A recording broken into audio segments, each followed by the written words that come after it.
Chapter 274. Young master, the two troublemakers in front didn't have the money to pay the bill, so they started to make a fuss and insisted on seeing the steward. This lowly one asked and found out that one of them was the daughter of the celestial commissioner Gu. The daughter of the Gu family. That's right. Yushu and Shui Rui looked at each other. She propped herself up and asked Lin Fu outside, "What does Miss G look like?" "This." Her face was covered by a veil, so I couldn't see clearly. After confirming that it was Ji Xingxuan, Yushu's expression became strange. She had long suspected something. That Ji Xingxuan always covered her face outside. How did she eat? Shui Rui turned around and asked, "Who else came with them?" "There was another young lady. I don't know her name, but this lowly one hasn't seen her in the capital. She shouldn't be from the palace or any prince's mansion." Lin Fu carefully asked, "Young master, do you want to bring them over to see her?" Shui Rui didn't have the leisure to pay attention to this and said, "There's no need. Let them buy tea and put it on their tab.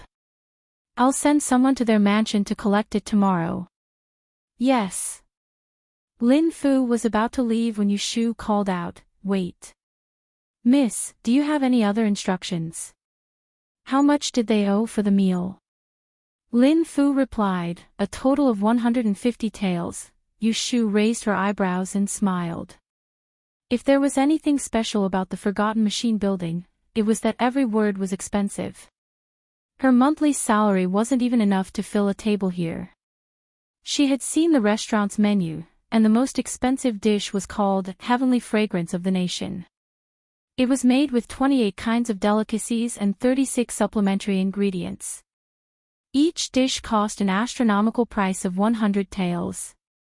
It seemed that the two unlucky fellows had ordered this dish but hadn't been able to answer the riddle. "Big brother, I want to see Ji Xingxuan. You should leave for now." It was rare for her to encounter Ji Xingban's bad luck. How could she let go of this opportunity to add insult to injury? "Lin Fu, bring them here. Remember not to mention my name." Shui Rui looked at Yushu, who was listless just a moment ago, but in the blink of an eye, she became spirited. Her eyes were sparkling, and it was clear that she was up to no good. He didn't know what to say to her. "Young master." Lin Fu stood at the door and asked Shui Rui for instructions. He didn't know if he should listen to Yushu. "Bring them here." "Yes." Shui Rui stood up and said to Yushu, "I'm going to sit in the inner room. Don't talk to them for too long. I have something to tell you later." Of course, Yushu was happy that he was willing to make room for her. She nodded and said, "Okay." After watching him enter the bedroom, she changed her position on the soft couch and leaned against the cushion. She had no intention of getting up to meet the guest. Fortunately, the hangover soup worked.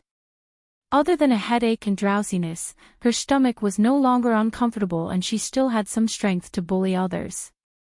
Looking at the table full of cold dishes and the angry Xia Jiangmin sitting at the table, Ji Xingban suddenly regretted going out today. Ji Xingban didn't know Xia Jiangmin for a long time.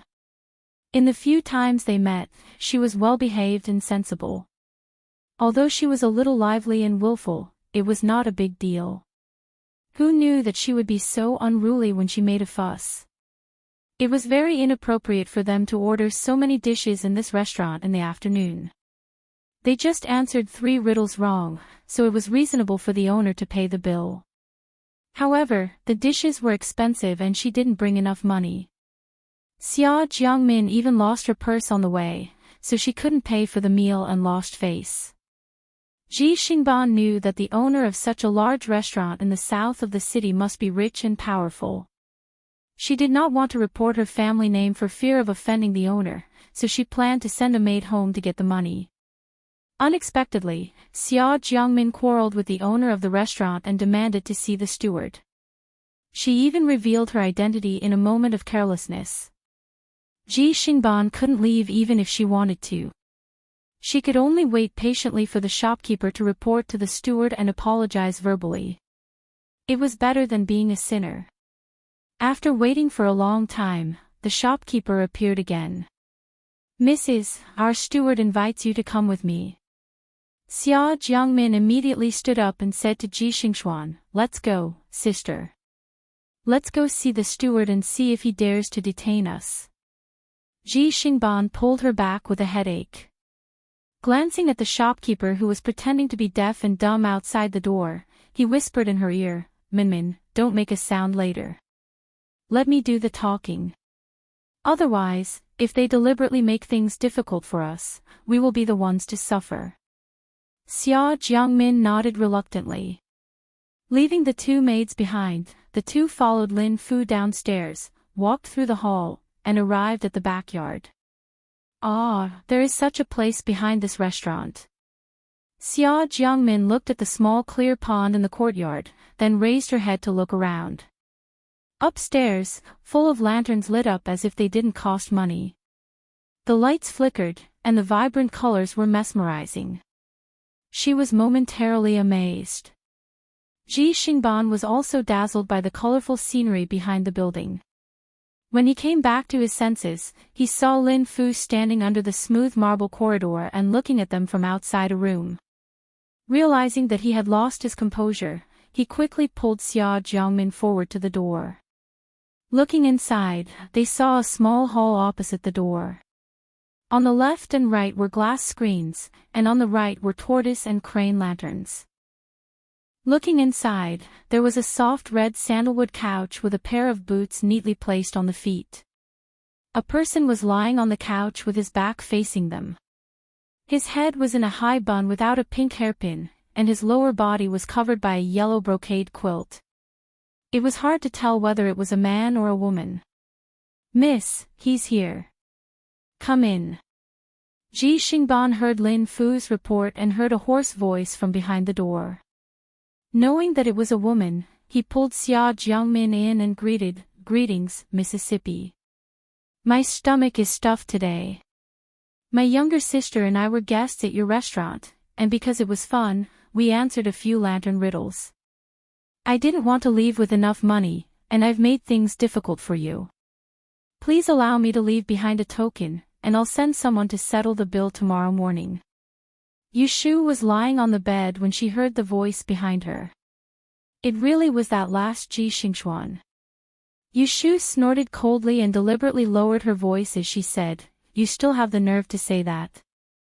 Our restaurant opened today to welcome guests. Solving the lantern riddles without a banquet is just for the sake of liveliness. We're already making a loss here, but you've asked for several tables of food and wine without eating, all for the sake of entertainment. You've wasted our time, and in the end, you don't even have the money to settle the bill, and yet you still have the nerve to ask me for a favor. Is there such a thing as a free lunch?" Hearing this, Ji Xingxuan frowned. She could tell that this young lady in charge of the restaurant was not going to let them off easily. This was not good. They were now in someone else's territory, and it seemed that this young lady in charge was not afraid of the Ji family. It was obvious that she had a powerful background. If she were to be angered and forcefully detain them, they would be at a disadvantage. Ji Xingxuan was thinking about how to get out of this situation when Xia Jiangmin, who was beside her, suddenly walked away in a huff. "It's not like we're not paying. It's just 100 taels of silver. Do you think we can't afford it? You're the one who used the guise of solving the lantern riddles as a free lunch, and now you're blaming us for answering too many questions, causing you to lose money. If you're afraid of losing money, then don't open your business. The food is so disgusting, how can you blame me for not being able to eat after tasting a few mouthfuls? Is this how you do business?" Ji Xingxuan considered herself to be a good-tempered person, but when she heard Xia Jiangmin's brainless words, she wanted nothing more than to stuff her mouth with something. How could she add fuel to the fire like this? What was the most taboo in business? The most taboo was to meet someone with a bad mouth on the first day of opening the business. If they heard someone say that they were unlucky, it would be worse than losing 1,000 taels of silver. This time, they were already in the wrong, and now they were even more unreasonable. Yushu, who was lying on the bed, was amused. When she was thinking about what to do next, someone handed a gun to her. Ji Xingban got a firecracker from somewhere, and it could go off without lighting it. Okay. Yushu pretended to be extremely angry and sneered, "It seems that we've met people who want to eat and dash today. I don't think you're going to pay for the meal, and I don't want it either. Let's deal with it according to the usual rules. Old Lin, tie these 2 freeloaders up and throw them into the chicken coop at the back." "Yes." Lin Fu hesitated for a moment and looked at the door of the bedroom. When he didn't hear anything, he turned his head to call for help. Since the young master was in the building, it was not worth it if he made a big fuss. This time, Ji Xingban and Xia Jiangmin's expressions both changed. They were the daughters of prestigious families. If word got out that they had been locked in a chicken coop for a night, how could they show their faces to the world? "Miss, don't you know that it's better to forgive people when it's possible?" Ji Xingban asked stiffly. He felt that this woman was vicious. Yushu said lazily, "You're freeloaders, and you're making trouble in my restaurant. If I let you go, I'd be a fool." As she spoke, Lin Fu had already brought Ah Xiang and Ah Ping over. Without saying anything, he stepped forward and grabbed Ji Xingban and Xia Jiangmin's arms, trying to tie them up. The 2 women struggled endlessly, and panic and fear appeared on their faces. Seeing this, Xia Jiangmin's eyes flashed with annoyance. She said anxiously, let go of me. Don't you know who we are?" Yushu used her arm as a pillow and picked her nose with one hand. She flicked her fingers and slowly turned around. As she spoke, she looked at the 2 women at the door. "How come I don't know who you are? Isn't this the 4th daughter of the Ji family? And this one?" Their eyes met. The room fell silent. After seeing clearly who it was, Yushu narrowed her eyes. The 2 people at the door also suddenly stopped struggling. Ji Xingban was stunned, while Xia Jiangmin's eyes widened. Shu. Xia Jiangmin suddenly became excited. She looked at the girl who turned over on the couch and revealed her face.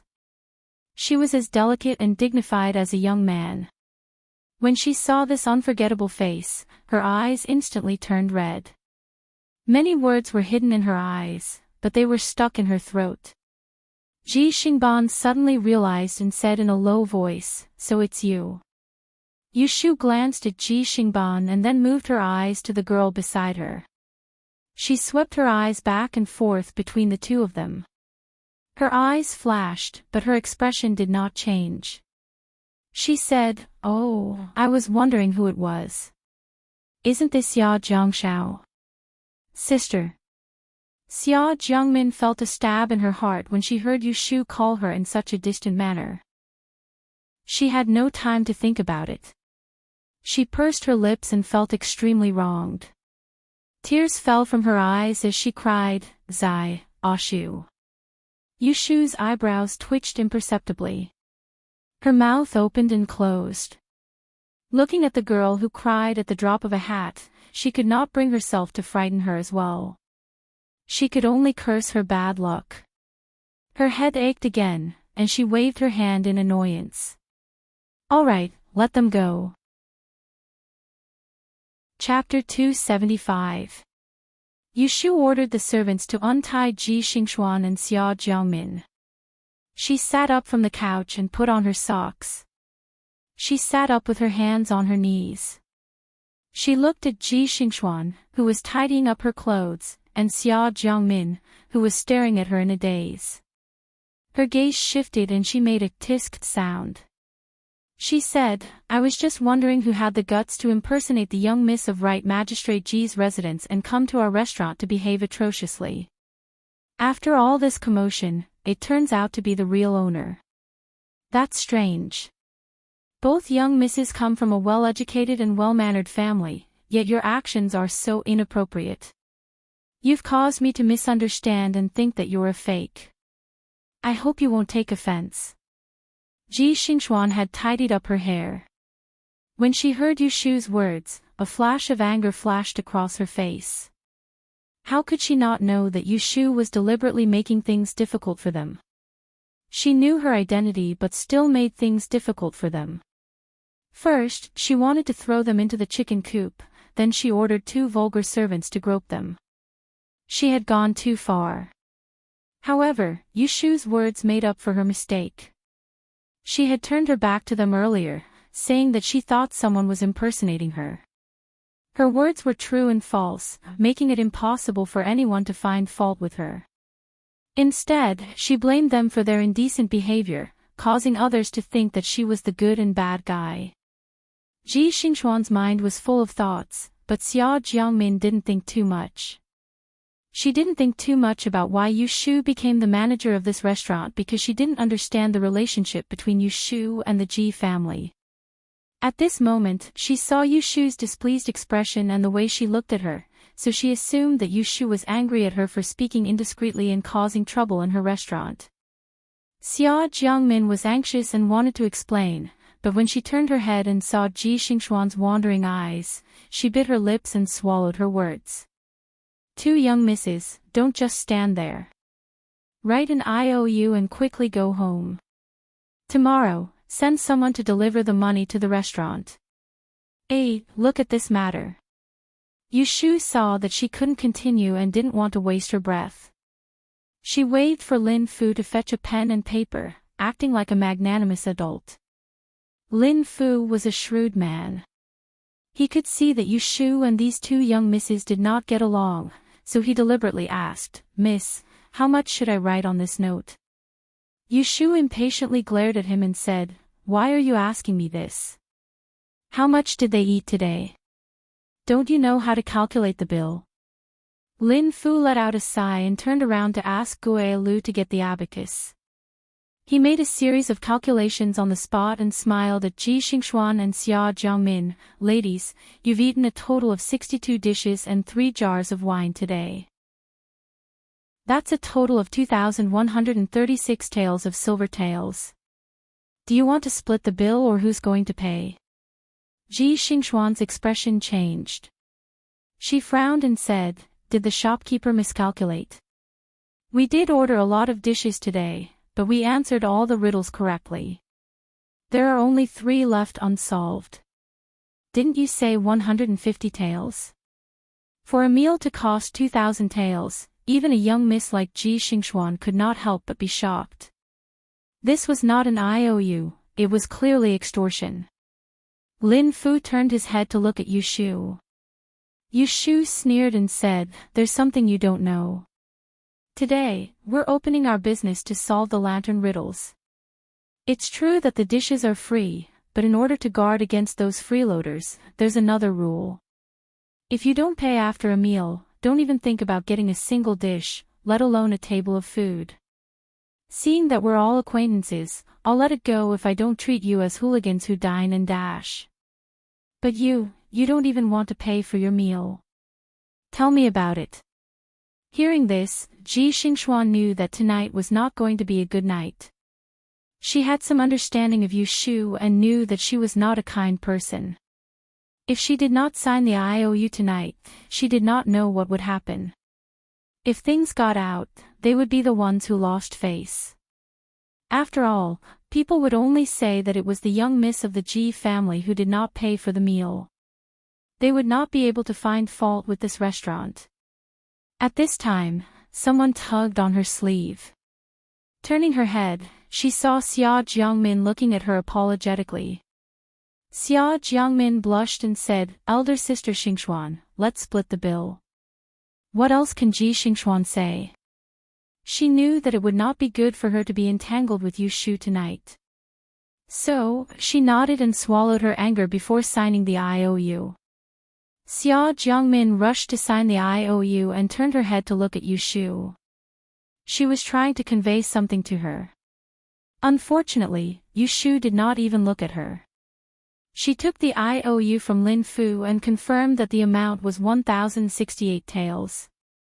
Her expression softened and she said to the two of them, "It would be best for the two of you to send the money tomorrow or the day after. Don't wait for me to send someone to ask for it. That won't look good." Ji Xingxuan expressionlessly said, "Can we leave now?" Yu Shu raised her hand and pointed to the door. She smiled so brightly that it made one's teeth hurt. "Go ahead." Ji Xingxuan took Xia Jiangmin's hand and turned to leave. Yu Shu's fingers tapped on her knee as she coldly watched Xia Jiangmin turn her head to look at her.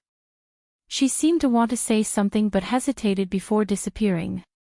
Pfft, this stinky girl. When did she get together with Ji Xingxuan? The next time she sees them, she will not let them off so easily.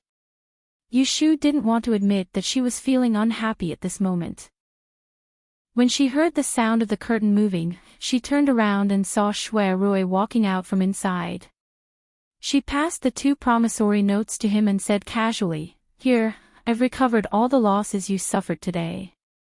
Shui Rui heard everything from inside the room. He looked at the handwriting on the IOU in his hand and noticed that Yu Shu didn't look too good. He asked, "Isn't Xia Jiangmin an old friend of yours? Why are you still making things difficult for her?" Even if she did not ask for the money for this meal, he would not say anything. "You didn't see who she is with.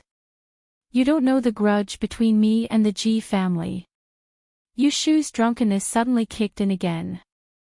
Her entire body felt weak and she leaned back on the couch, letting out a long sigh. If this restaurant was opened by her family, it would be fine for her to waive Xia Jiangmin's exorbitant price out of consideration for their old friendship. But she was working for Shui Rui now, so how could she not distinguish between right and wrong? She was using his money as a favor and pretending to be a good person. Shui Rui looked at Yu Shu's face, which was pale from anger and alcohol. He had a helpless expression on his face. He did not know if her unforgiving personality was good or bad. Xia Jiangmin was pulled out of the restaurant by Ji Xingxuan.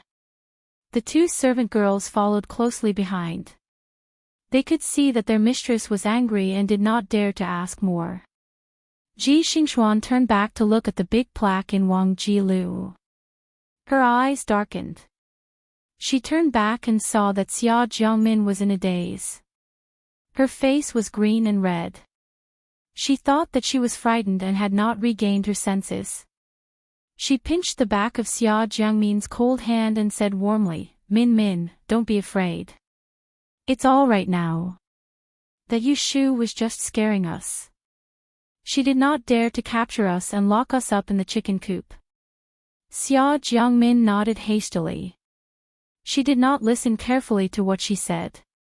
Ji Xingxuan looked at her troubled expression and thought that she and Yu Shu were old friends. She thought for a moment and said apologetically, "Actually, it's my fault. Yu Shu and I have a grudge. It's not surprising that she would make things difficult for me today. It's only because I vented my anger on you. Otherwise, based on your previous friendship with her, she would not have made things difficult for you." Xia Jiangmin suddenly stopped in her tracks. She was stiff for a moment. She touched her body randomly and turned her head to look at Ji Xingxuan. "Sister Xingxuan, I left something in the restaurant. I'll go back and look for it. Wait for me here." She pushed her hand away and turned around to run back. In the blink of an eye, she disappeared into the crowd of lanterns behind her. Ji Xingxuan was stunned. She called out, "Min Min." After lying down for a while, Yu Shu had recovered from the effects of the alcohol. She remembered what Shui Rui had said earlier. She asked him, "Oh yes, you said you had something to tell me. What was it?" Shui Rui's expression changed. He smiled faintly and said, "I have something to give." Before he could finish his sentence, he was interrupted by a shout from the door. "Hey, Ashu!" Yu Shu and Shui Rui turned their heads. They saw Xia Jiangmin running to the door, panting. She held the door frame with one hand and poked her head in. Lin Fu was standing in front of the door. He did not know whether to stop her or to push her away. Yu Shu looked behind her suspiciously. When she did not see Ji Xingxuan, she blurted out, "Why did you come back?" "I came to tell you." Xia Jiangmin was halfway through her sentence when she realized that there was a man in the room. She recognized Shui Rui and said in surprise, "You, why are you here?" During Xia Jiangying's death case, Xia Jiangmin knew who Shui Rui was, so she recognized his face. Shui Rui glanced at her and then turned his eyes to Yu Shu. He was asking her what to do with his eyes. Yu Shu frowned and said to Lin Fu, "Old Lin, please ask Miss Xia Jiang to leave." Xia Jiangmin did not say more than 2 words when she heard that Yu Shu wanted to kick her out. She anxiously held the door frame. She did not have time to ask why the young master of the Shui family was here. She quickly said to Yu Shu, "Ah Shu, listen to me. It was my father who locked me up. It's not that I don't want to see you. Don't get me wrong.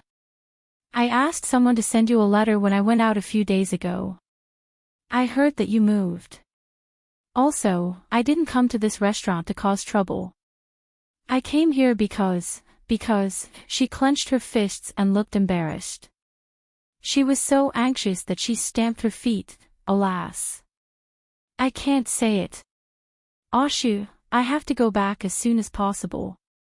Otherwise, my father will lock me up again.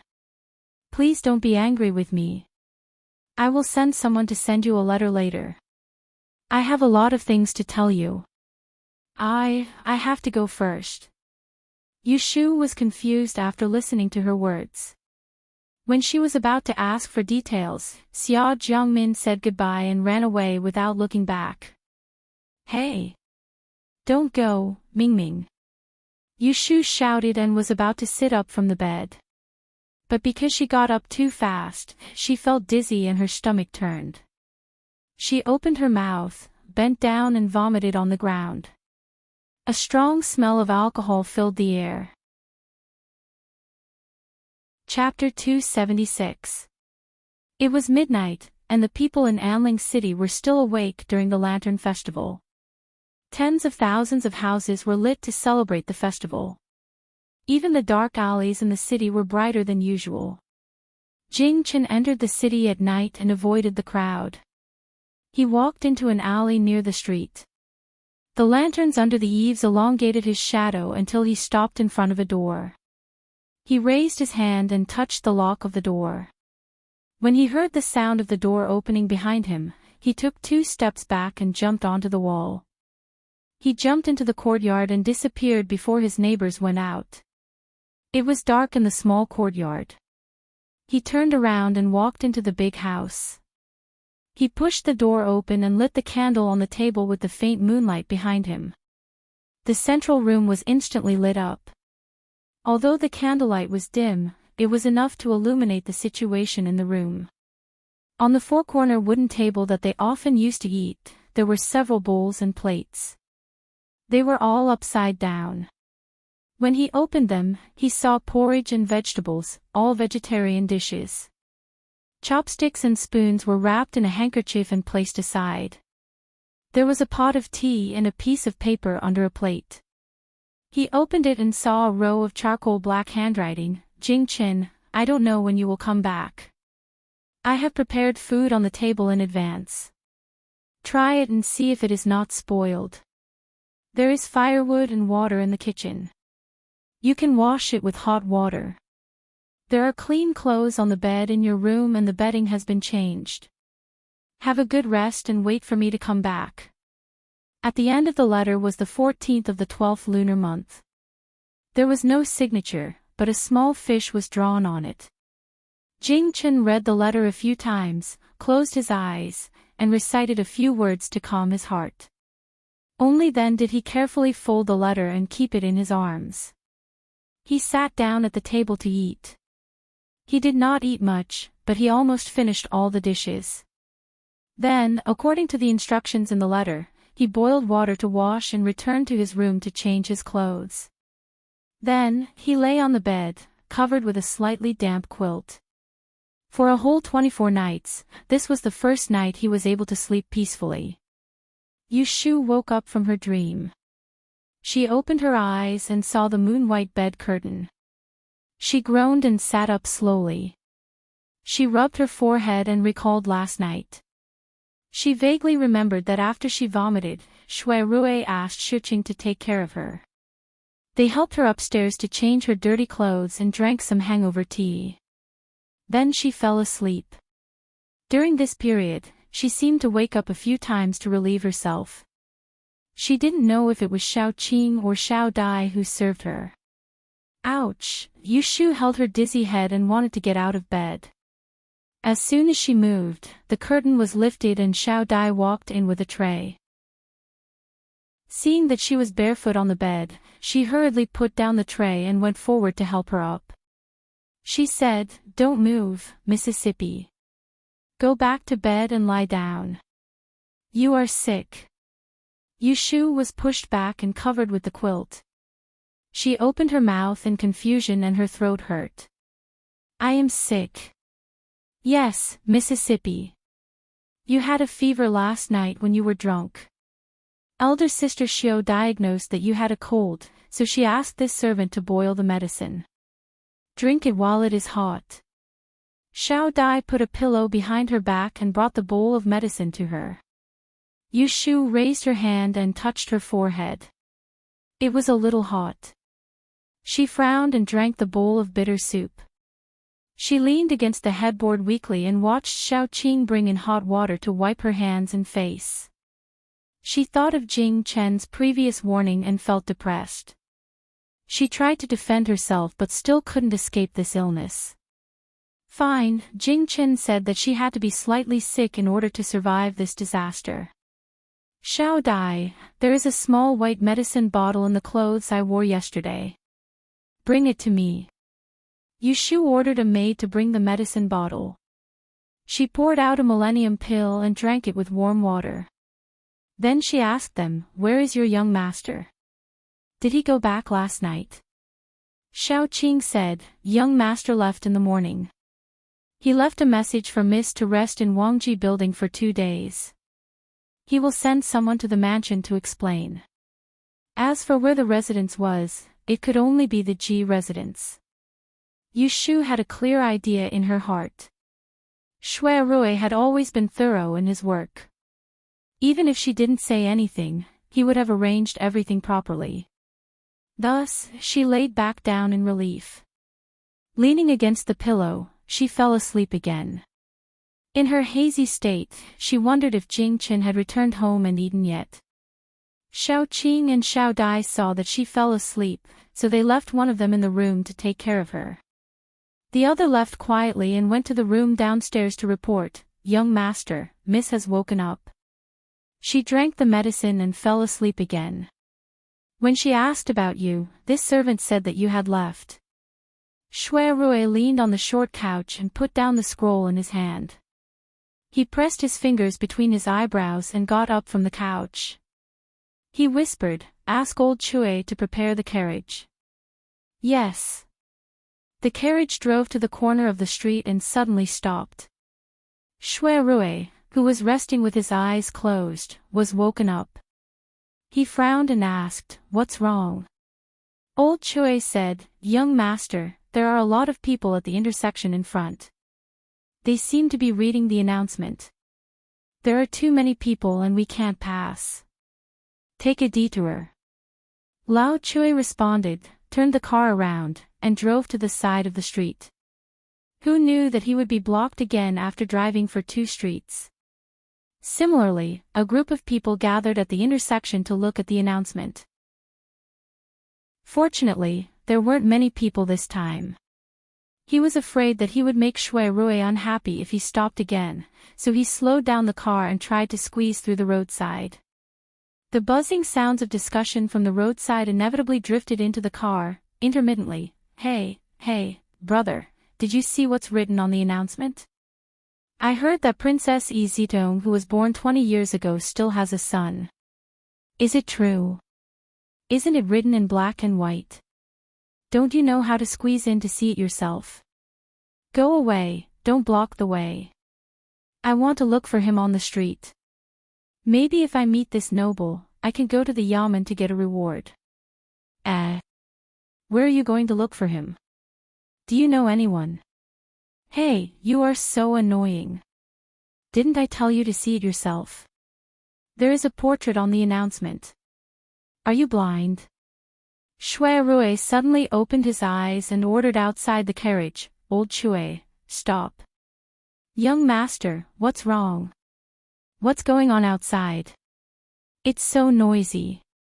Old Shui raised his head and looked around for a while. Then he turned his head and opened a corner of the curtain and said to the carriage, I heard people talking on the roadside. It seems like the yamen is looking for someone. It's too far, so I can't see it clearly. Shui Rui opened the window and looked at the roadside. He saw a group of people at the foot of the wall in the distance. They were looking at the announcement on the wall, and it was very noisy. After thinking for a while, he bent down and got out of the carriage. He asked Old Shui to wait for him on the roadside. He walked into the crowd and quickly came to the front row.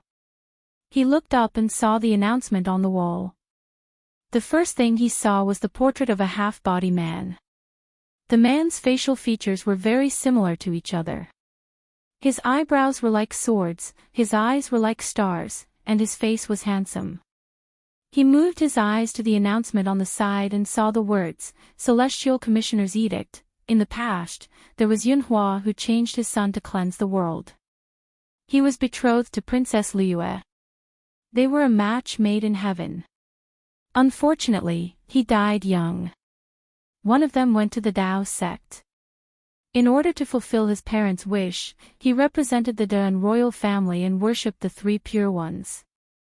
After more than 10 years of cultivation, the Celestial Commissioner knew that he was in the capital. But he was innocent and didn't know that he was an important person, so he couldn't return to the Dao sect. He ordered the people in the city to look for him. The Daoist was 6 feet tall, handsome, liked to wear white clothes, and had a pair of swords. If anyone saw him, they would be rewarded with 1,000 taels of gold. If anyone knew his whereabouts, they would be rewarded handsomely. After the 15th of January in the 14th year of Zhao Qing, Shui Rui narrowed his eyes and shifted his gaze back to the portrait on the side. After staring at it for a moment, his eyes flashed and he was surprised. It was actually him. Ji Huaishan hurriedly got off the carriage. He held a long scroll in his hand and walked into the mansion. He ordered the steward who came forward to greet him, Go, quickly summon forth mist to this old man's study room. Yes, Your Excellency. Ji Xingxuan went out last night during the Lantern Festival and returned home disappointed. She also wrote 1,000 tales of debt for nothing, so she slept the whole night. During the day, she was lazy and curled up on a small mahogany chair in her bedroom, trying to understand the general principles of the 6 lines. When she heard a maidservant report that Yu Shu hadn't returned last night, she frowned and said, Send someone to keep an eye on her. When she returns, quickly report back to me. Not long after, another steward came to personally pass on a message, asking her to go to the study room to see Ji Huaishan. It seemed to be urgent, so Ji Xingxuan changed her clothes and hurried to the study room with only one maidservant, Yun He. Grandfather, you were looking for me. Ji Huaishan was carefully reading the star charts drawn by the astrology bureau. When he heard the voice, he raised his head and saw Ji Xingxuan in her bag. He hurriedly beckoned her forward and asked, You've been learning the 6 lines from that girl recently. How is it? Can you divine anything? Ji Xingxuan looked ashamed and said, I've only just started and haven't mastered it yet. I can't divine anything yet. When she finished speaking, she saw Ji Huaishan frowning and looking disappointed. She asked curiously, Grandfather, why are you in such a hurry to find me? Could it be that you want to use the 6 lines to divine something? Ji Huaishan's expression changed and he said, I just heard a few days ago that Yunhua Ez and Princess Liue left behind a son. He was sent to a Taoist sect to cultivate. After 10 years, he returned to the court and now he is wandering among the people. No one knows where he is. The court decreed that anyone who is fated to find the whereabouts of Daozi will be rewarded. However, it is not easy to find him, so I thought of using the 6 lines to see if I could gain something. Who knew that you haven't mastered the knack of it yet? Sigh. Ji Xingxuan saw that her grandfather was worried and was puzzled. She said, in grandson's opinion, even if you find someone, you will only get some reward. Why do you feel pity? Ji Huaishan shook his head. You don't know. The late Princess Liue is the twin sister of the current emperor. When the princess passed away, the emperor didn't eat or drink for 3 months. After he ascended the throne, he added the 6 words title to her. This is unprecedented in the court. Now that Princess Liue has a son, the emperor is anxious to find him. If anyone can find him, it will not only be a reward. The emperor will be pleased and he will be promoted to a higher position. When he finished speaking, he sighed as if he was regretting that he didn't have this opportunity.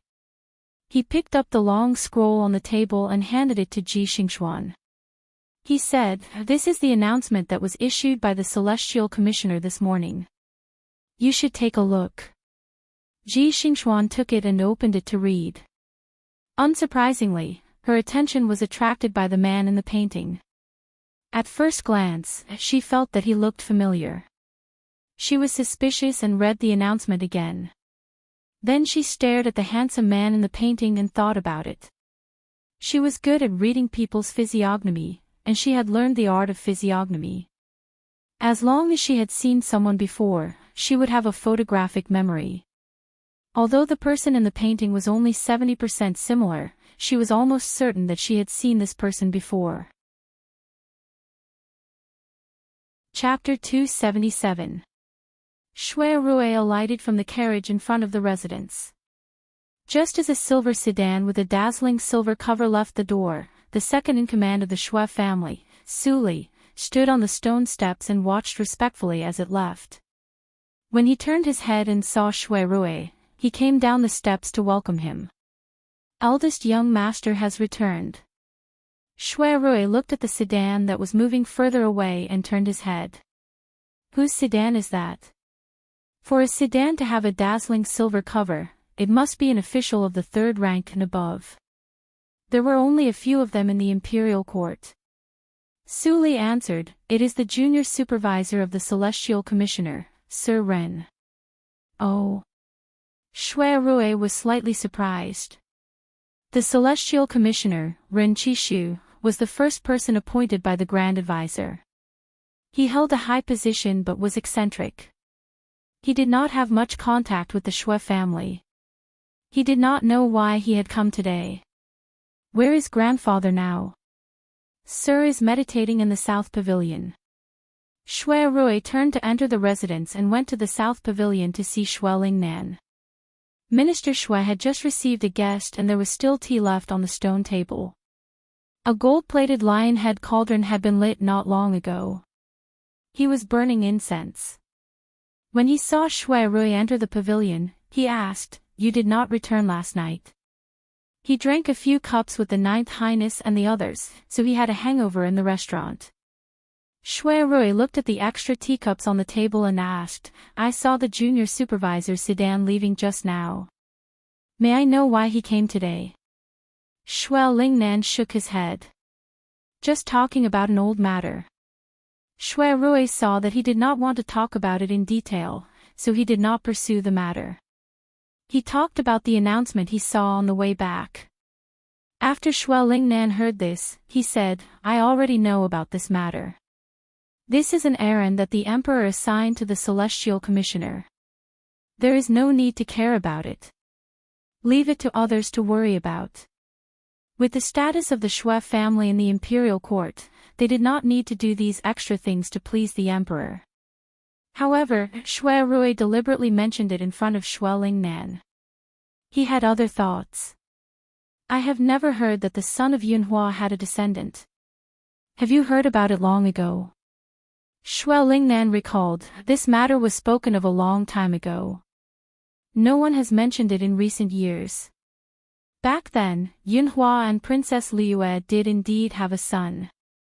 After the couple passed away, the son was sent to Taoism by the royal family.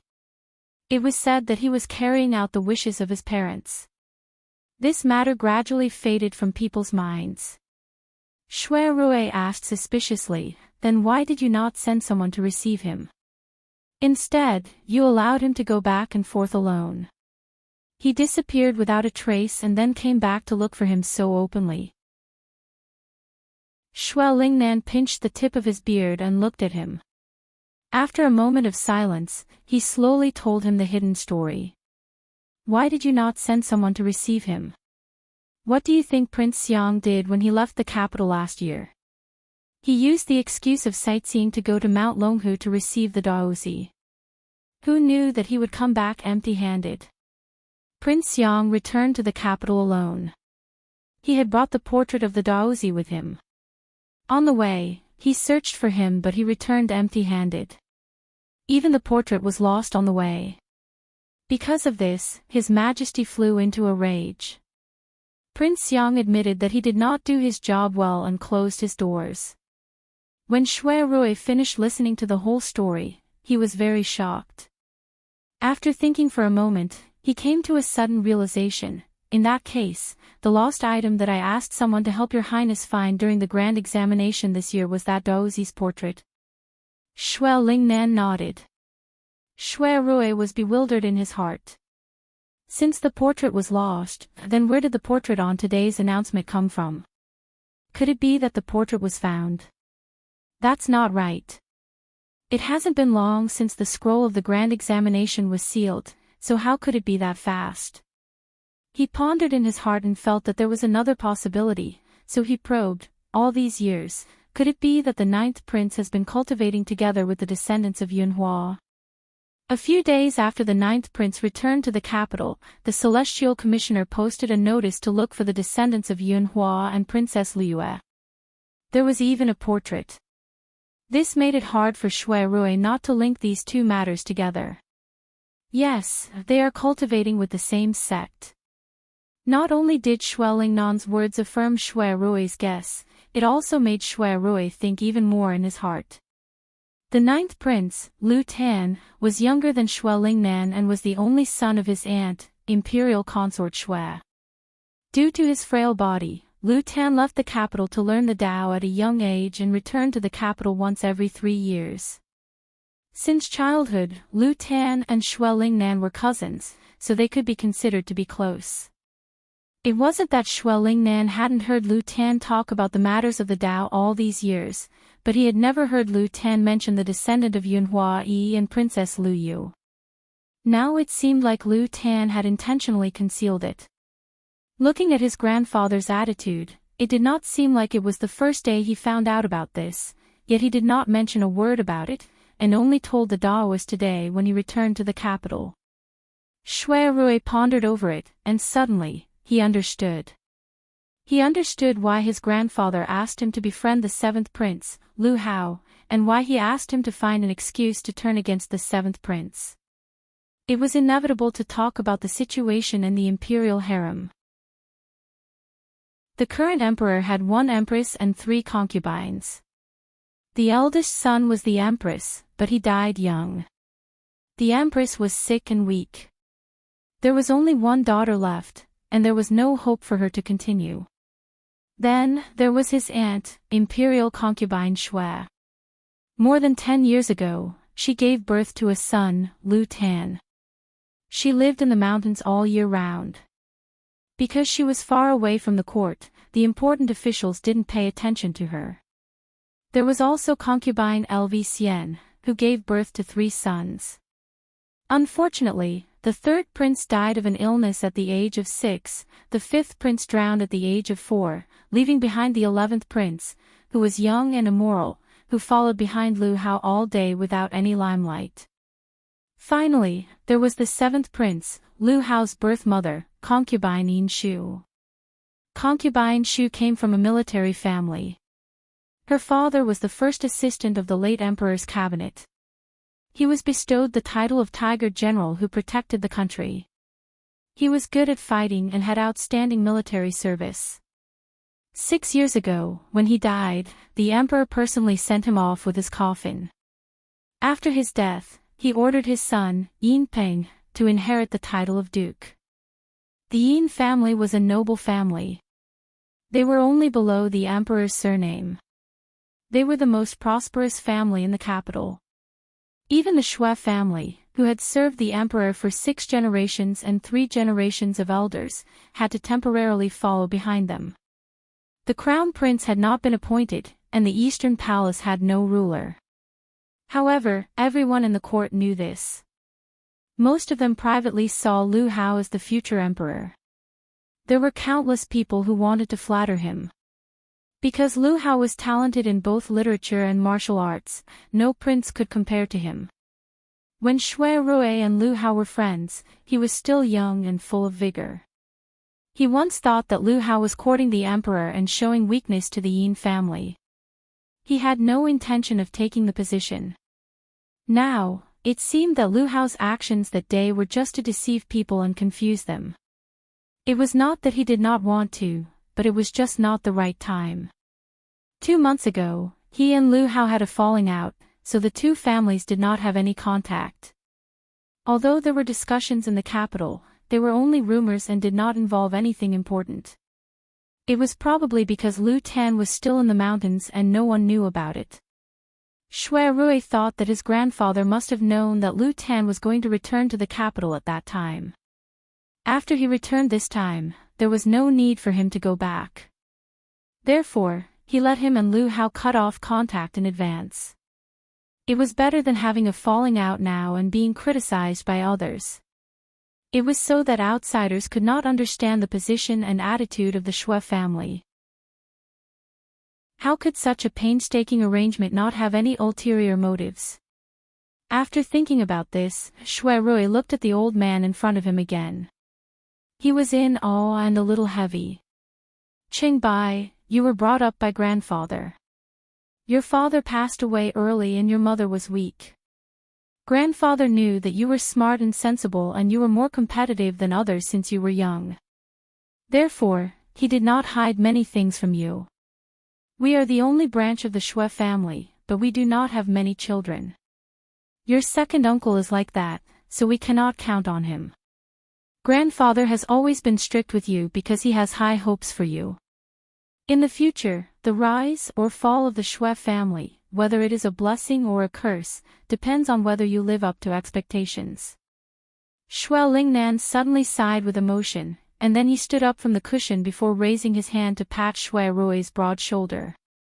As he looked at this grandson of his that was even taller than him now, there was a gratified and worried expression in his eyes, and then he sighed before shaking his head and leaving.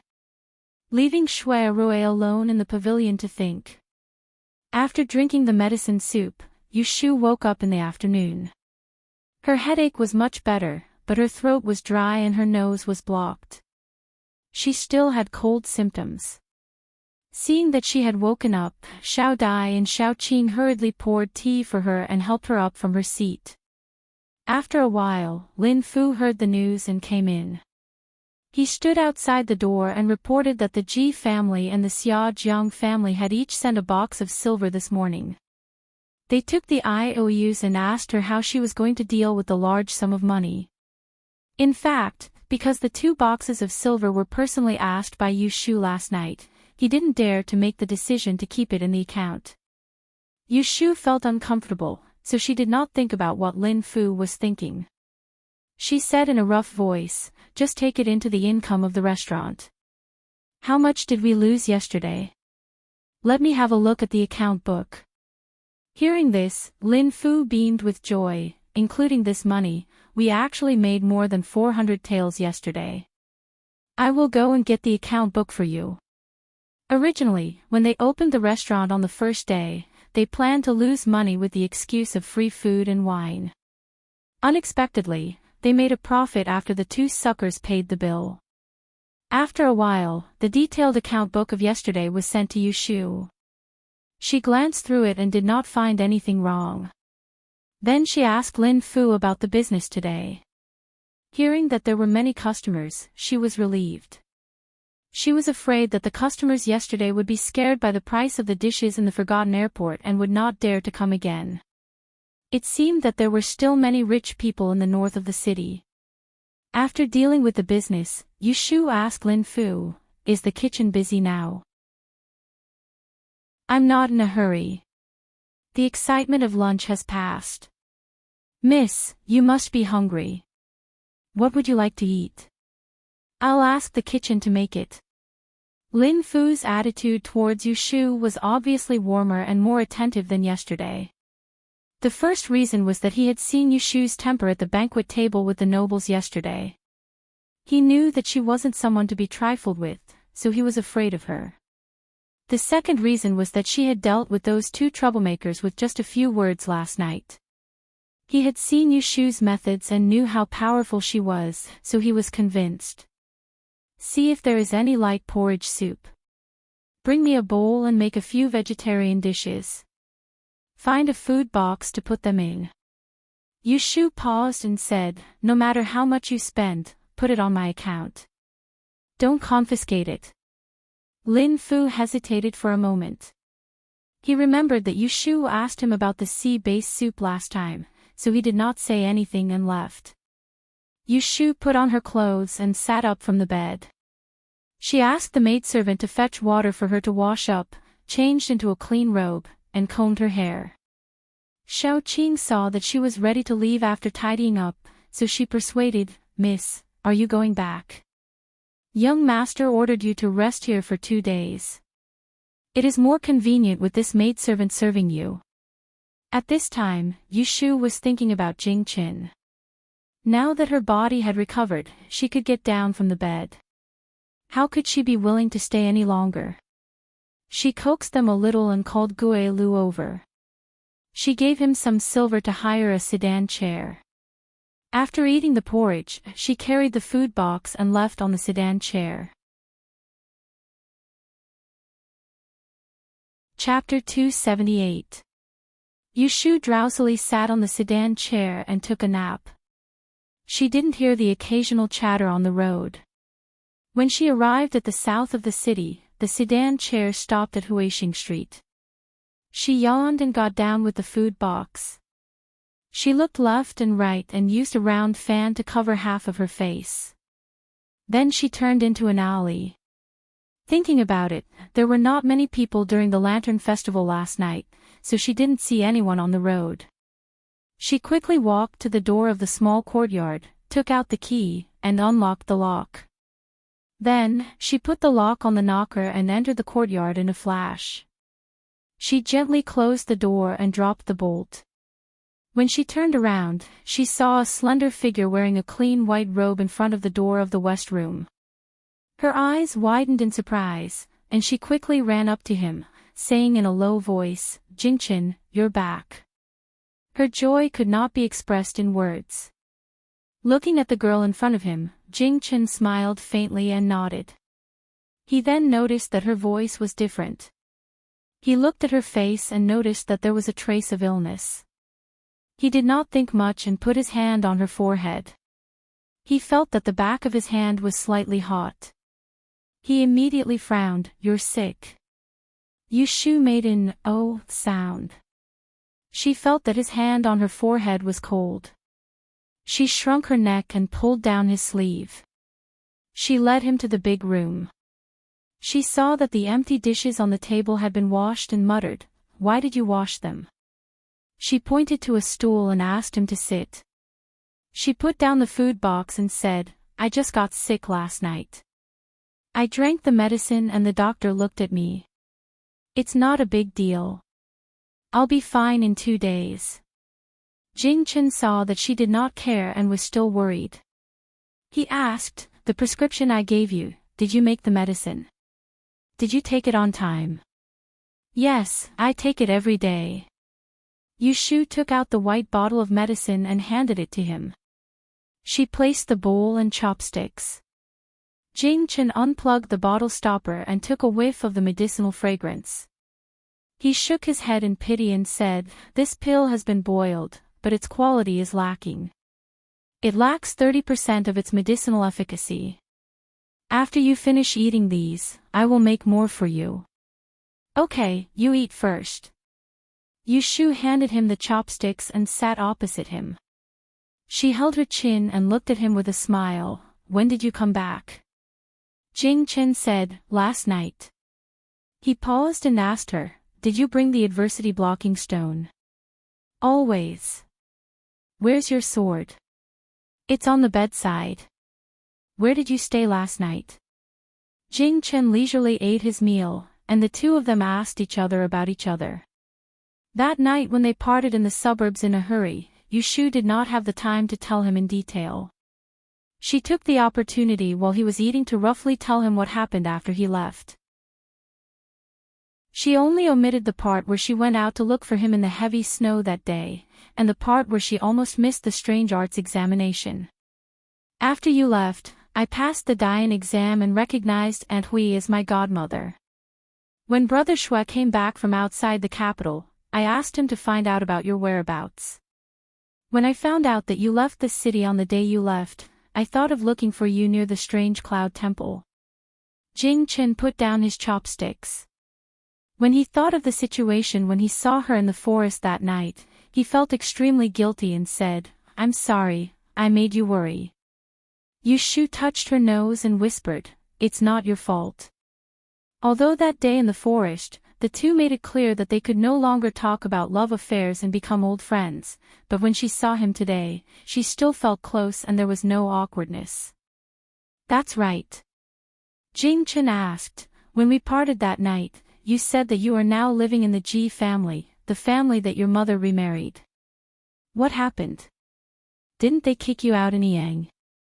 Yushu snorted and said, "When this matter is mentioned, I am full of anger. Do you think I wanted to go to their house? It was that old thing from the Ji family who forced me to teach his granddaughter the 6 lines divination technique. Oh, it is the copper coin divination technique that I often use for divination." Jing Chen slightly frowned. "How did they force you?" Yushu waved her hand and did not want to talk about it in detail. She felt that she would lose face if she talked about it, so she vaguely said, "In any case, I was forced to agree to live in their house. Once I teach Miss Ji, I will be free." She did not want to explain, but Jing Chen, who had recovered his memory, was not so easy to fool. Although he could not fall in love with Yushu now, Yushu still had a place in his heart. Other than master and martial uncle, this person in front of him was the one who treated him the best. When he lost his memory, she took care of him meticulously and helped him find his memory. Knowing that he was in trouble, she did not leave him and suffered for him. He could not repay such a person, so how could he let others bully her? "If you don't want to go, then don't go. What did they use to force you? Tell me, and I will help you ask for an explanation." Jing Chen's expression did not change, but a hint of coldness flashed across his clear and bright eyes. The people of the Taoist sects were mostly pure and did not like to fight, but their celestial master sect emphasized on trust and righteousness. Towards Yushu, he was trustworthy and righteous. He remembered the promise he made to her that day, but as long as he stayed by her side, he would definitely protect her. "Ah." Yushu scratched her neck awkwardly. She could see that Jing Chen was serious. If she really told him how Ji family threatened her, he would really dare to go to them. Just like when Ji Xingxuan got the yellow frost stone, she and Jing Chen discussed how to get it back, and Jing Chen proposed to get it back by force without any pressure. In his eyes, good or evil, there was another yardstick, and he did not need others to measure it. But what should he say about the Ji family's matter? "In fact, I also have something to ask of them," Yushu deliberated and said, "You know, my mother is a concubine of the 3rd master of the Ji family. They use this, and I am always under their control. If I want to get my mother out, I have no other way but to make them let her go willingly. So when they threatened me, I took advantage of the situation and negotiated with them. When I teach Miss G well, they will let my mother go. Jing Chen still did not know much about the secular world. Yushu spent a lot of time to make him understand that she had to stay in the G family for a while. I was not bullied in the G family. Don't worry, Brother Shui helped me. The old thing in the G family is afraid of me. Yushu joked with Jing Chen.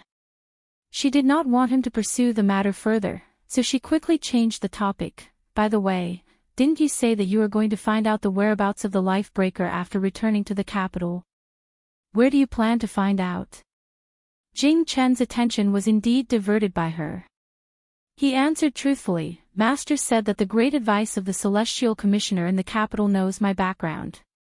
He wants me to see him first when I return to the capital. Xiaoyu, do you know where the Celestial Commissioner is in the capital? Yushu clenched her teeth. This was a title that could make all the people in the world bow their heads in awe, other than Master Yi.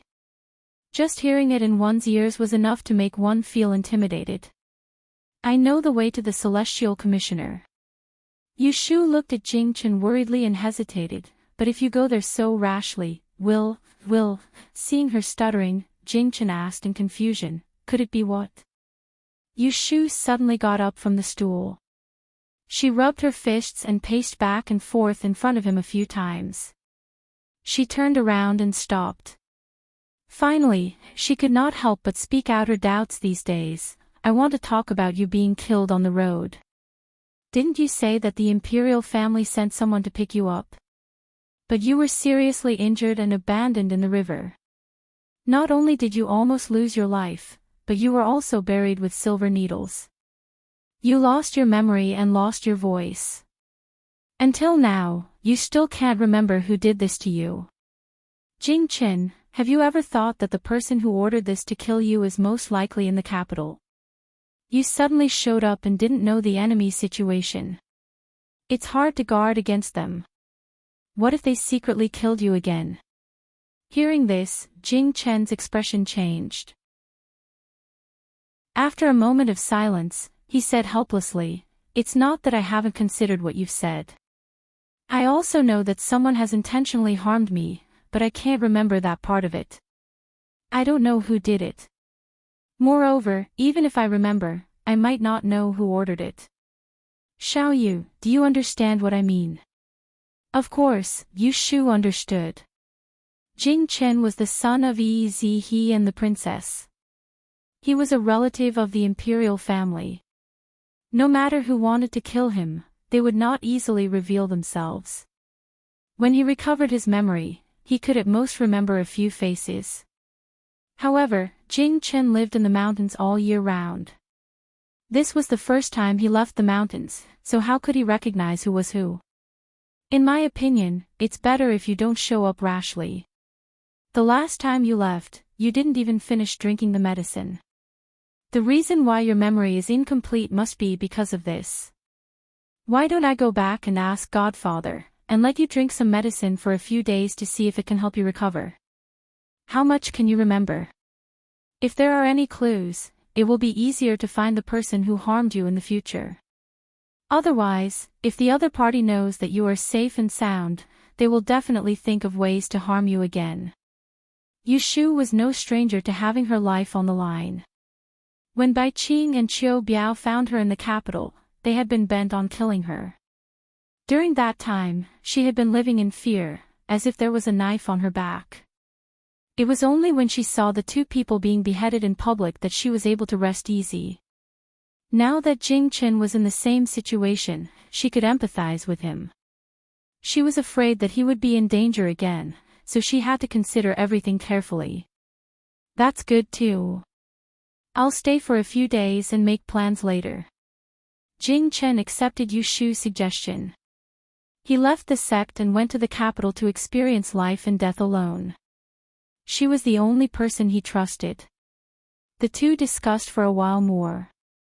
Yushu decided to go back and ask Dr. He for the prescription. She left the food box behind and said a few words to Jing Chen before he walked her to the door. Yushu peeked through the gap in the door to make sure no one was outside.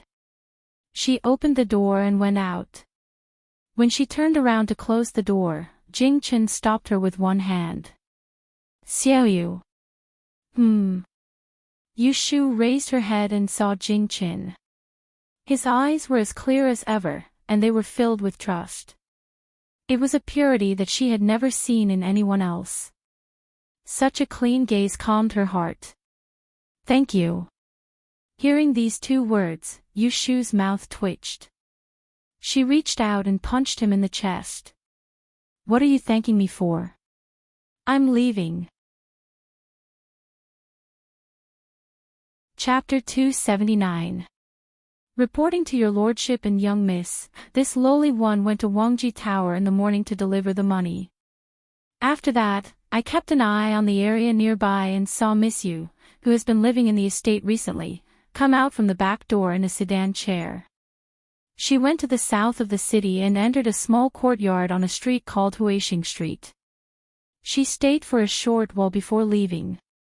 This lowly one watched Miss Yu leave and asked this lowly one to report back. Ji Huaishan and Ji Xingxuan sat in the tea room in the front courtyard, listening to the reports of the servants they had sent out that morning. Ji Xingxuan thought for a moment, then asked, "Did you see her interacting with anyone else, or did she take anything?" "I didn't see anyone else." The door of the small courtyard was also locked.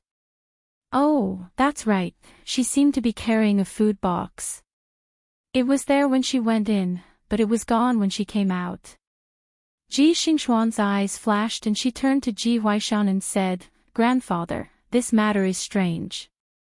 I did see Yu Shu and the Daozi in the portrait when I was at the Strange Cloud Temple in the south of the city. I can't be wrong. Moreover, I asked someone to inquire about her neighbors. When Yu Shu lived on Huixing Street, there were 4 people living under the same roof. After Xia Jiangmin left, there were 3 more. Not counting the 2 siblings, the remaining one must be the Daozi that the emperor is looking for."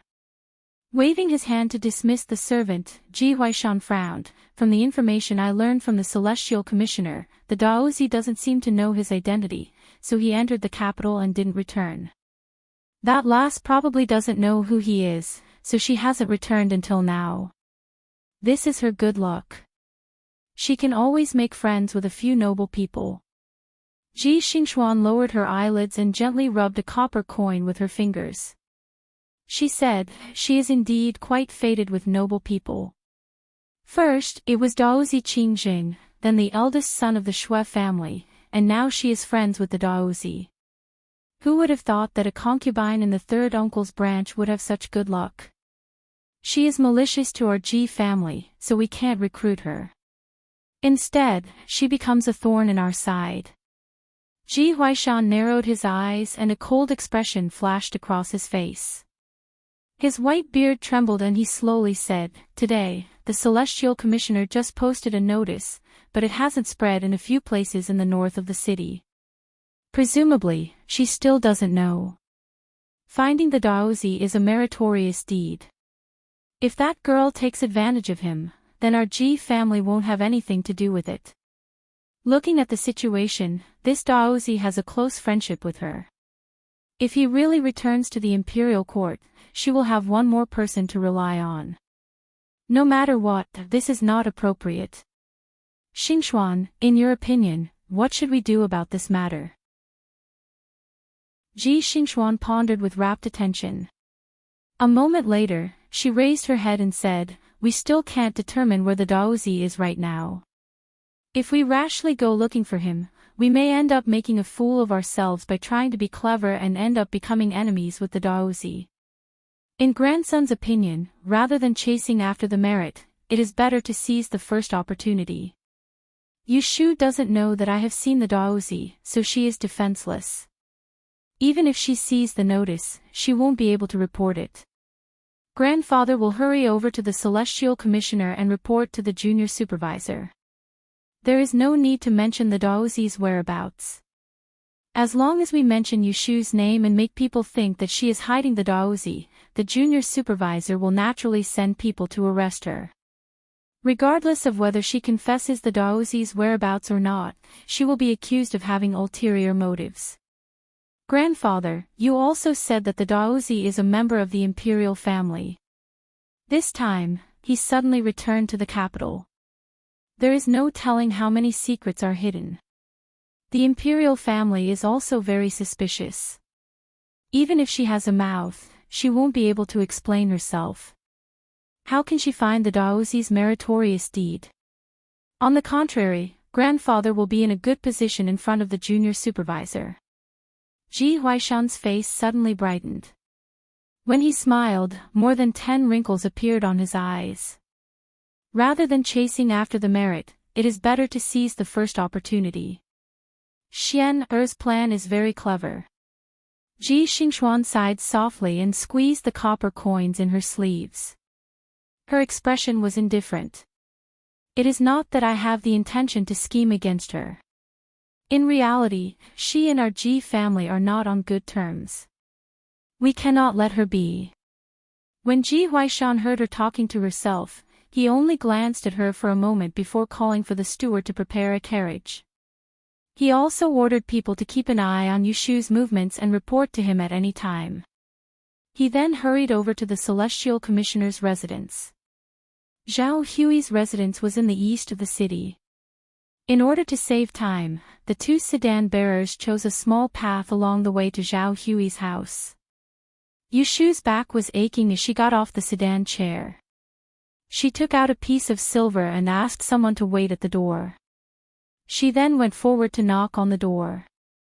The person who answered the door was Shenma, who was collecting blankets in the front yard. When she saw that it was Yushu, she quickly let her in. As soon as Yushu entered the door, she asked, "Shenma, is my godfather at home right now?" Shenma replied, "Master went out this morning and hasn't returned yet. Madam and young master are in the backyard. They were talking about you during lunch. They said that they would come yesterday, but you didn't. They must be happy to see you now. Come in quickly." Yushu's main purpose was to find He Fangji to ask about Jing Chen's amnesia. When she heard that he wasn't at home, she wanted to go inside and greet Zhao Hui before going to find He Fangji. When she arrived at the backyard, Shenma lifted the curtain. When Yushu entered, she saw that the room was warmly lit. The window was open, and Zhao Hui was sitting on a short couch with her legs curled up. There was an embroidery basket on her knees, and she was holding baby toys in her hands.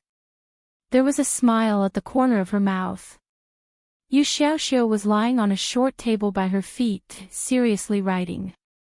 The little maid, Yundo, was raising a needle and threading it.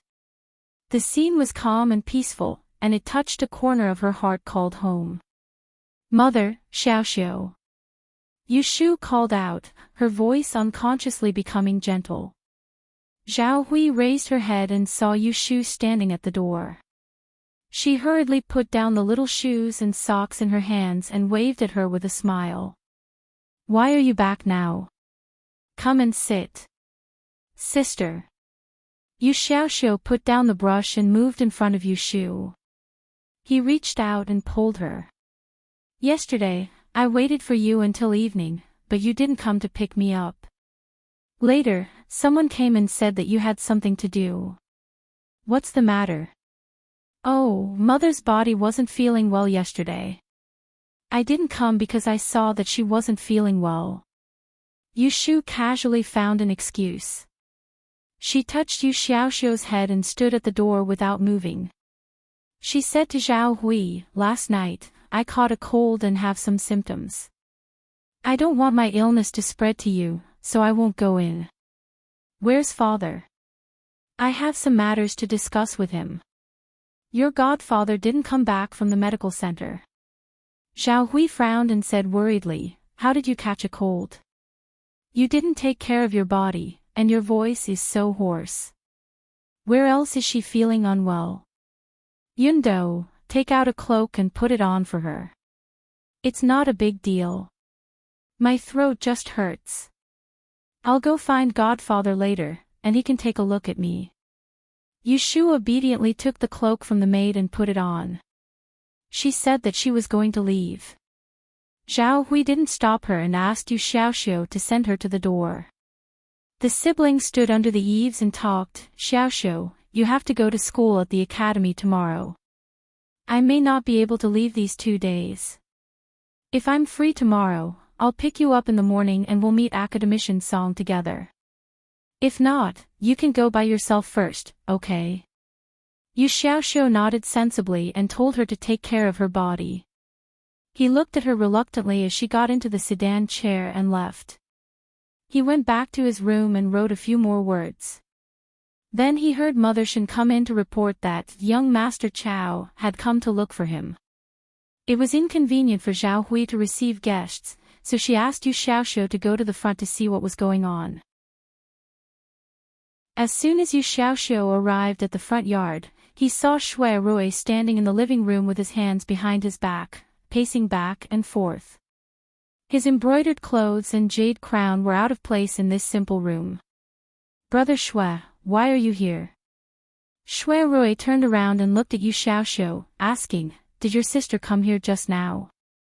Yes, she came and then left.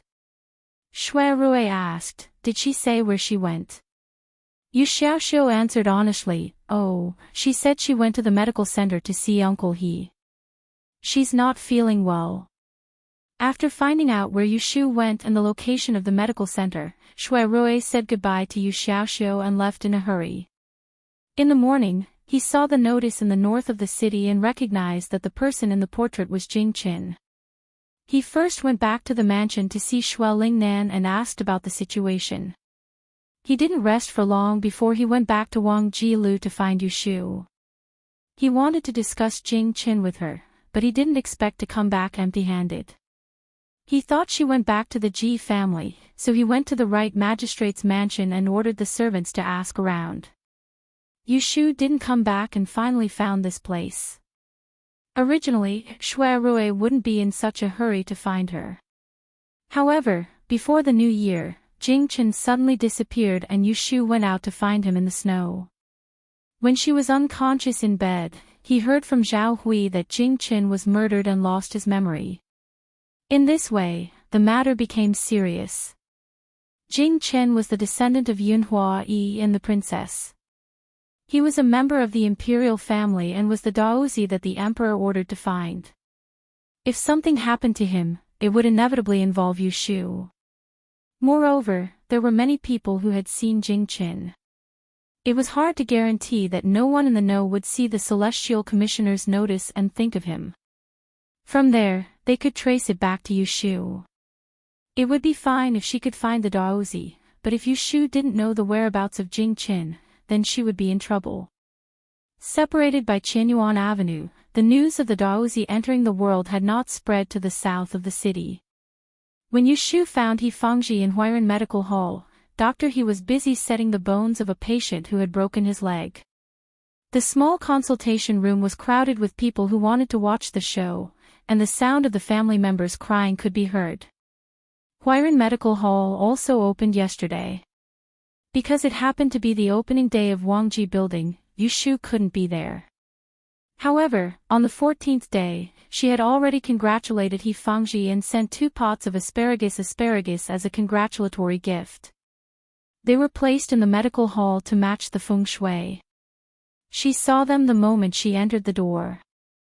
He Fangji couldn't leave for a while, so Yu Shu could only wait outside. The shopkeeper recognized her and knew that she was the boss's daughter, so he hurriedly let her sit inside the counter. Taking advantage of the chaos, he poured her a cup of tea and asked her to sit and wait. Who knew that she would wait for more than half an hour? The sun set and the people who were watching the show dispersed. He Fangji wiped his sweat with a handkerchief and walked out of the inner hall, panting. Seeing that he was so tired, Yu Shu quickly got up, handed him a cup of tea, and gave him a seat. After He Fangji recovered, he waved at her. What's wrong with you? You don't look well. Is it a cold or a fever? Come here and let me have a look. Yu Shu leaned against the counter, stretched out her wrist to him, and asked, Godfather, can I ask you something? He Fangji put his fingers on her pulse, closed his eyes and said, What? Yushu was about to ask him about the prescription Jing Chen took last time when she suddenly heard a commotion in front of the medical hall. She turned her head and saw that several horses stopped outside the door. 7 or 8 officials in jujube clothes with machetes on their waists dismounted and rushed in aggressively. The leader was a middle-aged man with a pair of thick eyebrows. Next to him was a servant wearing a cloth hat. The two stood in front of the door and said, "Is it here?" Chapter 280. A group of officials suddenly appeared outside the clinic. Seeing this, He Fangji hurriedly walked around the counter and saluted. "Greetings, Darren. May I know what business Darren has here?" The middle-aged man leading the group coldly looked around the clinic, and his eyes finally fell on Yushu, who was standing behind the counter. He sternly asked, "Which one of you is Yushu?" Yushu was startled. She was surprised. "Why are they looking for me?" Before she could react, the servant leading the way pointed at her and loudly said, "Reporting to Darren, this is Yushu." The middle-aged official wearing a black veil didn't say anything and waved his hand. "Take her away." Following that, some officials came forward to take them away. He Fangji turned pale with fright and tried to stop them, but she was pushed to the ground. Yushu was startled by this sudden turn of events. In a daze, she was dragged out by 2 officials and escorted out the door. "Xiao Yu! What are you doing? Don't pull me." As soon as Yushu reacted, she struggled with all her might. This wasn't a joke. She didn't even know where these officials came from. She could tell that they didn't come with good intentions and looked fierce. If she was really taken away by them, she most likely wouldn't have a good ending. He Fangji crawled up from the ground, but she was stopped from going forward. The shopkeeper and the waiter were scared stiff and couldn't move. Yushu's strength was no match for 2 big men. In the blink of an eye, she was dragged to the door. She forced herself to calm down and didn't show any fear. She turned around and angrily scolded the leader. "Which sect does this Darren belong to? Why are you arresting me for no reason? I am an examinee of this year's Grand Yen examination and have half ascension. Don't you know the law?" Unexpectedly, the middle-aged official didn't see through her bluff. He coldly snorted and ordered, "Gag her mouth and tie her up." After he finished speaking, someone took a piece of cloth and stuffed it into Yushu's mouth. They also took a rope to tie her up. Some people gradually gathered outside the clinic, but because of the official's authority, they whispered among themselves and didn't dare to come forward. Oh! Right now Yushu was both frightened and scared. Her legs kicked wildly, her face was red, and she wanted to spit out the cloth in her mouth. But she was still seriously ill and didn't have enough strength. In 2 or 3 moves, her hands and feet were tied and she was thrown onto the horse's back. The saddle hit her abdomen, causing her to groan in pain. She broke out in a cold sweat and lay weakly on the horse's back. After capturing Yushu, the officials did not linger. One by one, they mounted their horses. One of them held onto the reins of the horse that Yushu had been placed on, waved at the passers-by, and left towards the north. In a sedan chair across the street, Ji Xingxuan coldly looked at this scene. She put down the curtain and ordered outside the sedan chair, "Go to Huixing Street in the south of the city." Not long after, Shui Rui arrived. When he heard the people on the street talking, he knew that something was wrong. He quickened his pace and entered the Huiran Medical Center. He didn't see He Fangji and Yushu. However, he asked the panic-stricken shopkeeper and learned that Yushu had been taken away by the government and that He Fangji had gone to the Taihing Chamber of Commerce to seek help from Beijing. His face immediately changed. He was a step too late. Shui Rui was secretly annoyed. He clenched his left hand into a fist and slammed it heavily on the counter next to him. Bang! Damn it! Who was it? How could they be so fast? Yushu was carried by the horse all the way. She didn't know where she had been taken. At first, she still had some strength to look up, but in the end, she wanted to vomit as soon as she opened her eyes. Knowing that there was nothing she could do, she had to accept her fate and lie on the ground. Her whole body was aching, and her mind was spinning thousands of times. She racked her brains to think why she had been caught by the government. First of all, the officer had pointed out her name to arrest her. It wasn't that he had mistaken her for someone else, which meant that he was after her. Secondly, someone was leading the way. Yushu recalled the person who had pointed out her at the entrance of the clinic. She didn't recognize him. However, not only did the other party recognize her, but they could also lead the officials to the Huiran Medical Center. It was clear that they knew her whereabouts, which made her feel even more strange. She vaguely remembered that when the little man, who looked like a servant, entered the door, he said, "I saw her enter this medical center." What did this mean?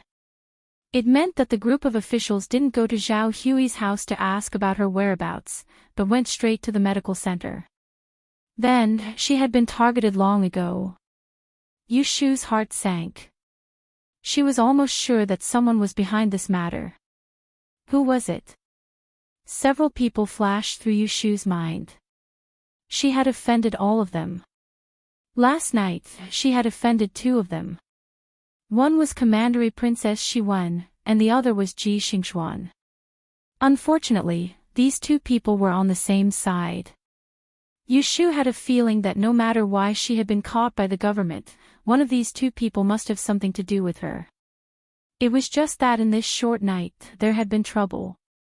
They were too fast. They could use the officials. She didn't know if they were framing her or using their power to avenge private grievances. Because Yushu was thinking, she forgot her physical discomfort for a moment. Until the horse under her slowly slowed down and suddenly stopped. Someone lifted her legs and carried her off the horse, put her on the ground, and untied the rope for her feet. It was already dark, and the lights in the city were on. Yushu staggered and stood firm. She raised her head dizzily and saw a neat and solemn red brick wall in front of her. The color was dark, and under a vermilion lantern, 3 dark blue doors were closed. More than a dozen guards dressed in jujube robes with long sabers on their waists were stationed at the door. On the high door, there was a black stone plaque with the words "Celestial Commissioner" written in gold. It was full of vigor and shone in the night, dazzling her eyes. This was the Celestial Commissioner. The middle-aged official ordered 2 officers to carry Yushu, who was light-headed and light-footed. He took the lantern handed by the person in front of the door and dispersed the rest of the people. He took her through the archway at the west corner. The Celestial Commissioner was quiet and eerie. The eaves and buildings were covered with smoke, and the glazed tiles and carved beams were covered with mist. Yushu was half dragged and half dragged forward. Her mouth was stuffed with something and she couldn't speak. She couldn't tell the directions along the way. She passed through 3 or 4 corridors and stopped in front of an attic after turning a corner of a thicket. The middle-aged official stepped forward and cupped his hands. He said to the guard at the door, "This subordinate is Wang Yang. I have brought the person back as ordered." "Wait a moment." A guard entered and came out after a moment. He looked at Yushu, who was being held, and moved sideways to let the door open. He waved to the middle-aged official, "Bring her in."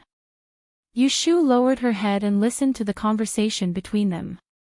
She was shocked. Junior supervisor. Was it the junior supervisor of the Celestial Commissioner? According to Yushu's knowledge, there were more than 100 officials in the Celestial Commissioner's office with official titles and titles. Under the senior supervisor, the first person was the junior supervisor, followed by the left and right magistrates, and then the left and right magistrates. The left was the highest, and the right was the reinstated position. Therefore, the person she was about to meet now was someone 4 ranks higher than that old bastard from the Ji family. Surprised and bewildered, Yushu's mind flashed with a glimmer of light. Yue somewhat realized why she had been brought here. Jing Chen. They were here for Jing Chen. Young miss, we've arrived at Huixing Street. Yunhee rolled up the curtain of the sedan and helped Ji Xingxuan out of the sedan. She had the sedan bearers wait by the roadside while the master and servant walked towards an alley in the middle of the street. It was currently evening. Yunhee held a lantern in her hand and illuminated the uneven path. She counted the doors and stopped in front of one. Yunhee raised the lantern and shone it on the door.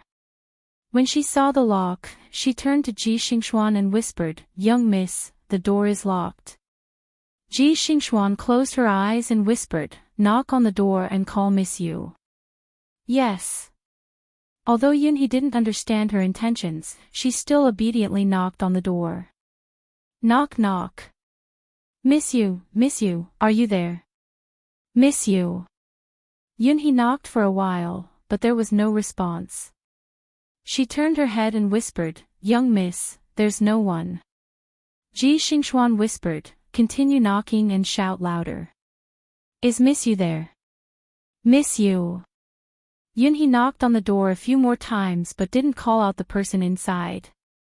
Instead, she called out the neighbor across the street. "Who are you looking for?" Auntie Sue, who lived across the street, opened the door halfway and poked her head out to look. Yunhee was hesitating on what to say when she heard Ji Xingxuan say, "Auntie, did you see anyone coming back from this household during the day?" "No, they moved away a long time ago." Auntie Sue saw that it was two young girls dressed in silk and satin, so she asked curiously, "Young miss, why are you looking for them?" Ji Xingxuan tilted her head to look at the tightly shut door behind her and said in a clear voice, "It's like this. Miss Yu, who used to live here, is currently staying at my house. However, she hasn't come back for the past 2 days, so I'm very worried. This afternoon, I heard that someone saw her being taken away on the street by the officials. I don't know if it's true or not, but I couldn't find her anywhere else. I'm afraid that something might have happened to her, so I came here. I'll have to trouble Auntie to help me keep an eye out for her when she comes back. I'll come back tomorrow." Auntie Sue made an "aw" sound and said with a strange look in her eyes, but this household doesn't have a girl aw. There are 2 people with the surname Yu, and they're brothers." "Which one are you talking about?" Ji Xingxuan said, "Her name is Yu Shu." "Is there no such person?" "Aw." Auntie Sue's eyes widened in disbelief. Yu Shu is a girl." Ji Xingxuan nodded and didn't say anything more. She glanced at the crack in the door again and left with Yunhee. Auntie Sue muttered as she retreated back home. She closed the door and went to talk to her husband about this strange matter. It turned out that the young man who lived next door for a long time was actually a girl. The master and servant had almost reached the entrance of the alley when Yunhee asked in confusion, "Young miss, just now you..." Ji Xingxuan softly shushed her and interrupted her. She paused at the entrance of the alley for a moment and was about to walk away when she heard a voice behind her, "Please wait." Under the veil, Ji Xingxuan's lips curved up slightly. She turned around and saw a figure walking towards her from the dark alley. In the blink of an eye, the figure appeared in front of her. A handsome face that seemed familiar appeared in the dim light. Her eyes flashed and she recognized the young man in front of her. He was the one she had met once at Qian Monastery. As she expected, he was here. "You." When Jing Chen saw the woman at the entrance of the alley, his eyes flashed and his voice paused before he asked, "Who are you?" He had overheard their conversation from inside the door and was worried about Yu Shu's situation, so he jumped over the wall and chased after them. Hearing his question, Ji Xingxuan frowned, "And who are you?" Chapter 281. I'm Xiao Yu's friend. Ji Xingxuan's face was half-veiled, so her expression was not obvious. "Since you're a friend, have you seen her these past 2 days?" Jing Chen had just seen Yu Shu during the day. She said that she was going to find Dr. He to ask about his illness, but she had not returned. Earlier in the courtyard, he had heard the conversation between Ji Xingxuan and Auntie Sue outside the door. He assumed that something had happened to Yu Shu and that this person in front of him knew about it. He asked, "She came here this afternoon. You said that she was taken away by the government. What happened?" Ji Xingxuan knew that this man in front of her was the Daozi that the Celestial Commissioner was looking for. She had come here to try her luck, but she had coincidentally bumped into him. Judging by his expression, he did not know about the announcement that had been made this morning. She immediately thought of something and said, "My surname is Ji, and I'm considered a relative of Yu Shu. For some reason, she was temporarily staying at my house as a guest. She didn't return last night, and there was no news from her. It was really worrying, so my family sent people out to look for her. I heard that she was taken away by the government this afternoon. I don't know if this is true or not. I knew that she had stayed here before, so I came here in case she didn't return to our house." Hearing this, Jing Chen frowned. He had actually seen the woman in front of him twice. The first time was at the Taoist temple outside the city, and the second time was to retrieve the adversity-blocking stone. Before this, Yu Shu had not mentioned her, so he did not know who she was. Now, it seemed that she was from the family that had bullied Yu Shu. His good impression of her immediately disappeared. However, he had always been a person of few desires, so he did not show his emotions. His expression did not change, but his voice became colder. "You said that she was taken away in the south of the city." Ji Xingxuan was a very meticulous person. As soon as she introduced herself, she noticed the slight change in Jing Chen's attitude. She knew that Yu Shu must have damaged the Ji family in front of him. If that was the case, it would be difficult to build a good relationship with this Daozi. After giving it some thought, Ji Xingxuan decided to take Yu Shu away from this place to avoid the Celestial Commissioner's interrogation. She said, "I am not sure. My grandfather has sent someone to the Yamen to gather information. If young master is worried about Yu Shu, why don't you come with me?" Jing Chen did not know where Yu Shu had gone. Now he could only ask what was in front of him. After thinking for a moment, he held the rusted sword in his hand and nodded, "Thank you."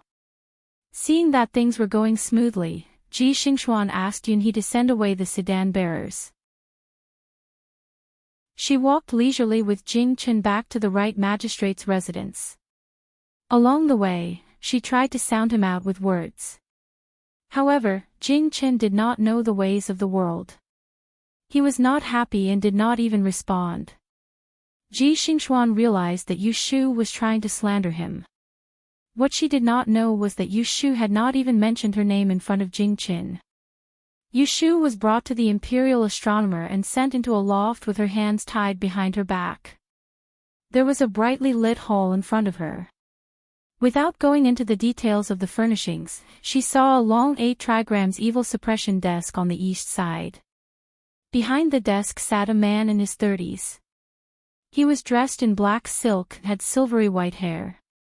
His appearance was extraordinary, but his expression was cold and dignified.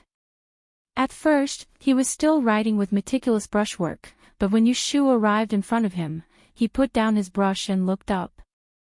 Yu Shu met the man's eyes. She knew that this was the Celestial Commissioner's junior supervisor. Even in this situation, she could not help but sigh. Hearing about him was not as good as meeting him in person. She immediately lowered her head, avoiding eye contact. "Your Excellency, this is the man." The middle-aged official who was sent to capture Yu Shu bowed. After scanning Yu Shu's messy hair and clothes, Ren Qiming picked up the announcement on the desk with his left hand and passed it to the attendant behind him. "Show it to her." "Yes." The attendant took the announcement and unfolded it in front of Yu Shu. Puzzled, Yu Shu lowered her head to look at the portrait on the announcement. Her expression changed slightly. She read the content of the announcement in detail. Not only did it reveal Jing Chen's identity to the world, but it also ordered a reward for finding him. Her heart sank.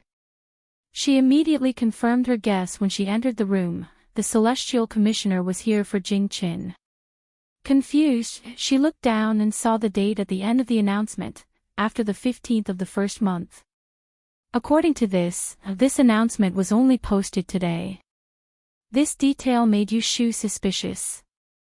It was not strange that the Celestial Commissioner would come to find her. Although Jing Qin seldom went out with her, more than one person had seen him.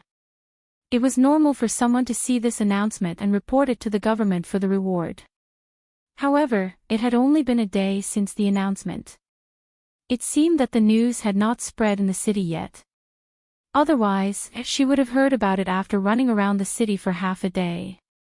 She could count all the people who had seen Jing Qin with her, Auntie Sue and her family, Shou Fang Fang, and a few other neighbors. They were illiterate, so how could they understand the content of the announcement? They might not think that the man in the portrait was Jing Qin.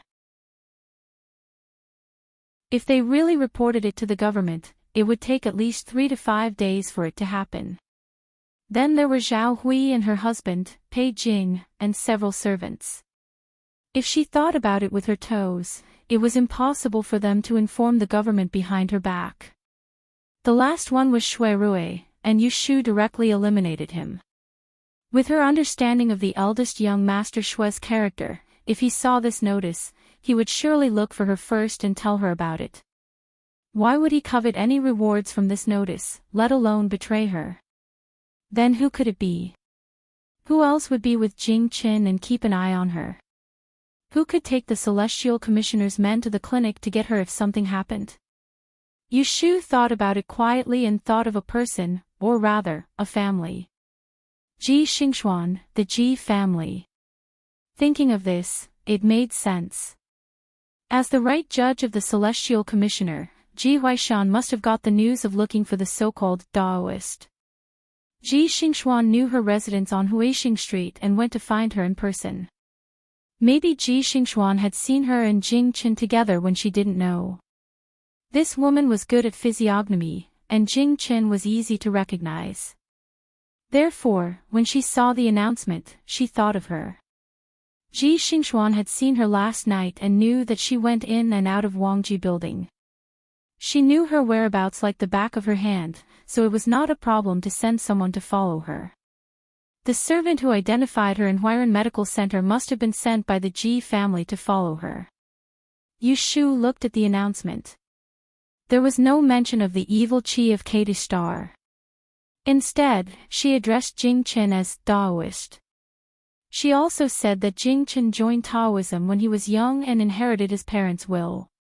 These beautiful words all showed that the royal family's attitude towards Jing Qin was friendly and valued. Since the Ji family found out that Jing Qin was in contact with her, and they knew that Jing Qin had a high status, they were afraid that she would take credit for finding the Daoist in the future. So, they made a move first to gain the upper hand. Somehow, they fooled their superiors and made the young eunuch send someone to catch her. In this way, if she honestly told the whereabouts of Jing Qin, she would be betraying Jing Qin in a disguised way. If she refused to tell, she would be in trouble. Not only would she not get any benefits, but she would also be trapped. However, Jing Qin was missing a piece of memory. He didn't know who wanted to harm him, so he would be in danger as soon as he showed up. As a senior actuary, Yu Shu was best at information calculation and analysis. Although she didn't know what was going on, she was able to sort out the clues that she already knew, and she was able to guess what had happened. Yu Shu's mouth was blocked. She could only curse in her heart, this wicked Ji family. Do you recognize the person in this portrait? Ren Qiming quietly observed the changes in Yu Shu's expression. Seeing that she finished reading the notice and didn't move for a long time, he asked. The attendant pulled out the cloth from Yu Shu's mouth. Yu Shu coughed hard for a while and spat out 2 mouthfuls of saliva. She took a deep breath and made up her mind. Then she raised her head and looked at the big man behind the desk who could kill her with one hand. She said in a hoarse voice, I don't recognize him. Ren Qiming frowned. Finding Yunhua and the princess's son was a very important matter. The Great Commissioner had told him to handle it personally and not let others handle it. That was why Right Judge Ji came to see him in a hurry. He said that the servants in the mansion had seen the notice and saw a Daoist child going in and out with someone. The description was very similar, so he sent his subordinates to bring the person back. Now that he was interrogating him personally, he wanted to avoid any mistakes. At this time, he saw Yu Shu's strange expression and concluded that she was hiding something. So he said coldly, since you have seen the notice, you should know who is in this portrait. Someone has seen you going in and out with Daoist child. Why do you say you don't know? Yu Shu's throat was blocked with phlegm. She felt dry and wretched. When she heard the junior supervisor's question, her neck stiffened and she couldn't answer. The middle-aged subordinate felt that she was being negligent. He snorted and kicked her in the back of the leg. She knelt down. Yu Shu's ears were numb and she cried out in pain, "Oh! The junior supervisor is questioning you. Don't hesitate and answer honestly." Wang Yang, Ren Qiming said coldly, "Leave." "Yes, sir." The middle-aged subordinate excused himself and bowed before leaving. At this time, only Ren Qiming, Yu Shu, and the attendant were left in the building. Your surname is Yu and you were born in Jiangnan. You were the concubine of the third son of the Celestial Commissioner, right Judge Ji Huaishan. You were an examinee of the Diyan examination last year, right? Ren Qiming held a report in his hand. It was just delivered to him along with Yu Shu. After listening to Ji Huaishan's report, he sent people to arrest her and also sent people to several places to inquire about this girl's situation to verify. In addition, you have a foster relative with the surname He who moved here from the south. You have a weak younger brother who moved to the He family in the 12th month of last year. At that time, he was accompanied by a young man. Later, he disappeared. Let me ask you, who is that man? And where is he now? Yu Shu bit her lips. She propped up her upper body and kneeled on the ground. Cold sweat appeared on her forehead and her shoulders trembled slightly. She said in a hoarse voice, "That is a friend who is staying at my house. I don't know where he went. As for the person in the painting, even if you ask him 1,000 times, I don't know him." Yu Shu's heart was heavy. The Ji family probably knew that she went to Huixing Street in the afternoon since they sent people to follow her. Jing Chen was now waiting for her in the small courtyard. He was completely unaware of the news outside and had nowhere to hide. It was only a matter of time before he was found. She wasn't stupid enough to think that if she didn't say Jing Chen's whereabouts, the Celestial Commissioner wouldn't be able to find him.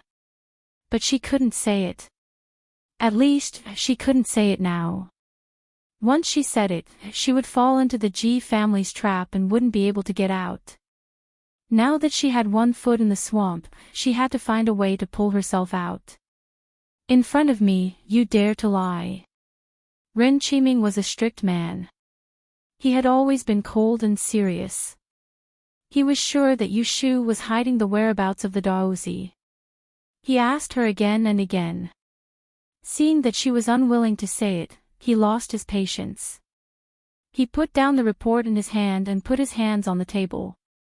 He said, "Qing Feng, let her speak." Chapter 282. Ji Xingxuan brought Jing Qin to the Ji family and settled him in the living room of the front courtyard. She said, "Wait here for a moment. I will go ask grandfather to see if there is any news of Yu Shu." Jing Qin nodded but did not sit down. Instead, he held his sword and stood at the door of the living room. Ji Xingxuan knew that he was a Daoist and did not stand on ceremony. She left with her maidservant and hurriedly went to the back.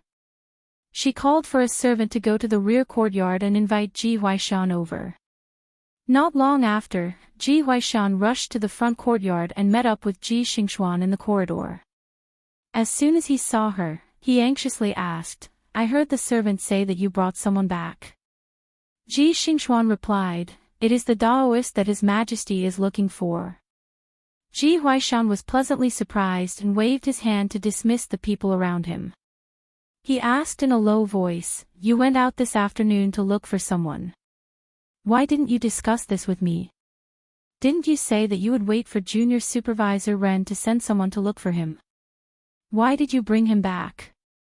Ji Xingxuan first told Ji Huaishan how she brought Jing Chen back. Then, she told him what she was thinking. Grandson only wanted to go and investigate. After seeing the Daoist, I reported my family name. From his attitude, it seems that he is dissatisfied with the Ji family. It must be because of Yu Shu. Grandson thinks that since there is no way to resolve this peacefully, rather than letting Junior Supervisor Ren find out the Daoist's whereabouts from Yu Shu, why don't grandfather personally bring him to Senior Supervisor Ren? It will be beneficial. Ji Huaishan stroked his beard and his eyes flashed. He said, "This is good. However, you are tricking him to come back. From his appearance, he doesn't seem to know anything. How should we bring him to Celestial Commissioner? You can't force him. Just tell him the truth. That's it." Ji Xingxuan's expression did not change. She covered her mouth with one hand and muttered. Ji Huaishan nodded repeatedly as he listened. Finally, he smiled and said, "My granddaughter is still the most sensitive. Let's go and meet this Daoist with grandfather." The grandfather and grandson turned to the front hall. Jing Chen was standing at the door, looking up at the stars in the night sky. Hearing footsteps, he saw an old man and a young man coming from the left corridor. They stopped in front of him. The old man was about to speak, but when he saw Jing Chen, his face suddenly changed and he stared at him. Ji Xingxuan stepped forward and supported the old man. "Grandfather, what's wrong? This young master said that he saw Miss Yu today. Didn't you have something to ask him?" However, Ji Huaishan ignored him. He stared at Jing Chen and said excitedly, "May I ask if you are the descendant of Yunhua Ez?" Jing Chen was shocked to be exposed by the old man in front of him. However, he remembered Yu Shu's reminder and did not respond. Instead, he frowned and said, "You've got the wrong person. I'm here to look for someone. Do you know where Yu Shu is now?" "That's impossible. You're clearly the same as the one in the portrait." Ji Huaishan had a look of disbelief. He turned his head and ordered the steward, "Go and bring me the announcement on the table in my study." "Yes, Your Excellency." Ji Xingxuan had a puzzled expression and said doubtfully, "Grandfather, what's wrong with you? This young master is Yu Shu's friend. How did he become the descendant of Yunhua Ez?" Ji Huaishan shook his head and ignored her. He cupped his hands at Jing Chen and said, "Young master, please don't be impatient. Let this old man verify something and then tell me where Yu Shu is." Jing Chen looked at the grandfather and grandson in front of him. He was puzzled and nodded. A moment later, the steward ran back with a scroll and gave it to Ji Huaishan. He handed it to Jing Chen, "Young master, look. This is the announcement that the emperor ordered to be posted in the city this morning." Jing Chen took it in his hands and looked at it. He saw the portrait and the document and suddenly realized that the imperial family had ordered to find him. No wonder he had never seen the old man in front of him, but the other party recognized him. Then, a servant was brought in front of them. Ji Huaishan pointed at Jing Chen and asked, "Lai San, you said that you saw Miss Yu and the person in the portrait together. Are you talking about this young master?" The servant with small eyes looked at Jing Chen and nodded vigorously, yes, it's him. Last year in the 12th month, when I went to the south of the city to visit the bride, I saw this young master together with Miss Yu, who is currently living in our estate." When Jing Chen heard this, he seemed to understand something and raised his head to look at Ji Huaishan. However, Before he could ask, Ji Huaishan sighed and then cupped his hands at Jing Qin and said, "This old man is the Celestial Commissioner, right, Magistrate Ji Huaishan? May I ask if young master is a cultivator from Mount Longhu? If you are, then you are undoubtedly the descendant of Master Yi that the Emperor has ordered to find. To tell you the truth, His Majesty is in a hurry to summon you back to the Imperial Court. Everyone in the Imperial Astronomer's office has received the order. Because this old servant was certain that he had seen you and Yu Shu together, I was unable to find her.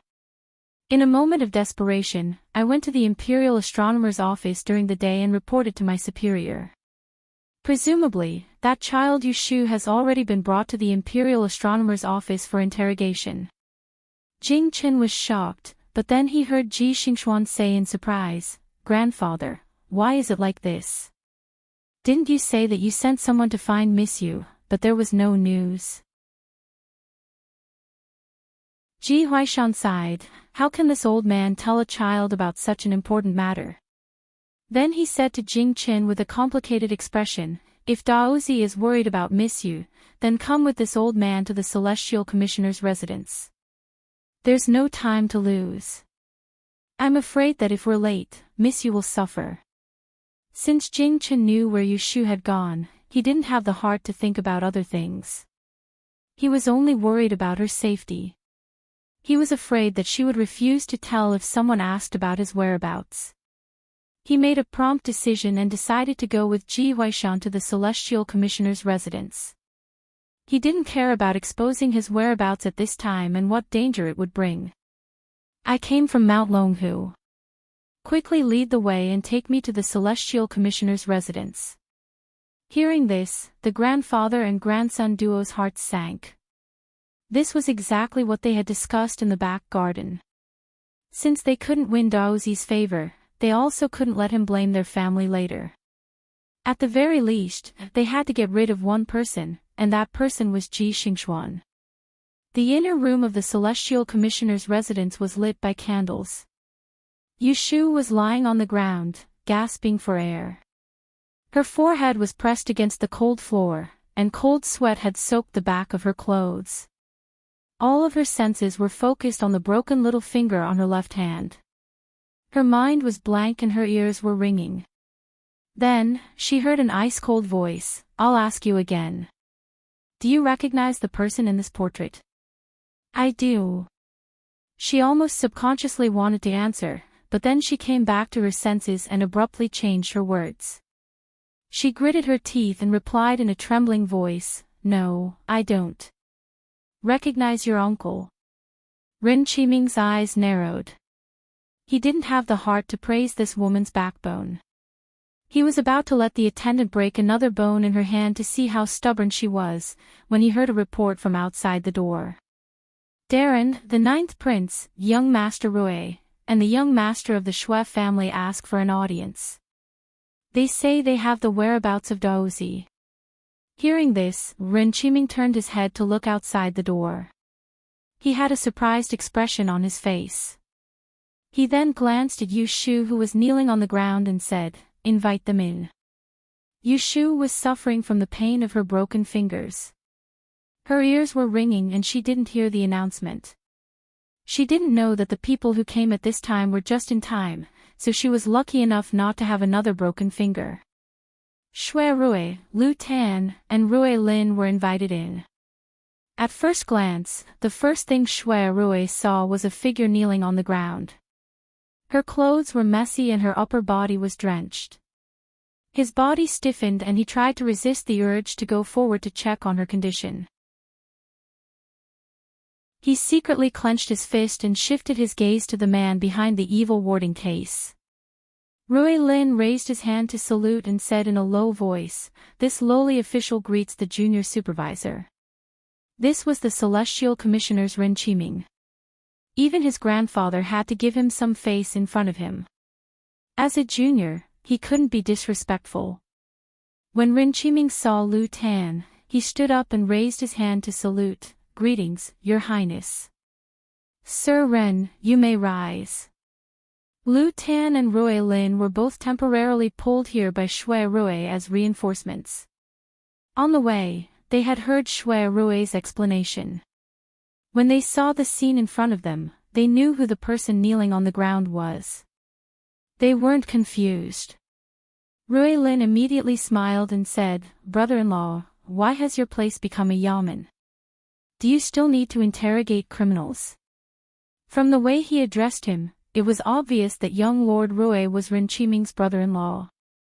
If there were people in Anling City who weren't afraid of Junior Supervisor Ren's cold face, he was one of them. Ren Qiming ignored him, but his expression softened a little. He turned to Lu Tan and Shui Rui and said, "Your Highness and Mr. Shui have the whereabouts of Daozi." Lu Tan said, "It was my cousin who came to find me. He said that he had news of Master Uncle. Coincidentally, I was with Rui Lin, so we came together." "Let him tell, sir." "Brother Rui." When the tinnitus in Yushu's ears subsided a little, she heard a few more voices in the building. They were vaguely familiar. She slowly turned her head and saw a few more pairs of boots on the ground. When she looked up, her vision gradually became clear. She was the first to recognize Shui Rui and was stunned on the spot. Why is he here? Before she could wrap her mind around it, she heard Shui Rui's voice, "Sir Ren, I have seen Daozi in person a month ago." Ren Qiming looked serious and said, "Where did you see Daozi? Tell me in detail." Shui Rui's eyes moved. He turned to look at Yushu on the ground and said, "Sir, please untie her first." Ren Qiming frowned. He looked at Shui Rui and then looked at Yushu. Since he knew that they knew each other, he thought that there must be some inside story. After hesitating for a moment, he waved his hand and said, "Release her." The attendant was about to untie Yushu, but Shui Rui was one step ahead of him. He went forward to help Yushu up from the ground and untied her wrists behind her back. As soon as he touched her wrists, he heard her gasp and tremble. He thought that she was injured and hurriedly checked. Soon, he found that one of her little fingers was broken and blood was squeezed together. It was mercilessly twisted. It was a shocking sight. Shui Rui turned pale with fright. He couldn't care less about the anger in his heart. He hurriedly tore off a piece of his sleeve, put her against his chest, and held her finger. He felt her body tremble slightly and whispered in her ear, "Bear with it." Yushu seemed to know what he was going to do. She leaned against him numbly.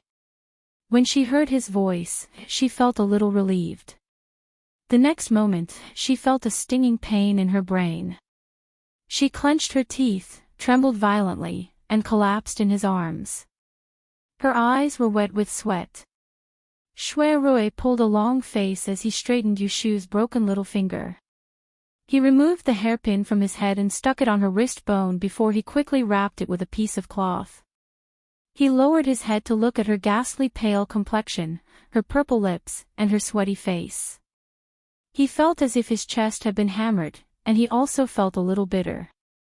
Seeing the girl that he had been longing for suffer for another man again and again, this feeling was really not good. Chapter 283. Shui Rui knelt on the ground, hugged Yushu to his chest, and treated the injury on her hand. He gently held her trembling left hand with one hand, raised his head, and said coldly to Ren Qiming, "Sir Ren, you brought her back to the Celestial Commissioner for interrogation without distinguishing between right and wrong, and you even used private torture. Don't you know that this is a violation of the law?" Upon hearing his questioning, Lu Tan and Ruilin had a strange look on their faces. Both of them knew Shui Rui for more than a day or two. They knew that he was usually dignified, cautious in his words and actions, and always pretended to be gentle and refined. However, his temper was actually the worst. Looking at him now, it was obvious that he was about to fall out. Ren Qiming looked at Shui Rui and said expressionlessly, "I was ordered by the Emperor to find the whereabouts of the descendant of Yunhua Yi and Princess Liue. I received a report and found out that this person had been in contact with Daozi, so I sent someone to bring her back." As for the torture, Mr. Shui, you are being too serious. However, she refused to confess, so I accidentally got someone to break her finger. She can just reattach it when she goes back. How can this be considered violating the law? Seeing that the situation was not good, Ruelin quickly jumped out to interrupt. He laughed dryly at Rinchiming and winked at Shui Rui. Brother Rui, aren't you going to tell my brother-in-law about Dozi's whereabouts? Yushu leaned in front of Shui Rui, endured the pain, and concentrated on listening to their conversation. When she heard what Ruelin said, her eyelids twitched. She guessed that the Ji family wanted to harm her and had already thought of a plan to deal with it. However, she did not expect that Shui Rui would appear halfway. Obviously, he wanted to protect her and tell them about Jingqin. Although it was a mess, it could also be regarded as a delaying plan. Sure enough, as soon as Yushu thought about it, she heard Shui Rui say, Dozi's name is Jingqin. A month ago, he stayed at my sworn sister's house. As far as I know, Dozi used to suffer from amnesia, and I don't know where he came from. Later, he recovered his memory and left alone. My sworn sister is also looking for his whereabouts, but she doesn't know where he went. I also sent someone to help her inquire, and I got the news that a few days ago. Hearing this, Yushu suddenly coughed and interrupted him. She said in a hoarse voice, Brother, don't say. Her stop was heard by several people in the building. Ren Qiming was listening to the key point of Shui Rui's story, but he was stopped by Yushu. His face turned cold, but before he could say anything, he heard Shui Rui say in a low voice, Why don't you say it?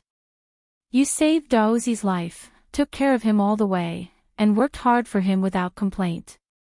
After he recovered, he left without saying a word. Now you have been wronged and suffered. Why do you still want to cover up for him? Yushu was stunned when she heard this. She was able to discern that Shui Rui was really angry, and she actually didn't know how to reply for a moment. Her broken pinky felt another wave of pain, and it pierced her to the point her teeth chattered, causing her to grab tightly onto his sleeve and lean her head against his chest. She pressed her forehead against his thick chest, and she gritted her teeth to prevent herself from crying out in pain. Shui Rui noticed her little movement. He knew that she was uncomfortable, but he couldn't replace her. He could only gently tighten his arms, trying to make her feel better. Ren Qiming had been frowning since Shui Rui opened his mouth. He didn't worry about anything else, but he was worried that the news of Daozi's life in Kata Star would be leaked. So at the beginning, when he found that Yushu was hiding something, he wanted to deal with her as soon as possible in case she already knew it.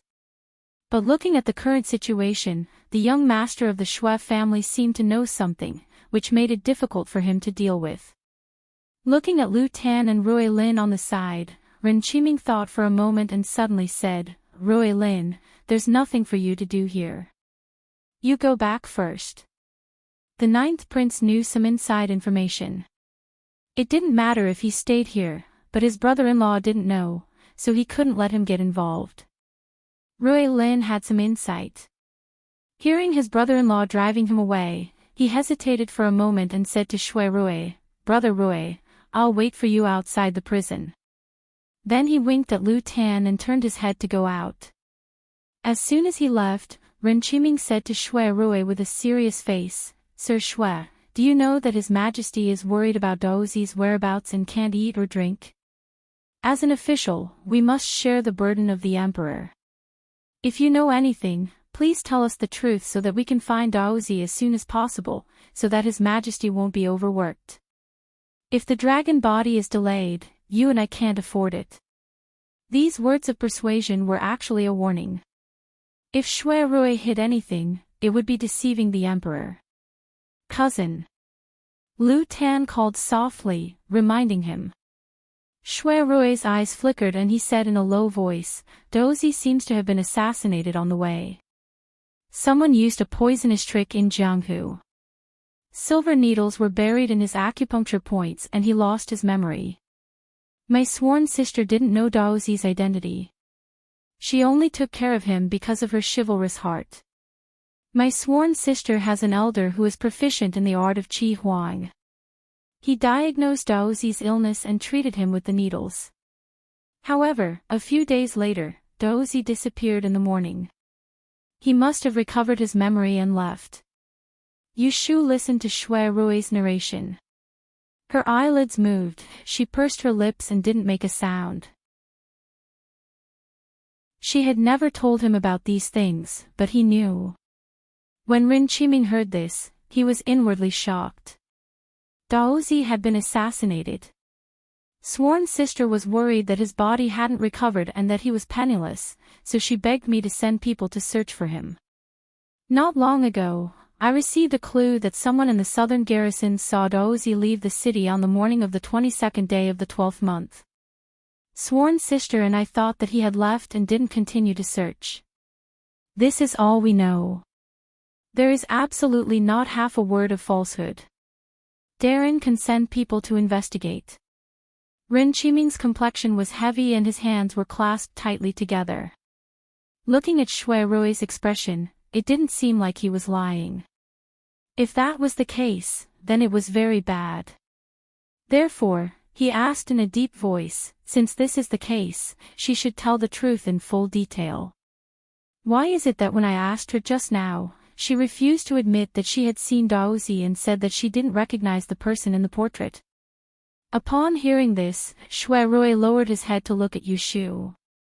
His eyes flickered a few times and he said with disappointment and frustration, thinking about it, when Darren Rin interrogated my sworn sister, it wasn't that she didn't want to talk, but that she didn't know where to start. She is a young and fair-skinned girl and was entangled with Daozi. Now that the imperial court is looking for him with great fanfare, if she can't tell you where Daozi went, how can you let her go? If Daozi is injured and you can't find him, won't you blame it all on her? Hearing Shui Rui trying to defend her, Yushu's lips moved and she sighed. She didn't say it not because she was afraid that they wouldn't let her go, but because she didn't want to let some people go. Come. Rin Qiming suddenly stood up from his chair and called for the imperial bodyguard outside the door. He ordered, quickly go and invite the head prefect here. Yes, sir. The imperial bodyguard obeyed the order and left. Rin Qiming turned to the people in front of him and said solemnly, "This is a serious matter, all of you wait here." Rin Qiming invited the head prefect. Lu Tan didn't do anything. Even though Shui Rui didn't want to stay any longer, he knew he couldn't leave. Therefore, he looked around and saw an empty chair under the south window. He carried Yushu horizontally and gently placed her on the chair. He then poured a cup of water from the coffee table and fed it to her mouth. Cough, cough. Yushu was still ill. After this torment, she barely had any breath left. She had no strength to support herself, so her body tilted and leaned on Shui Rui. She muttered, "Thank you." At this moment, Shui Rui wasn't in the mood to avoid arousing suspicion. He put an arm over her shoulder so that she could lean more comfortably. His other hand gently touched her burning forehead. His eyes darkened and he whispered, "Bear with it a little more." Yushu closed her eyes and silently agreed. Yes, bear with it a little more. Lu Ten also found a place to sit. For a moment, there was no sound in the building.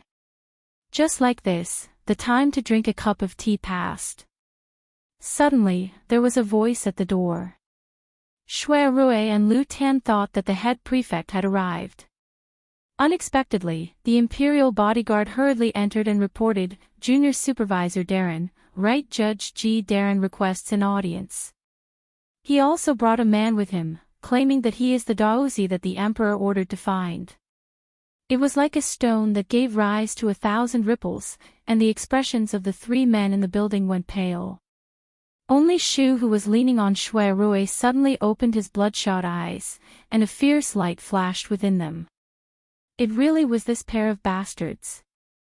Rin Qiming and Lu Tan both stood up from their chairs. The former reacted the fastest and hurriedly said, "Quickly let them in." The imperial bodyguard retreated. A moment later, 3 people followed him in. They were Ji Huaishan, Ji Xingxuan, and Jing Chen, who had rushed over from the right judge's office. The people who came in looked at the people in the building, and the people in the building looked at the people who came in. Several gazes intertwined. 7th Martial Uncle. Lu Tan beamed with joy and strode forward to greet them. His voice had undoubtedly confirmed Jing Chen's identity. Ren Qiming stared in Jing Chen's direction and saw his face clearly. His serious face, which was like an iron plate, unexpectedly revealed an excited expression. He was worried about the Daozi's safety and was afraid that something bad would happen. Who would have thought that the situation would take a turn and he would see the people who came? Jing Chen had no one else in his mind. When he saw Yu Shu, he left Lu Tan and quickly walked towards her. Xiaoyu. Jing Chen could see that Yu Shu's condition was not good. He reached out to touch her forehead, but was firmly held by a hand that stretched out from the side. The hand stopped half an inch in front of her forehead and could not move forward. Jing Chen followed the hand and looked at its owner. He saw a frosty face looking at him coldly. The instinct of a martial artist made Jing Chen smell a bit of danger from the other party. Jing Chen frowned slightly and did not compete with him. He lowered his head to look at Yu Shu, but because her dark sleeves covered her, he did not see her broken fingers. He could see that she looked very pale and worried. Xiaoyu, how are you? I'm fine. Cough, cough. Yu Shu coughed as soon as she opened her mouth. Shui Rui stroked her back. She took a deep breath and shook her head at Jing Chen. I'm fine. I won't die. As she spoke, Yu Shu looked at the grandfather and grandson who had come to take advantage of the situation. She took a deep breath and sneered without saying anything. Daozi, Ren Qiming called out to Jing Chen. Seeing that he did not respond, he turned his head to Ji Huaishan and asked seriously, Right Judge Ji, what is going on? Where did you find the Daozi?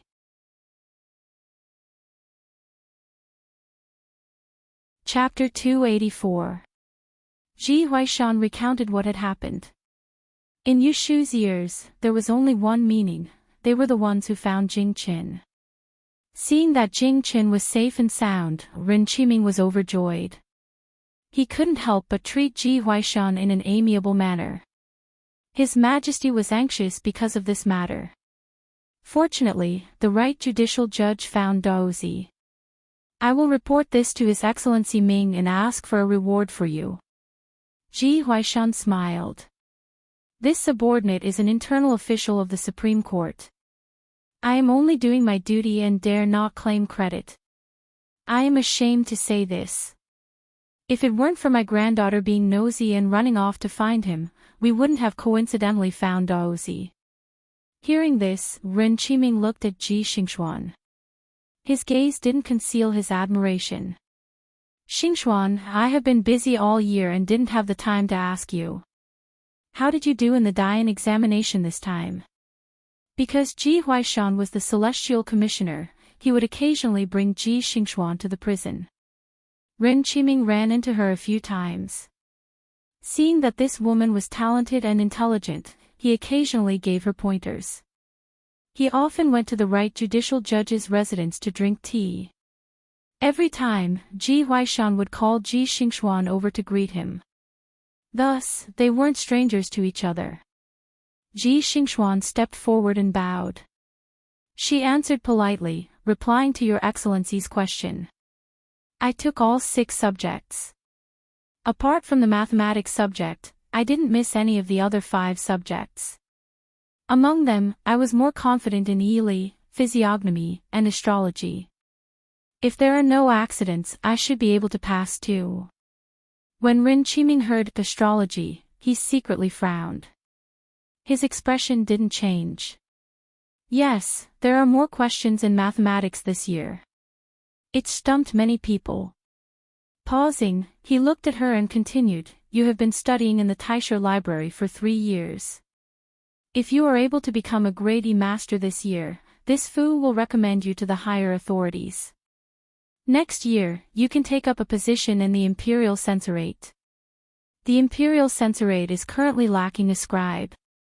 Although it is only a 7th-ranked scribe, you will be able to learn much better than anywhere else. The selection of officials for the Celestial Commissioner was different. As long as it was approved by the senior supervisor and the junior supervisor, even the emperor wouldn't interfere. It wasn't easy for a woman to become an official. Today, with Ren Qiming's words, Ji Xingxuan would be appointed to the Celestial Commissioner's post. Hearing this, Ji Xingxuan paused. Then, her beautiful eyes brightened. She was overjoyed. Ji Huaishan was even more overjoyed. Fearing that Ren Qiming would take back his words, he hurriedly said, "Xingxuan, hurry up and thank the junior supervisor for his appreciation. Xingxuan will not disappoint your excellency." On one side, they were giving gifts. On the other side, Yu Shu was watching coldly from the sidelines. Everyone else who witnessed this scene had different thoughts. Shui Rui sneered because he knew a lot of inside information. He could see through this grandfather and granddaughter's ploy. It was nothing more than using a knife to hurt someone and then sitting back and enjoying the fruits of their labor. It was a pity that the little girl in his arms had worked so hard to protect a noble to the capital. In the end, she had made a wedding dress for someone else. She had to suffer in silence and couldn't say anything. Jing Chen looked thoughtfully at the old and young pair who had brought him here. He suddenly said, "Did you know that I was hiding in that small courtyard?" Others might not understand what Jing Chen was saying, but the grandfather and granddaughter of the Ji family understood. Ji Huaishan's smile froze. Ji Xingxuan frowned and asked, "Why do you say that, Daoist?" Jing Chen pointed at her and said suspiciously, "You've seen me before. Last October, at the Qian Temple in the south of the city. At that time, I was with Xiao Yu and you met me. You recognized me. Today, you pretended not to know me. You deliberately used Xiao Yu as an excuse to bring me here, didn't you?" Jing Chen was not worldly. However, he was born sensitive and meticulous. He could often sense the changes in people's hearts. That was why he did not hesitate to hand over a treasure like the Yellow Frost Stone to Yu Shu in Yang City. He believed it because he knew it. Reality proved that he did not trust the wrong person. In the future, not only did Yu Shu save his life, but it was also because of her that he could stand here safely today. Shui Rui looked at Jing Chen in surprise. He thought to himself that this person was not stupid. Ren Qiming looked at Ji Xingxuan meaningfully and asked, "Xingxuan, Daoist said that you've seen him before. Is that true?" Ji Xingxuan hesitated for a moment and said in a low voice, "Yes, I've seen Daoist at the Qian temple before." Xingxuan. Ji Huaishan was shocked. He did not understand what she was doing. Shui Rui also looked at Ji Xingxuan strangely. He did not know what trick she was playing. "Grandfather," Ji Xingxuan clenched her hands in front of her abdomen. She smiled bitterly and said, "Did you forget? Last October, I accidentally broke your treasured painting of the 9 plum blossoms and was punished by you to copy books at home.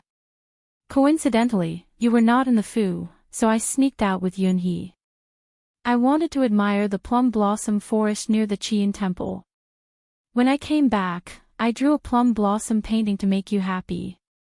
I was afraid that you would blame me afterwards, so I did not mention it again. Coincidentally, I met Daoist at the temple. Now that I've seen him, how could I recognize him? I could only pretend not to know him. Who would have known that he was the Daoist you were looking for?" This was indeed a coincidence and caused Daoist to misunderstand. This explanation was flawless and immediately dispelled everyone's suspicions. Ji Xingxuan had made it very clear that she had seen Jing Chen before. However, at that time, she did not recognize Jing Chen. Today, she pretended not to know him because she was afraid of bringing up the matter of her sneaking out. Jing Chen only had suspicions. In the end, there was no evidence to prove that Ji Xingxuan had tricked him to come here. Shui Rui was a little shocked. He thought to himself that this Ji Xingxuan had a deep mind. She was quick-witted and meticulous. She was practically invulnerable. On one hand, he was lucky enough to break off the engagement with the Ji family that day.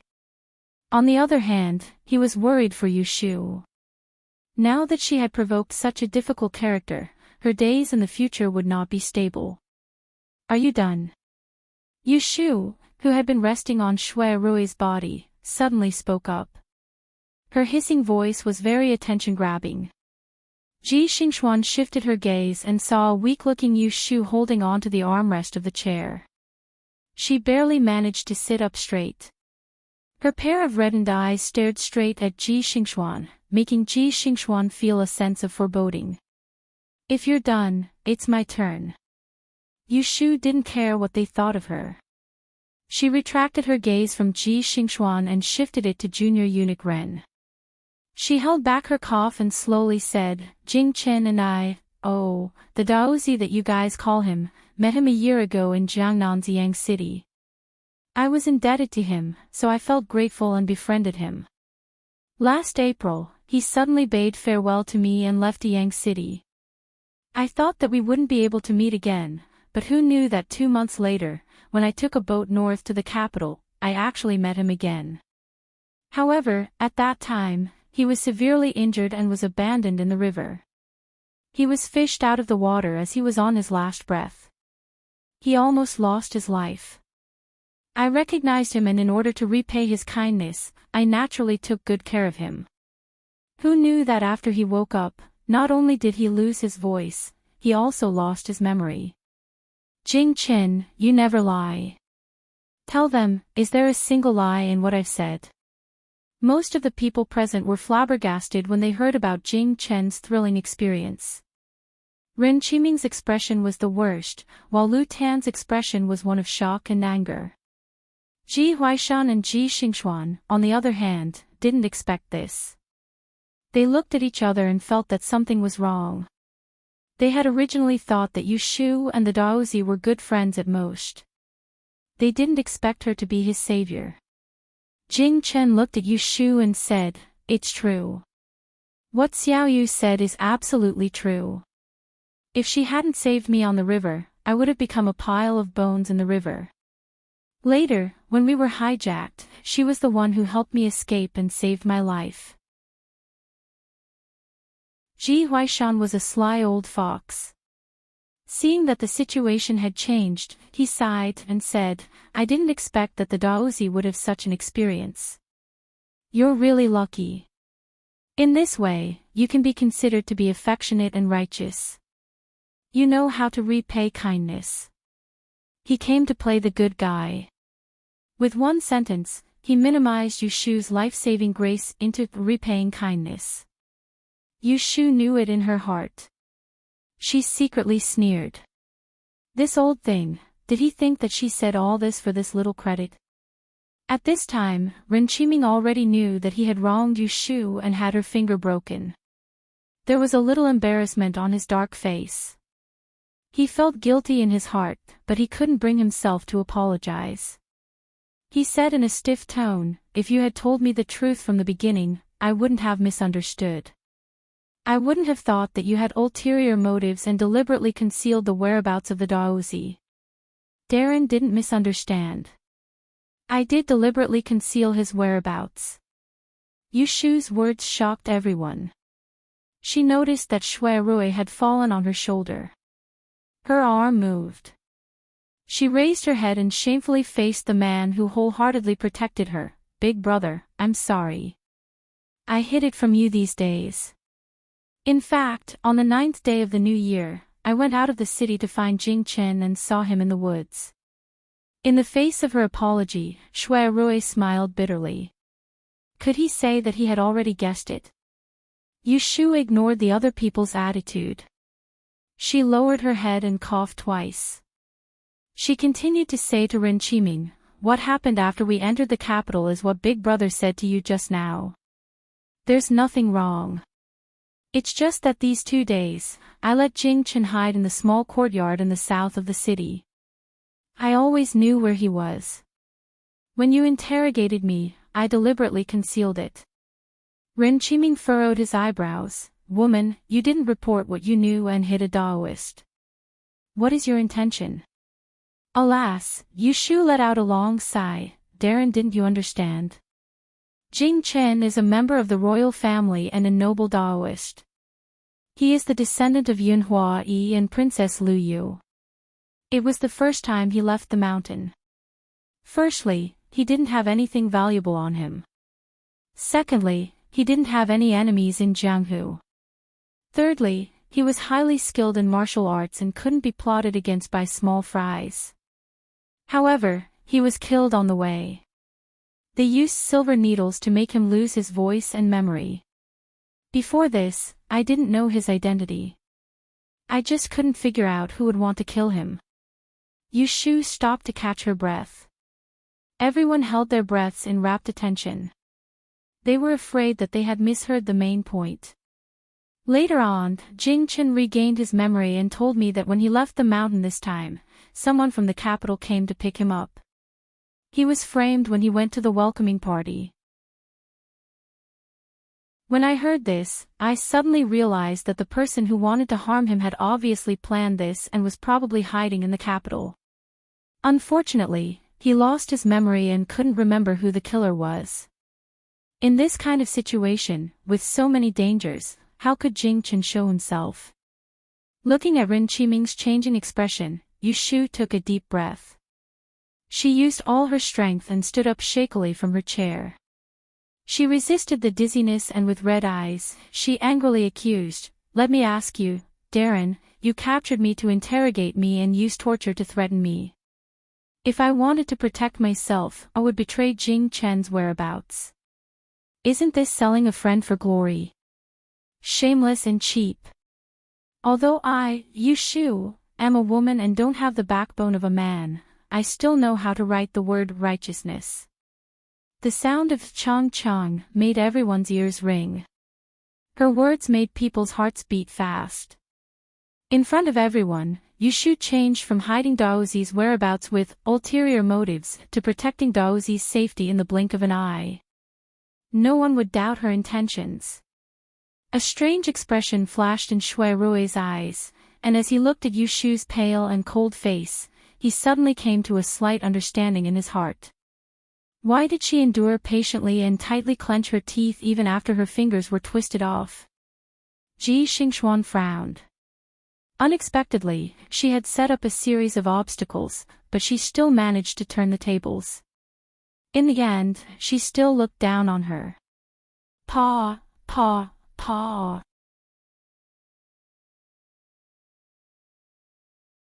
Chapter 285. A strange expression flashed in Shui Rui's eyes, and as he looked at Yu Shu's pale and cold face, he suddenly came to a slight understanding in his heart. Why did she endure patiently and tightly clench her teeth even after her fingers were twisted off? Ji Xingxuan frowned. She didn't expect that she would be able to turn the tables on her. She had underestimated her. Clap, clap, clap. A round of applause came from outside the door. No one could be seen, but the laughter was like a spring breeze. Hee hee, what a good righteous. I would like to see such a loyal and affectionate daughter.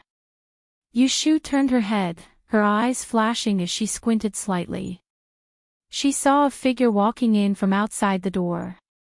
He was tall and handsome, dressed in a beautiful robe with a purple collar and black ribbon on his shoulder.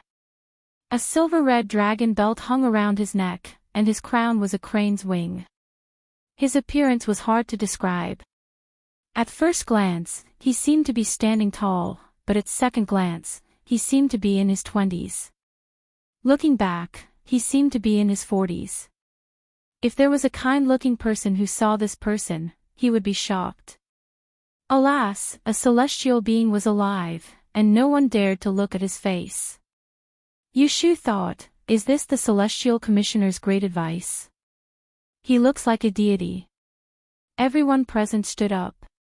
Those who were still standing bowed and said respectfully, Grand Secretary. Greetings to Great Secretary. This lowly official greets Great Secretary. Even the 9th Prince, Lu Tan, lowered his head and greeted the Great Secretary. The only ones who didn't move were Yu Shu and Jing Qin, the two inexperienced people. No need to be so courteous. The Grand Tiandi had a slight smile on his face as he swept his gaze across the crowd. His gaze first paused on Jing Qin before landing on Yu Shu. Were you the one who escorted Daozi into the capital? Yu Shu hurriedly lowered her head and bowed. She knew his identity and didn't dare to be disrespectful. Commoner Yu Shu greets the Great Secretary. Jing Chen and I are good friends. We didn't escort him, but we helped each other along the way. She didn't know that these words had a different meaning in the ears of those who knew. The Great Secretary looked at her meaningfully and said, You've worked hard. As he spoke, he looked at Jing Chen and said with a gentle expression, Jing Chen, is Taoist Hui Xian well? Jing Chen's face turned serious. He said, Master is in good health and asked me to send his regards when I see you. He also asked me to bring you a sword as a gift. But I was ambushed on the way and lost it. It doesn't matter. It's fine as long as you're fine. De Tidian raised his hand and patted his shoulder. It's been hard on you. You ran into danger on the way and hid everywhere. Now that you're back, you don't have to worry about anything else with me here. His words seemed to have a hidden meaning. Jing Chen understood some of it, but the others didn't. Ren Qiming walked forward and bowed. Tai Shu, what happened is, this seat already knows. There's no need to explain.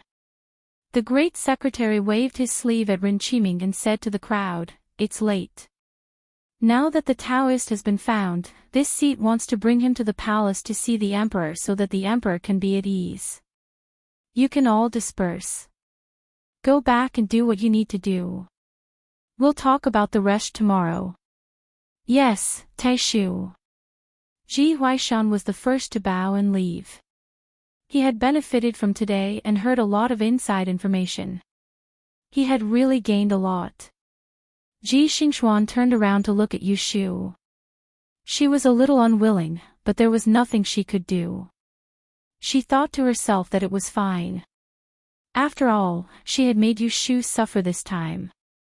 As for the rest, she could wait for next time. The grandmother and granddaughter were about to leave, but before they reached the door, they heard a voice saying, Wait a moment, Official Ji. Let me finish. Yu Shu calmly stopped Ji Huaishan and Ji Xingxuan. She lowered her head and coughed. She bowed to the immortalite Great Secretary and solemnly reported, This lowly person has an important matter that I must report. It concerns the Taoist's safety. Oh. The Great Secretary was puzzled. What is it? Tell me.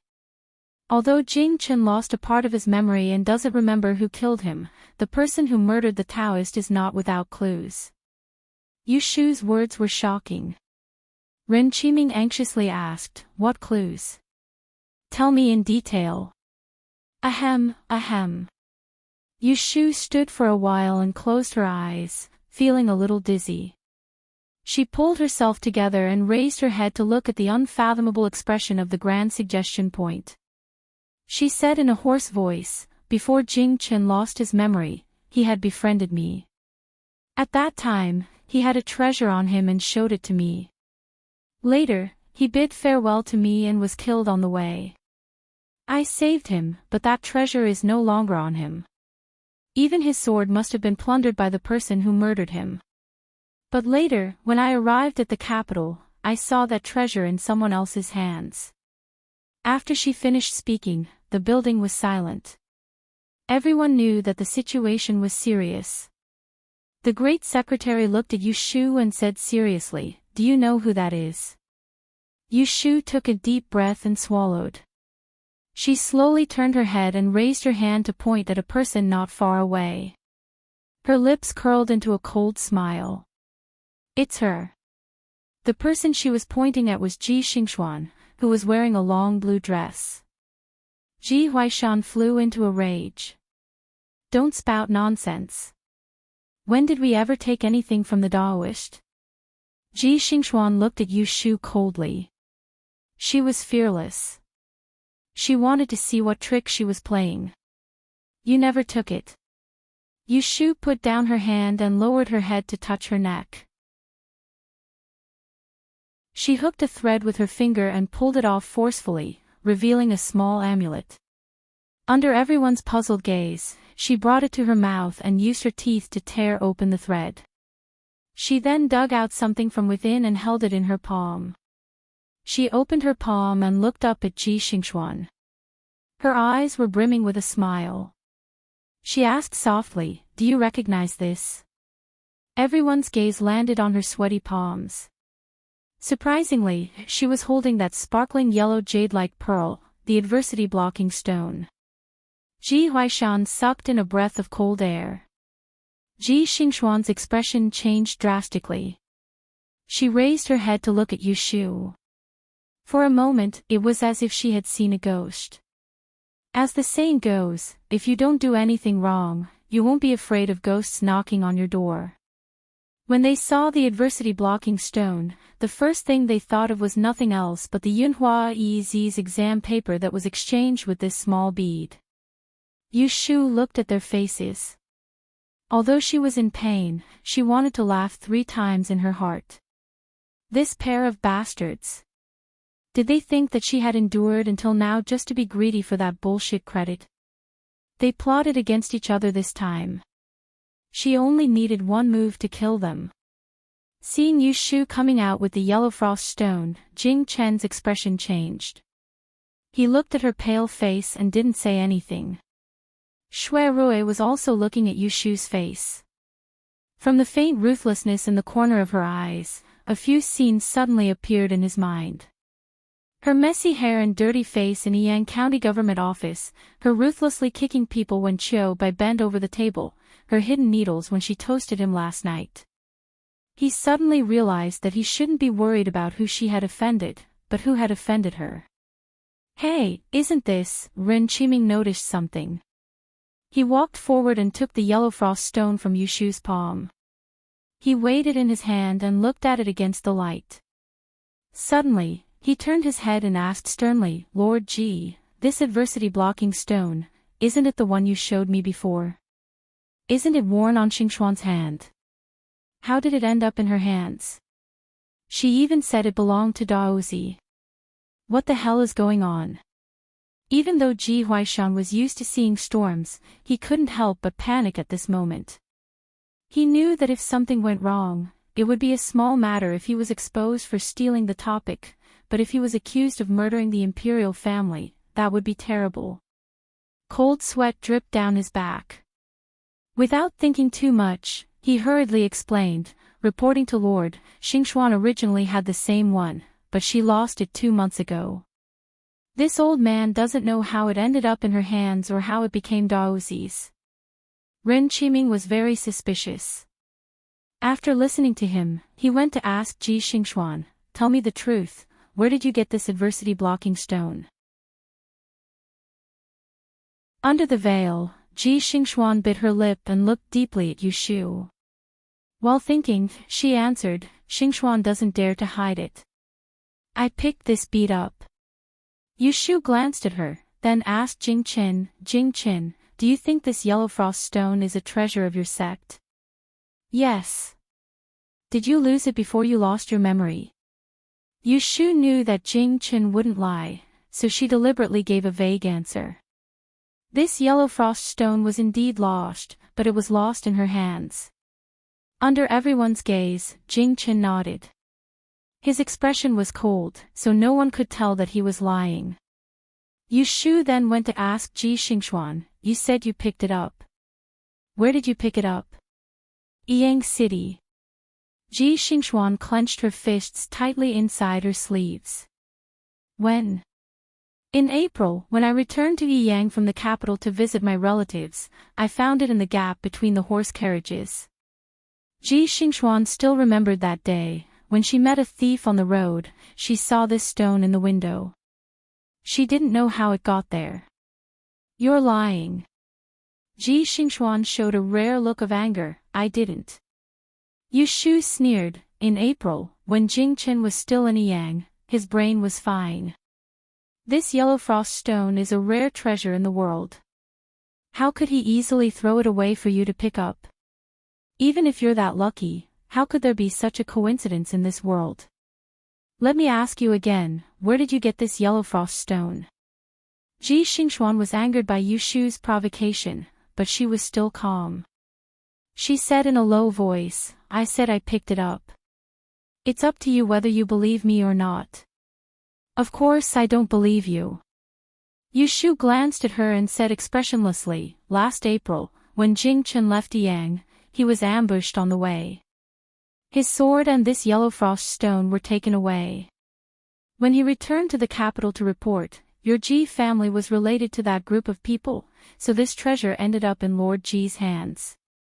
Then, it was transferred to you, Miss Ji.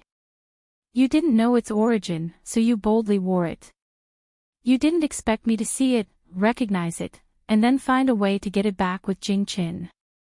Her tone changed as she moved forward, and she broke free from Shui Rui's support before slowly walking towards the Ji clan's grandfather and grandson. With her back facing everyone, her eyes narrowed into red slits as she grinned to reveal a mouthful of ghastly white teeth, and she didn't conceal the ridicule on her face in the slightest. What? Do you want me to tell everyone how we got this yellow frost rock back? If she told them, it would inevitably bring up the matter of the Ji family stealing the exam. If she didn't tell them, it would be impossible to explain. She wanted them to have a taste of this dilemma. Ji Huaishan's face turned slightly pale, but he forced himself to calm down. Ji Xingxuan looked at Yu Shu. She almost bit her lips under the veil. It turned out that she was the one who got the EZ exam paper first. It turned out that she was the one who wrote the letter, threatened them, and schemed to steal the calamity shielding stone in Changchun Square.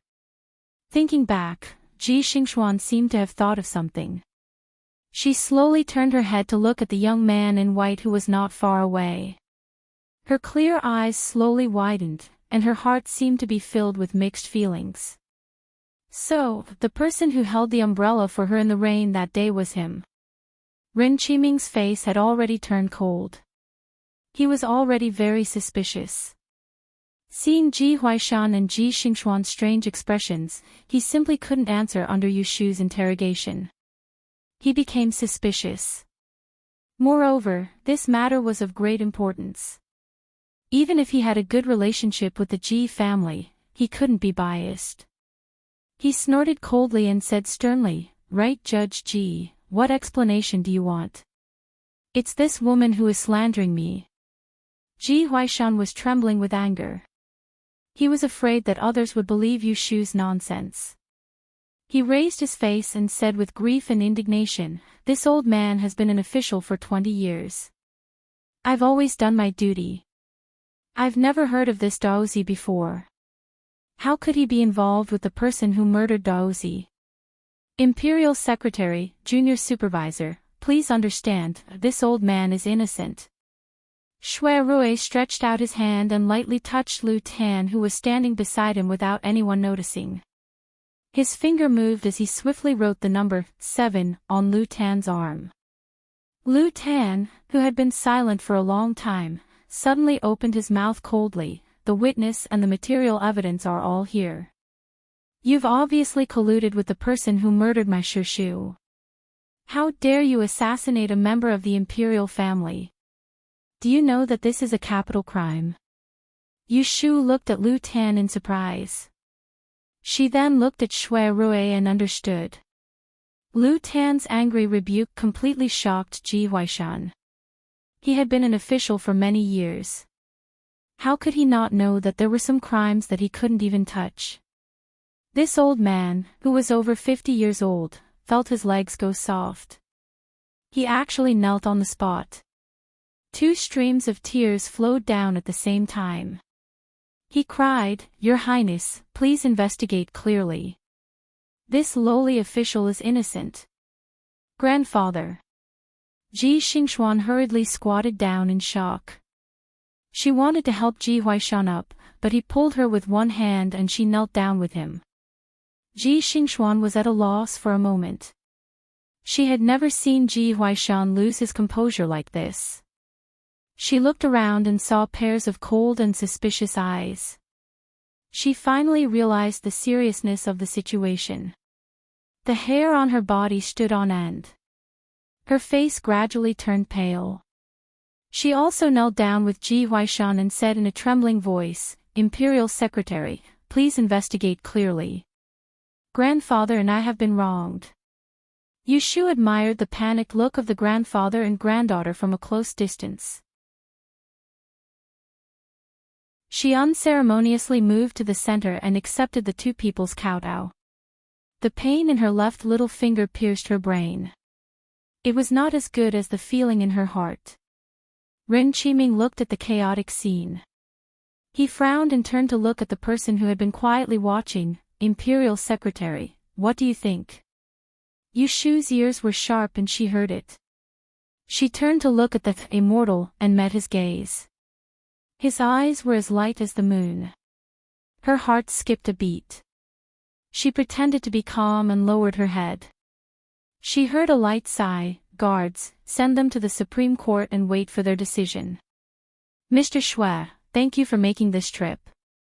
I will go to the palace to see the Emperor and ask the Emperor to make a decision." Dong! Ji Huaishan's blood rushed to his head and he fainted. Ji Xingxuan was stunned for a moment.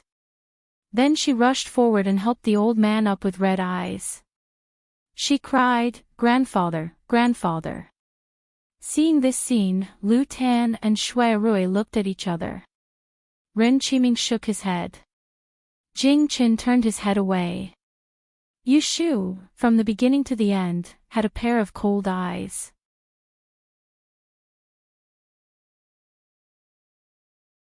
Chapter 286.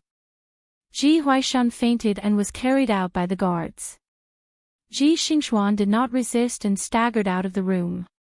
Before leaving the room, she looked back at Yushu. It was a quick glance that was neither angry nor angry, but there was a hint of coldness in it. Yushu could tell that it was not over yet. Yushu secretly sneered. If it was not over yet, then so be it. She was not afraid of her. She did not expect to make the Ji family extinct this time. However, with another trump card in her hand, it was inevitable that she would be skinned. Moreover, Yushu turned to look at the 9th prince, Lu Tan, who was standing next to Shui Rui. She always felt that they would add fuel to the fire. Even if she did not pursue this matter, the 2 of them seemed to have other plans. Since Ji Huaishan was an official in the court, he must have enemies and friends.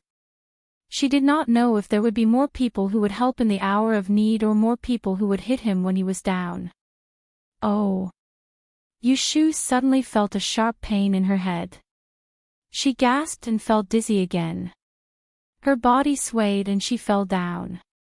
At the same time, 2 hands reached out from behind and held her firmly. "Xiaoyu." "Shu." Yushu shook her head. To her left, it was Shui Rui and to her right, it was Jing Qin. Both of them were in the same place. She felt dizzy and wanted to vomit. She opened her mouth but could not say anything. She could only raise her right hand and wave it gently. She frowned and endured the churning in her stomach. The 2 big shots of the Celestial Commissioner were still here. If she really vomited here, it would be embarrassing. Seeing that Yushu's face was getting paler and paler, Shui Rui knew that she could not hold on any longer. Therefore, he asked the Grand Secretary to leave. "Grand Secretary, my sworn sister is still ill." Tonight, the junior supervisor accidentally twisted her finger. "Please allow me to send her back first." I will go to the Supreme Court after she has settled down. The Grand Tipping Master heard the harshness in his words and turned his head to look at Renchiming, whose face was slightly red. He said considerately, "Go quickly. This little girl has suffered tonight. I have a high-grade blood circulation powder. I'll have someone deliver it tomorrow." "Thank you, Grand Secretary." Shui Rui nodded. Just as he was about to help Yu Shu up, Jing Qin, who was on the other side, held up her elbow and pushed aside her sleeves. When he saw that her pinky finger was seeping with a small patch of dark red blood, his thin face turned pale. "Xiaoyu, your hand." Yu Shu's mind was in a daze. She could not hear what others were saying. However, when she saw Jing Chen's panicked expression, she could not help but smile at him comfortingly. Jing Chen quickly found the culprit. He turned to look at Renchiming and frowned. "Did you break her finger?" If it was someone else who questioned him, Renchiming could still put on a cold face. However, the Daoist was not an ordinary person. Renchiming could only say awkwardly, "It was a misunderstanding." Hearing Renchiming admit to it, Jing Chen's eyes flashed. Just as he gently put Yu Shu's hand down, his other hand had already shot out. Shrinking his feet, he appeared in front of Renchiming in the blink of an eye. His two fingers formed a hook and actually grabbed at Renchiming's left hand that was hanging by his side. This sudden change caught everyone off guard. However, just as Jing Chen grabbed Renchiming's hand, Qing Feng, who had been standing quietly at the side, also made his move. His palm turned into a knife and mercilessly chopped at Jing Chen's wrist. Jing Chen countered with his other palm but did not let go. After 3 moves, Jing Chen flicked his wrist and pushed Qing Feng back 3 steps. He then grabbed Renchiming's wrist. Only then did the onlookers come back to their senses. They were shocked and shouted, "Stop! Daoist, please stop! Jing Chen!" The Daoist's voice was neither loud nor soft. However, when it fell into Jing Chen's ears, it made him pause. His 2 fingers were clamped on Renchiming's little finger. Junior Eunuch Ren, whose wrist was caught and could not move easily, had an ugly expression on his face. Shui Rui looked at Jing Chen in surprise. If he was not mistaken, this person was planning to break Renchiming's finger. Jing Chen. The Daoist walked 2 steps to Jing Chen and pressed one hand on his arm. "What are you doing?" Jing Chen looked at Yu Shu, who was leaning against Shui Rui in a daze, and said, "I've said that I'll protect Xiaoyu and not let anyone hurt her. He broke Xiaoyu's finger, so I'll break his too." Hearing his matter-of-fact tone, everyone was speechless. However, the Daoist smiled. Not only did he not stop him, he even turned to Renchiming and asked, "You heard him. You broke his finger, and now he wants to break it back. What are you going to do?" Renchiming's face darkened, but he did not look for an excuse.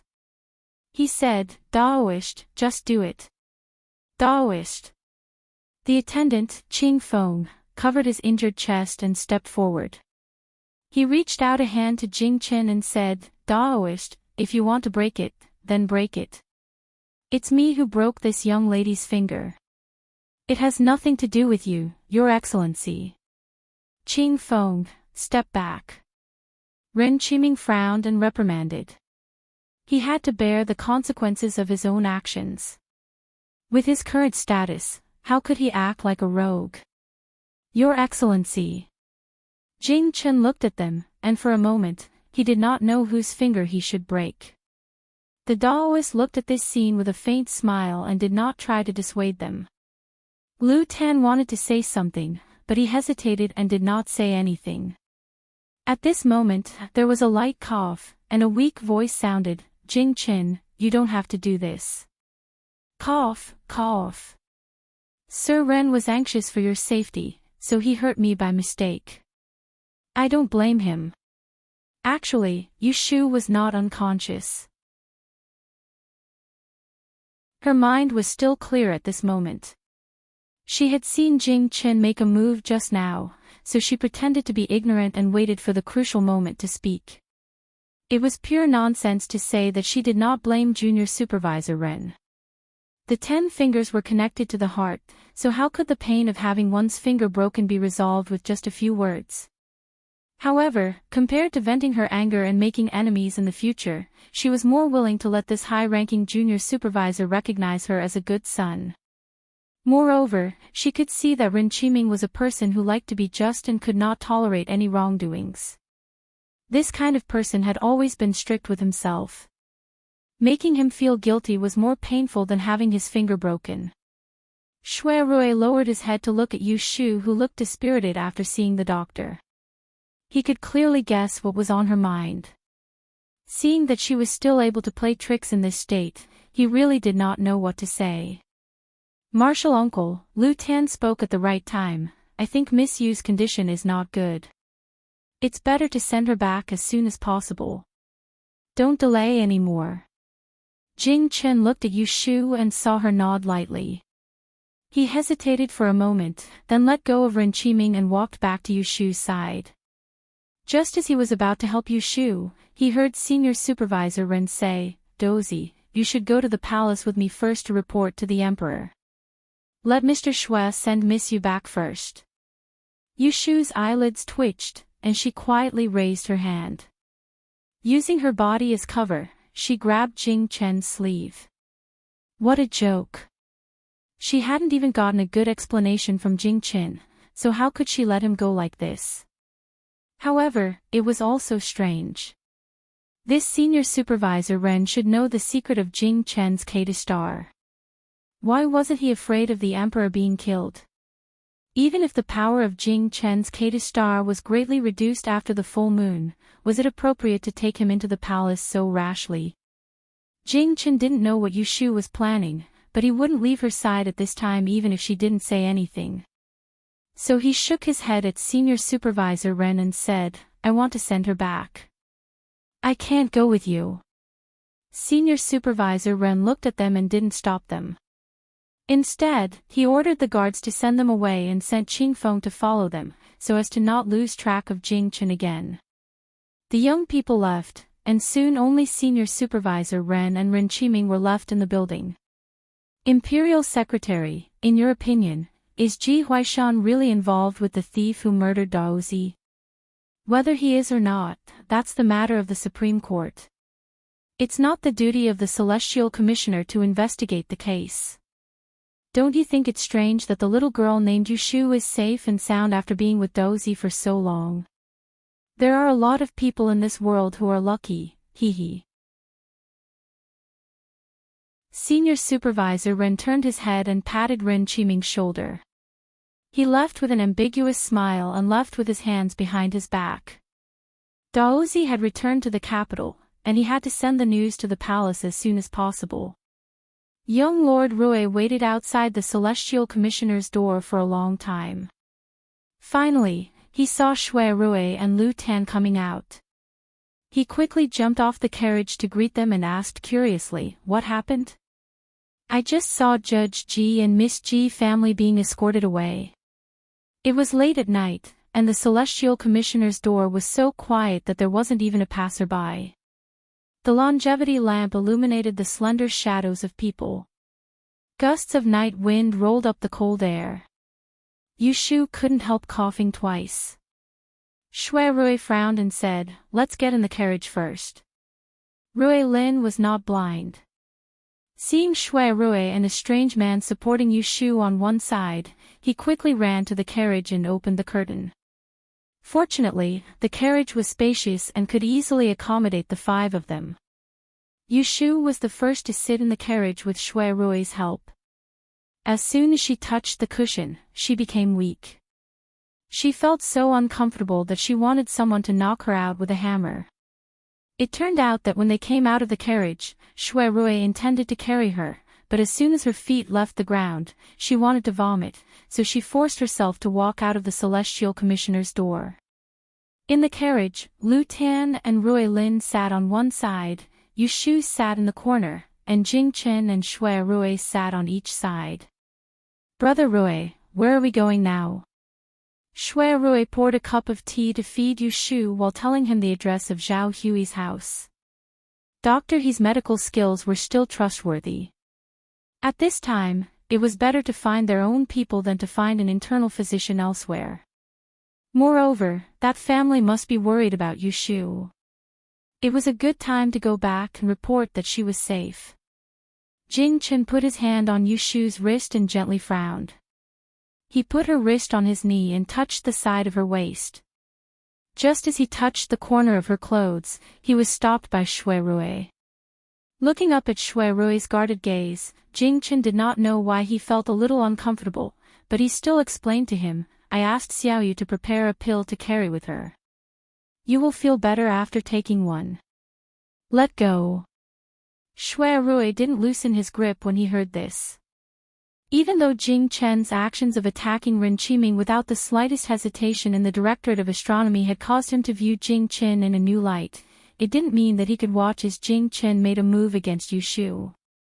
When Jing Chen saw that Shui Rui did not let go, he turned his palm to break free. Unexpectedly, Shui Rui also knew martial arts. With a turn of his wrist, he clamped his hand again.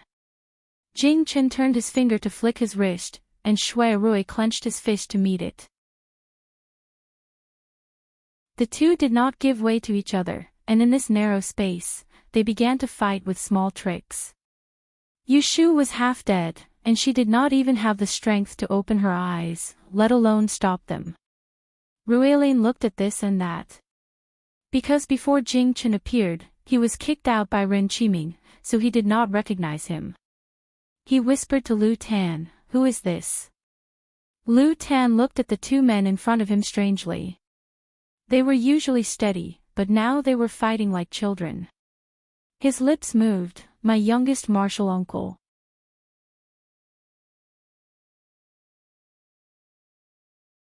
Chapter 287.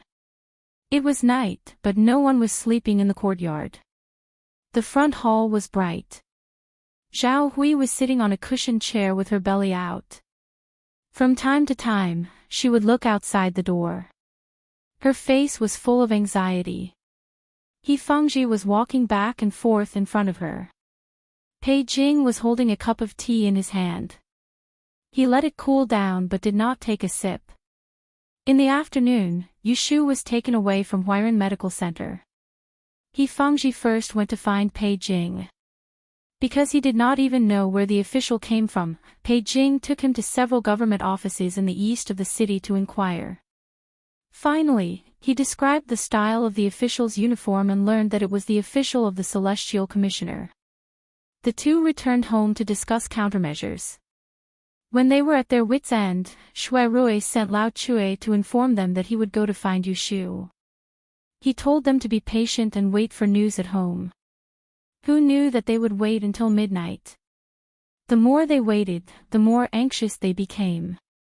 Everything was fine. How did we offend the Shengguan family? Zhao Hui was so anxious that she was crying. She was afraid that something would happen to Yu Shu. Pei Jing sighed and said, let's wait a little longer. That young Master Chao is not an ordinary person. There should be a way to save her. He Fengji walked to the door and looked at Yu Xiaoxiu, who had been standing outside for almost an hour. He Fengji clenched his fists and turned to Pei Jing and said, no, I have to go to the Celestial Commissioner and take a look. Seeing this, Pei Jing turned to Zhao Hui and said, let's go and take a look. You wait at home. Zhao Hui nodded quickly.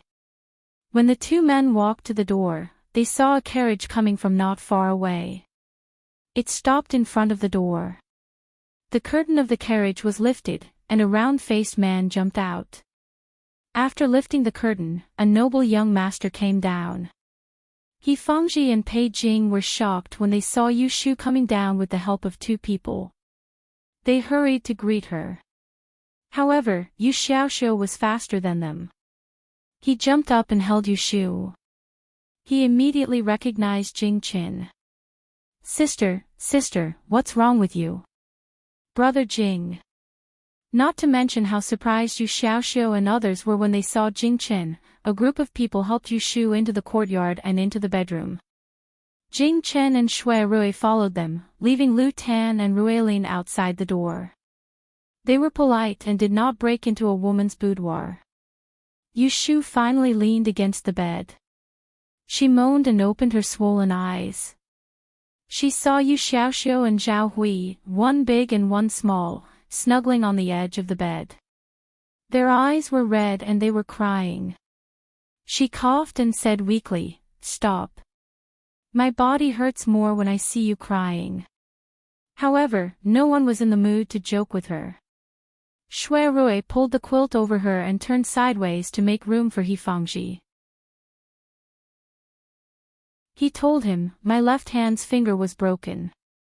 I reattached it at the last minute. Please take a look at the injury." When Zhao Hui heard this, tears streamed down her face. Her body swayed and she almost fainted. Pei Jing hurriedly asked the maidservants to coax her outside to sit and wait. He Fangji rolled up Yu Shu's sleeve and checked her left hand. When he touched it, Yu Shu shivered.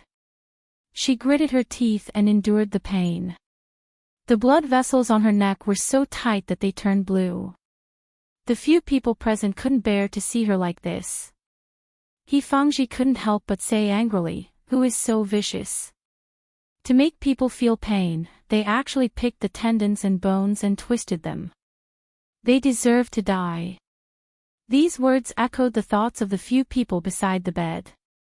Yu Xiaoxiu's face was filled with hatred. He gritted his teeth and his face was filled with malice. Shui Rui asked worriedly, "Can it be reattached? Will there be any side effects?" He Fangji said, "It's good that it can be reattached, but Ai, Xiaoxiu, go to the kitchen and ask them to boil some water. Then, bring the medicine box and the needles in my room over." "Yes." Yu Xiaoxiu wiped his tears and ran out. Hearing the conversation between Shui Rui and He Fangji, Yu Shu's ears twitched but she didn't open her eyes. Under the bed, Kim Bao poked his head out. Seeing that there were so many people around, he shrank his head back and slipped out from the side of the bed. While no one was paying attention, he nimbly climbed up the wardrobe and squatted high. His pair of black eyes stared at the people below. Shui Rui watched as He Fangji covered Yu Shu with the quilt. Jing Chen and Yu Xiaoxiu stood motionless in front of the bed. He quietly retreated. Pei Jing, who was standing in front of the window, looked at him and pondered. Lu Tan and Rui Lin were still waiting outside. When they saw him come out, they asked about Yu Shu's situation. Their worried faces were not fake. Lu Tan had a good impression of Yu Shu because of her relationship with Jing Chen. Rui Lin knew that Shui Rui valued this girl very much. In addition, last night when they were drinking at Wang Jilu, her temper made him think more of her. "Let's go outside and talk." Shui Rui thought that this wasn't a good place to talk, so he brought the two of them to the carriage. After whispering to each other for a while, Shui Rui got off the carriage alone and watched them leave before he turned around and entered the courtyard. He Fangji fixed the broken finger of Yu Shu and used acupuncture to relax the meridians. Yu Shu fell asleep in the middle. "Okay, let her sleep. I will go and get the medicine to make soup. You guys go outside first and let the maid clean her up." He Fangji asked the people around the bed to go outside and left Yun Do to take care of Yu Shu. Yu Xiaoxiu stood at the door of the bedroom. Shui Rui sat down on the chair and called him over. He patted his head and comforted him, "Don't worry, your sister will wake up tomorrow."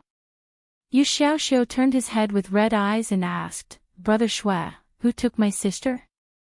Why did they take her?" Shui Rui glanced at Jing Chen who was standing outside the bedroom and whispered to Yu Xiaoxiu, "They took the wrong person and wronged your sister. Everything has been cleared up, so it doesn't matter." Jing Chen's expression changed. He turned his head and wanted to say something, but he didn't know how to explain. His eyes dimmed and he turned back to look at the door in front of him. Just like that, the few of them stood guard outside for the entire night. At dawn the next day, Fangji came and persuaded them to rest in the guest room.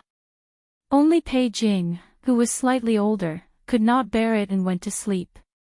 At dawn, Yu Shu slowly woke up. She moved her head and saw Yu Xiaoxiu sleeping next to her bed.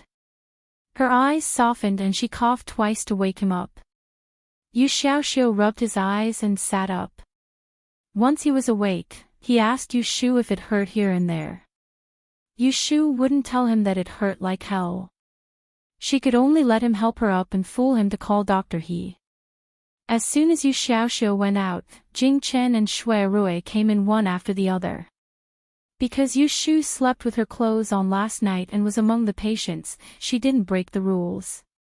When Yu Shu saw Jing Chen, she first thought of him as a fiend. Because Shui Rui was present, she didn't directly ask him if he harmed the people in her courtyard. She looked at the two of them frowning, and could not help smiling. Shui Rui said in a bad mood, "You're so sick and you're still happy. Who said that I can't be happy when I'm sick?" After sleeping, Yu Shu's spirit was much better. In addition, she had a big victory last night, so she was in the mood to argue with him. However, her broken voice was really hard to hear. Fortunately, he didn't mind her tormenting his ears. Of course, Shui Rui knew what she was happy about. Seeing that she was in better spirits, he was relieved.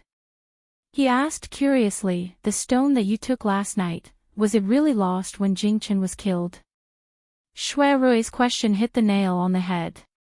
Yu Shu didn't plan to hide it from him and said with a smile, "Of course not. Actually, that yellow frost stone was given to me by Jing Chen in Yang City. At that time, I didn't know it was a treasure and accidentally lost it. Who would have thought that it fell into Ji Xingxuan's hands? Afterwards, Jing Chen and I went to the capital. Do you still remember that before the Diyan examination, you asked young Master Feng to bring me to the Imperial Historian's Library? I bumped into Ji Xingxuan there and saw that she was wearing the yellow frost stone. I then used a trick to take it back. She didn't know that the stone was in my hands. Last night, I had an idea to use this to frame her. She was implicated in the crime of murdering a relative of the emperor. It wasn't something that they could explain with just a few words.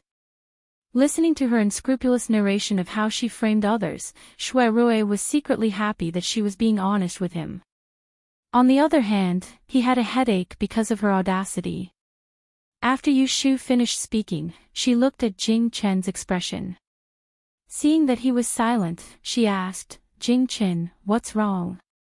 Jing Chen hesitated. "Xiaoyu, isn't it against morality to lie and frame others?"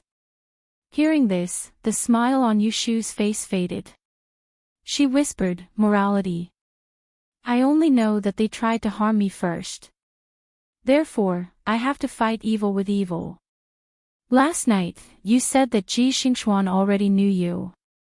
However, she pretended not to know you and tricked you back to her house. Then, she brought you to the Celestial Commissioner's office to claim credit. You are innocent and do not know how evil people can be. However, I know these evil people the best. Do you think that they only want credit? If that was the case, would not have been brought to the Celestial Commissioner's office to be interrogated and tortured. I did not intend to make a fuss about this. However, they have gone too far. How can I tolerate this? If you think that I am wrong, the Supreme Court will invite you to be interrogated in the future. Tell them the truth and tell them that I lied to them." Jing Chen saw the sadness on her face and knew that he had said something wrong. He was not an inflexible person. It was just that since he was young, he had been taught the principles of Taoism. He did not like disputes. Now that he thought about it, she suffered last night. Firstly, it was because of him. Secondly, it was because she was framed. He felt that the Ji family had reaped what they sowed. Shui Rui was listening to their conversation from the side, and it was not convenient for him to interrupt them. However, when he heard Yushu's inner thoughts, he secretly felt a bit of pity for her. He had always disliked those delicate and weak women, and they would shed tears while admiring the flowers and the moon, which would cause them to waste a great deal of time. On the other hand, Yushu was trying to show off and was suffering from her own pain, and it made his heart ache. Xiao Yu, Jing-chen let out a short sigh and said, I have misunderstood you. You don't have to be angry with me. You and I are sworn brothers and I don't know them. Moreover, they bullied you. Why would I expose you? I will definitely speak up for you. Yushu looked at him from the corner of her eyes. She pretended to be suspicious. Really? You are willing to lie for me? Jing-chen hesitated for a moment before nodding. Yushu's lips curled up. In her heart, she raised 2 fingers. Done. The Ji family will not be able to escape this time.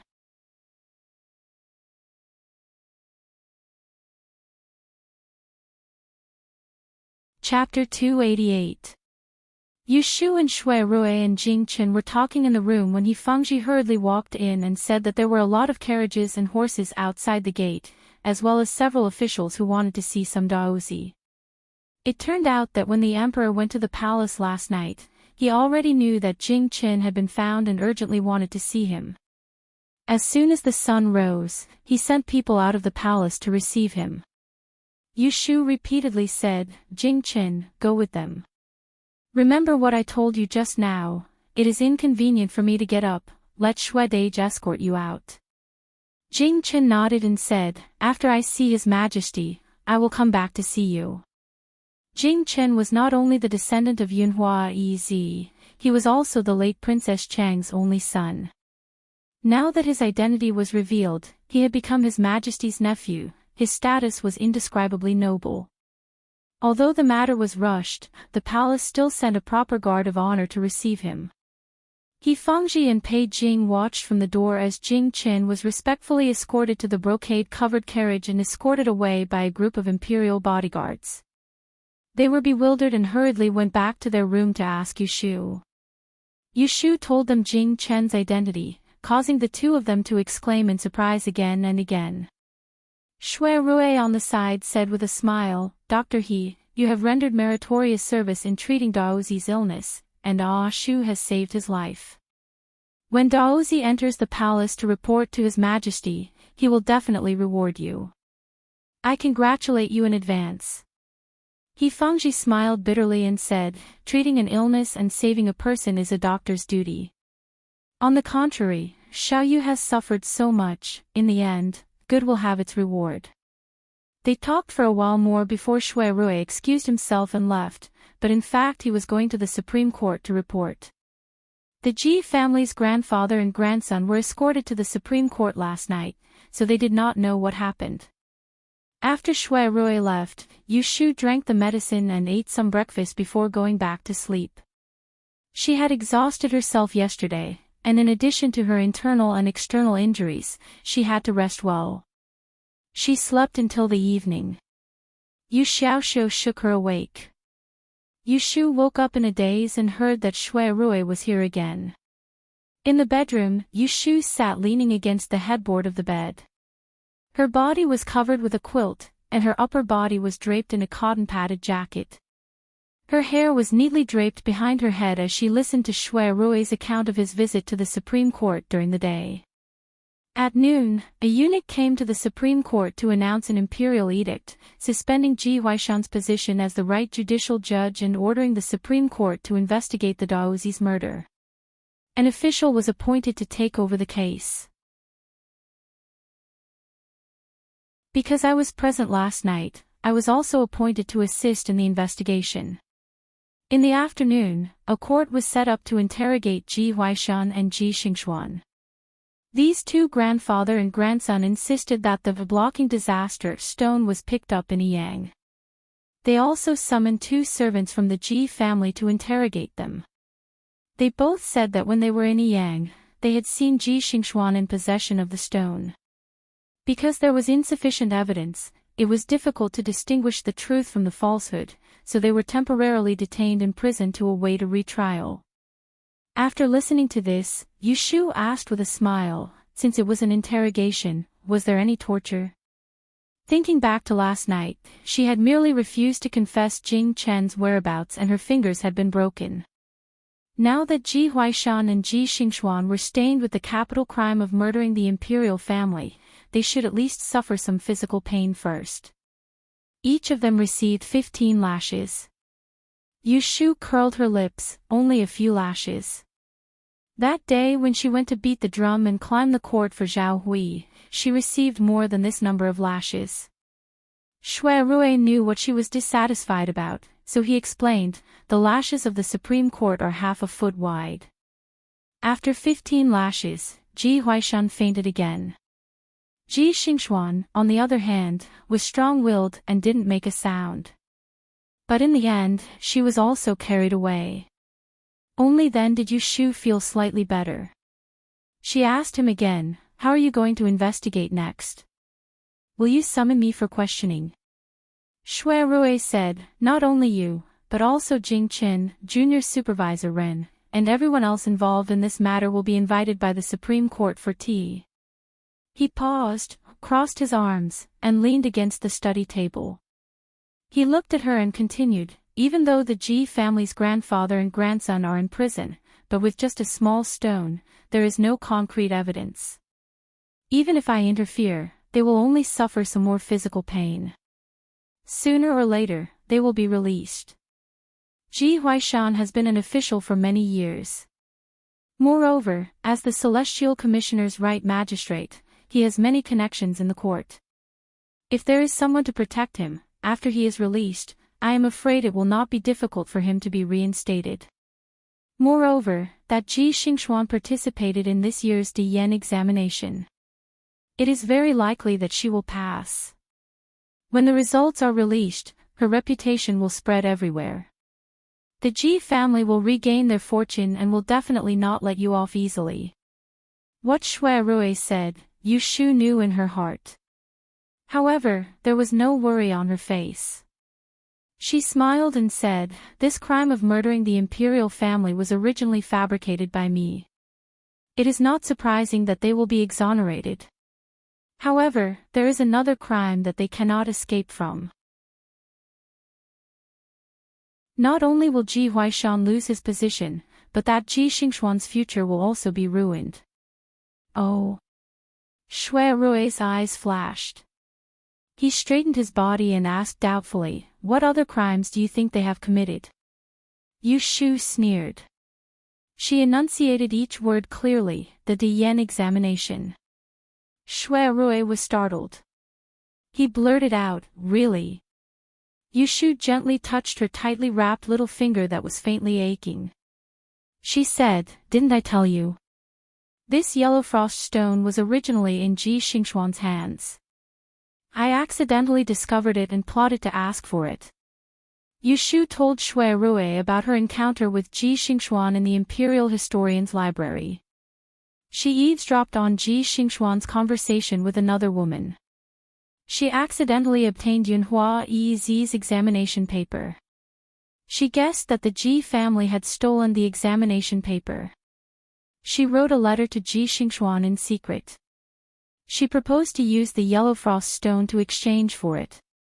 Finally, at Eternal Spring Workshop, she borrowed a rainstorm to exchange for the yellow frost stone. At the end, she snorted coldly and said, the Ji family didn't know that I was anonymous. They probably thought that I would copy the examination paper and wouldn't report them. Thus, they carried on without fear. They didn't know that I directly gave up on the astrology exam. I didn't get involved in this. Shui Rui's expression changed.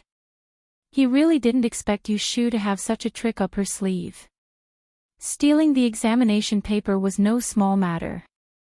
Although it wasn't as serious as murdering the imperial family, if it could be carried out, not only would Ji Huaishan lose his official position, but Ji Xingxuan would also fail the Diyan examination this year. However, what shocked him even more was that Yushu knew the answer to the examination paper. Yet, she resolutely resisted the temptation and gave up on the examination paper. In exchange, she had the G family in her hands, waiting for an opportunity to make a move. Thinking about it again, last night, she used the yellow frost stone to frame the G family and sent them to prison.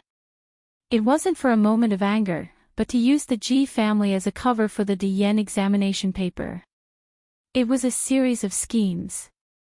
Shuai looked at Yu Shu, who lay on the bed with a sallow and sickly expression, and he felt a wave of agitation in his heart, and he couldn't help but ask himself exactly what sort of man would be able to make a woman like this willingly submit to him. A clear figure flashed in his mind. Shuai shook his head secretly. It wasn't that he couldn't see Yu Shu's persistence towards Jing Qin. It was that persistence, when it came to love, lacked something. Coming back to his senses, Shuai said to Yu Shu, "The Supreme Court handles cases strictly.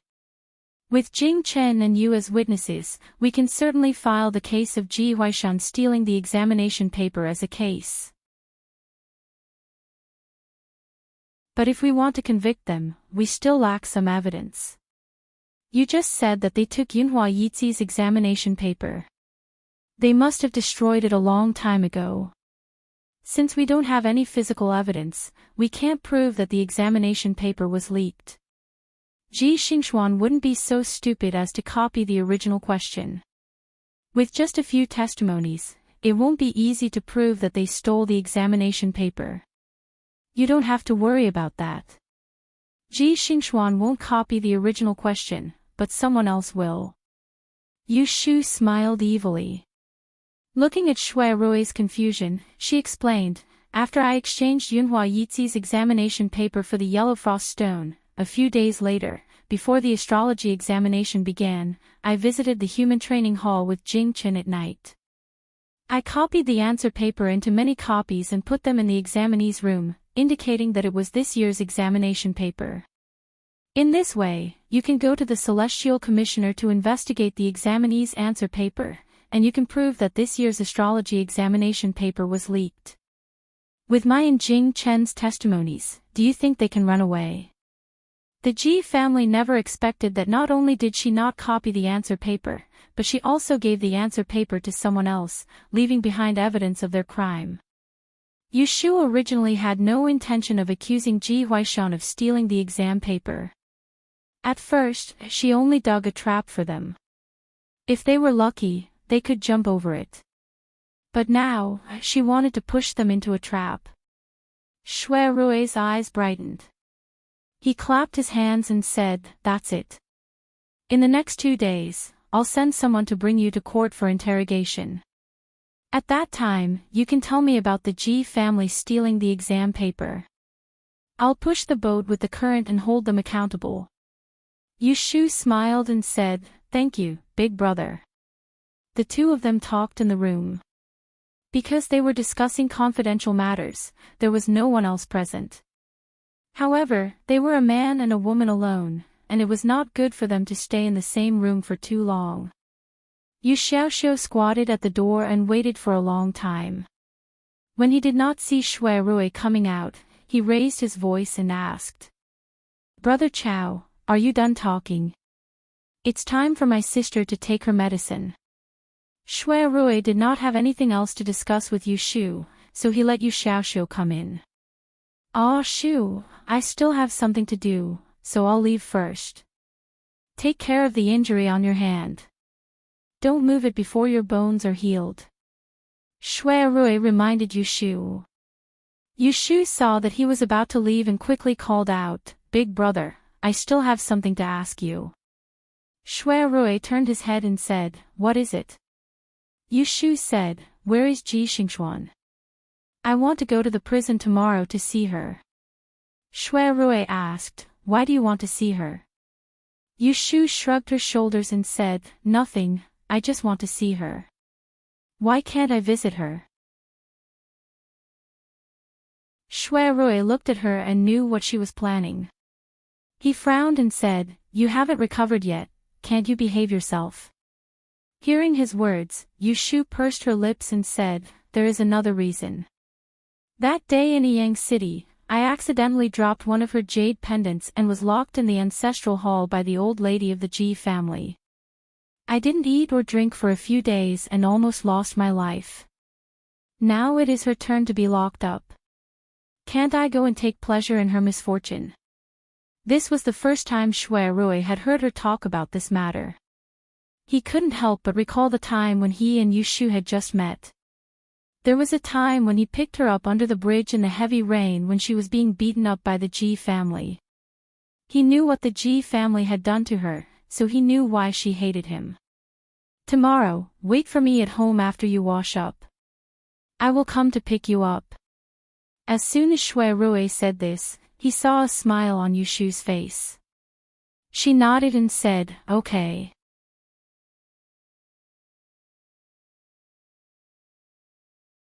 Chapter 289. Because Jing Chen was found, the notices posted in the city were taken down the next day. The news of Daozi's return to the capital spread like wildfire, and many people took action. Because they were suspected of plotting to murder a relative of the emperor, the Ji family's residence was also sealed and investigated the next day. The related relatives were all grounded at home, suspended from work, and imprisoned. Such a commotion also alarmed some people. Let's not talk about this for now. Jing Chen was picked up by someone from the palace yesterday, and there was no news about him. Yushu got up early the next day. After changing her dressing, Fengji dressed herself neatly and waited for Shui Rui in the room. Shui Rui didn't let her wait for long. As soon as the sun rose, he came to pick her up in a carriage, and the two of them went to the prison in the west of the city. In the city of Anling, there were two prisons in the east and west of the city. One was for the convicted felons, and the other was for the prisoners who were waiting to be interrogated but hadn't been convicted. Both prisons were heavily guarded. There was a saying that only in troubled times can there be severe punishments. The Yin dynasty had been prosperous for 300 years, and now it was peaceful. Compared to the previous dynasty, the criminal law was lenient, and there were few criminals sentenced to death. But in contrast, the law was strict. All major cases were jointly tried by the Ministry of Justice, the Supreme Court, and the Imperial Censorate, and there were few unjust or false cases. The carriage stopped in front of Ningkong Street in the west of the city. Yushu and Shui Rui got off the carriage. The street was deserted, and there was no one in sight. There were two high walls across the street, and there was a small door in the middle. It didn't look imposing, but there was a stone tiger's head on the door, with sharp teeth and a pair of copper eyes, which made people who were timid shudder. There were only two jailers guarding the door. They wore square hats, brown clothes, cloth boots, and a red unlined jacket. They held spears in their hands, and when they saw someone approaching, they crossed the spears in their hands to block the door and asked with a serious face. Shui Rui held the official token of the Supreme Court and said that he was here to visit.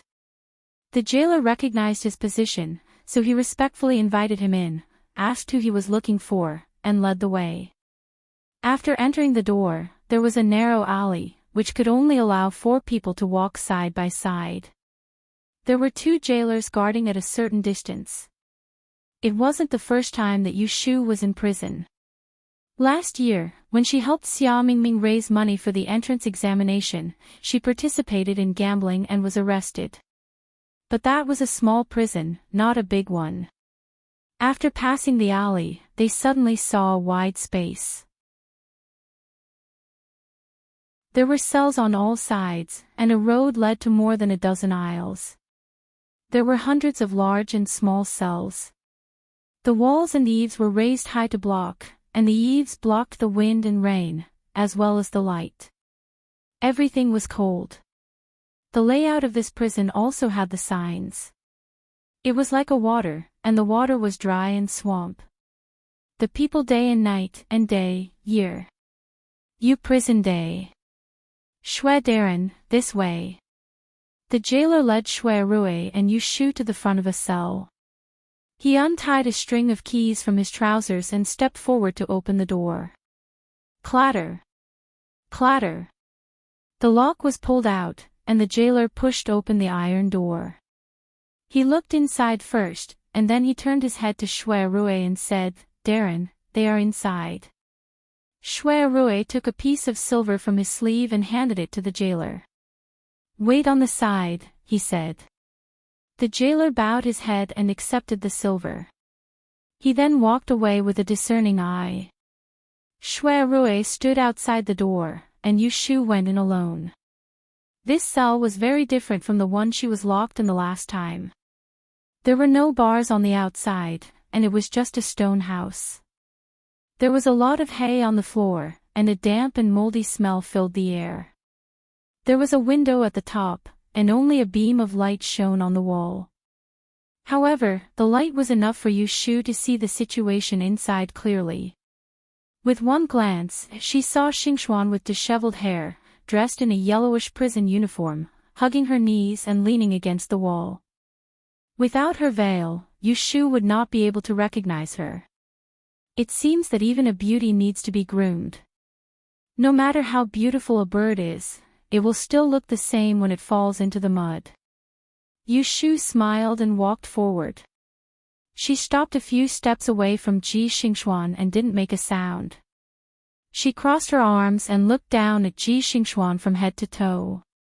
When she saw Ji Xingxuan's disheveled appearance, she was secretly pleased. However, she was also a little curious as to what Ji Xingxuan was feeling right now. "Have you seen enough?" When the jailer opened the door, Ji Xingxuan saw Yu Shu and Shui Rue outside the door, and she knew in her heart that they'd come to ridicule her, so she intentionally ignored them.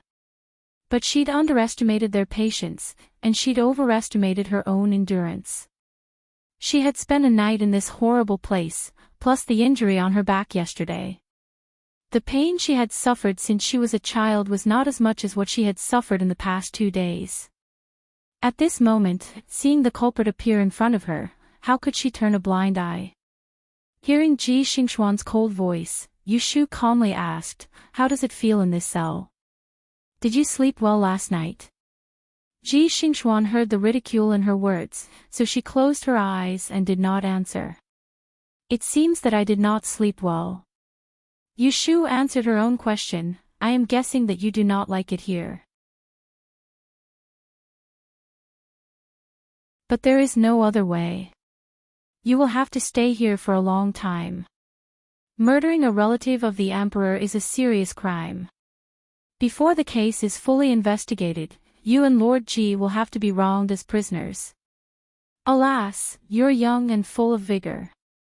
It's not a big deal to stay in this damned place for a few days, but I heard that Master Ji was frightened and fell ill. He was also beaten. I don't know how many days he'll be able to endure. Perhaps he'll fall asleep tonight and won't be able to wake up tomorrow." Ji Xingxuan raised her head abruptly, suppressing her anger. "Do not curse my grandfather. If anything happens to him, I will not forgive you in the future." "You won't forgive me." "Ha!" Yu Shu tilted her head back and laughed, as if she had heard a joke. Squatting down, she looked directly at Ji Xingxuan and coldly said, "Will I forgive you?" Ji Xingxuan turned her head away and snorted coldly, "You are merely colluding with Dozi to frame us. The innocent will know their innocence. Sooner or later, the truth will come to light. Do you think that everyone else is a fool to be fooled by you? The innocent will know their innocence. You have the nerve to defile these words." Yu Shu's face was full of ridicule. "Have your Ji family not done enough shameful things? Have you, Ji Xingxuan, not done enough shameful things? Let's not talk about the past. Just recently, you found out that I was acquainted with Daozi and saw the announcement. In order to claim credit, you plotted against me, causing me to suffer the pain of having my finger cut off and almost being wrongly accused. If it weren't for my good brain, I would be the one in prison right now. You went for wool and came home shorn. You still have the face to blame me for framing you. Only you are allowed to harm others and others are not allowed to harm you. What kind of logic is this?" Ji Xingxuan's face reddened at her words. She clenched her teeth, not out of shame, but out of anger. She didn't feel that she had done anything wrong in plotting against Yushu. She only regretted that she hadn't thought things through thoroughly. In the end, she had been bidden back by Yushu and ended up in this state. Yushu looked at Ji Xingxuan's expression and knew that Ji Xingxuan had no remorse. It wasn't that she hadn't seen this type of person before. To put it bluntly, only officials were allowed to set fires, but commoners weren't allowed to light lamps. They were allowed to point their fingers at other people's noses, but they weren't allowed to spit on them. These types of people often spoke of benevolence, righteousness, and morality. Their actions were hypocritical, but in fact, all they thought about was themselves. They never thought about the life or death of others. When dealing with these types of people who couldn't be reasoned with, one should either not reason with them or not provoke them in the first place. Otherwise, once they set their eyes on you, they would be like maggots in tarsal bones, haunting you like a ghost. For example, because of her dog shit life, Yushu was forced by the Ji family to become someone's concubine. Because of the 6 symbols technique, she was threatened by the Ji family with jealousy. And because of the announcement, she got into an undeserved disaster and suffered the pain of having her finger cut off. All of these things happened one by one. Did the Ji family ever reason with her? The only way to deal with these types of people was to use evil to control evil. Make them fear you, make them feel apprehensive, make them not dare to provoke you. Otherwise, as long as they don't die, as long as they have a breath left, they will rise from the ashes, making people restless. Looking at Ji Xingxuan, who was closing her eyes and pretending to be mute, Yushu's eyes flashed coldly. Reaching out with her uninjured right hand, she pinched Ji Xingxuan's sharp chin and turned her face towards herself. Coldly, she said, "I'm asking you a question. Why are you pretending to be mute? Don't you have this little bit of upbringing? How did that old thing from the Ji family teach you?" Ji Xingxuan suddenly opened her red and swollen eyes. Her eyes were like needles as she grabbed Yushu's wrist and squeezed it tightly. Gritting her teeth, she said, "Don't go too far. Don't forget that your mother is a member of the Ji family. She's my 3rd uncle's concubine." Hearing this, Yushu didn't let go. Instead, she pinched Ji Xingxuan's chin and narrowed her eyes. "Are you threatening me?" Ji Xingxuan endured the pain and said hoarsely, "I just want to tell you that you should always leave some leeway. If our Ji family doesn't have a good life, your mother won't have a good ending either." When she finished speaking, she saw a strange smile on Yushu's face. Suddenly, she moved closer to her. A gust of cold air blew on her ear, making her hair stand up. She heard a soft voice in her ear, "I'm the most heartless person. Even if she died in front of me, I wouldn't even bat an eyelid." Perhaps it was because the cell was too cold, but Ji Xingxuan shivered. Her eyes widened as she stared at Yushu. The face in front of her was obviously that of an ordinary woman, but for some reason, it sent chills down her spine. Unconsciously, she loosened her grip on Yushu's wrist and let it hang by her side. She grabbed a handful of hay and used it to stop the chill in her heart. Yushu pursed her lips into a smile. She looked at Ji Xingxuan with a calm and unruffled expression. She smiled to herself. The reason why she came to visit Ji Xingxuan today was not to mock her, but to take the opportunity to strike her down. She wanted to leave a shadow in her heart so that when she came to pester her in the future, she would have to think twice about whether or not she had the ability to do so. It wasn't that Yushu didn't want to eliminate the root of the problem. It was just that she and the Ji family hadn't reached the point where they were mortal enemies. It was different from Bai Qing and Qiu Biao, who insisted on fighting to the death. She wasn't a cold-blooded pervert who would kill anyone who offended her.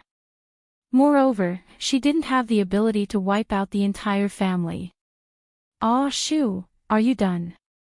Shui Rui was standing outside the door. He didn't know what was going on inside. It wasn't that his eyesight wasn't good, but that he was intentionally avoiding it.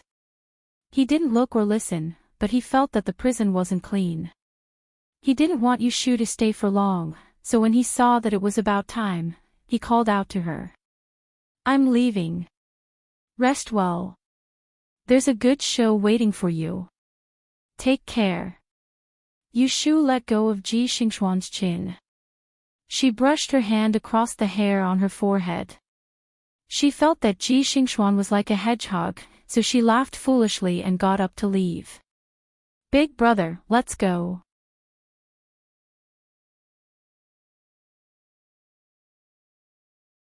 Chapter 290. Yushu and Shui Rui came out of the prison cell and walked along the narrow path out of Tiger's Head. The carriage was waiting on the opposite side of the street. Lao Chui opened the curtain and the two of them got on the carriage. Shui Rui wasn't curious enough to find out what Yushu and Ji Xingxuan talked about. As he asked her if there was any other place they wanted to go next, he hung up the curtains because he found it dark and casually looked outside. He saw another carriage with a vermilion canopy driving by slowly not too far away. Shui Rui slightly stuck his head out and saw that the carriage had stopped outside the entrance of the prison they had just left. "Take me home directly, big brother." "What are you looking at?" "Oh, nothing. I'll take you home." Shui Rui turned around and sat down.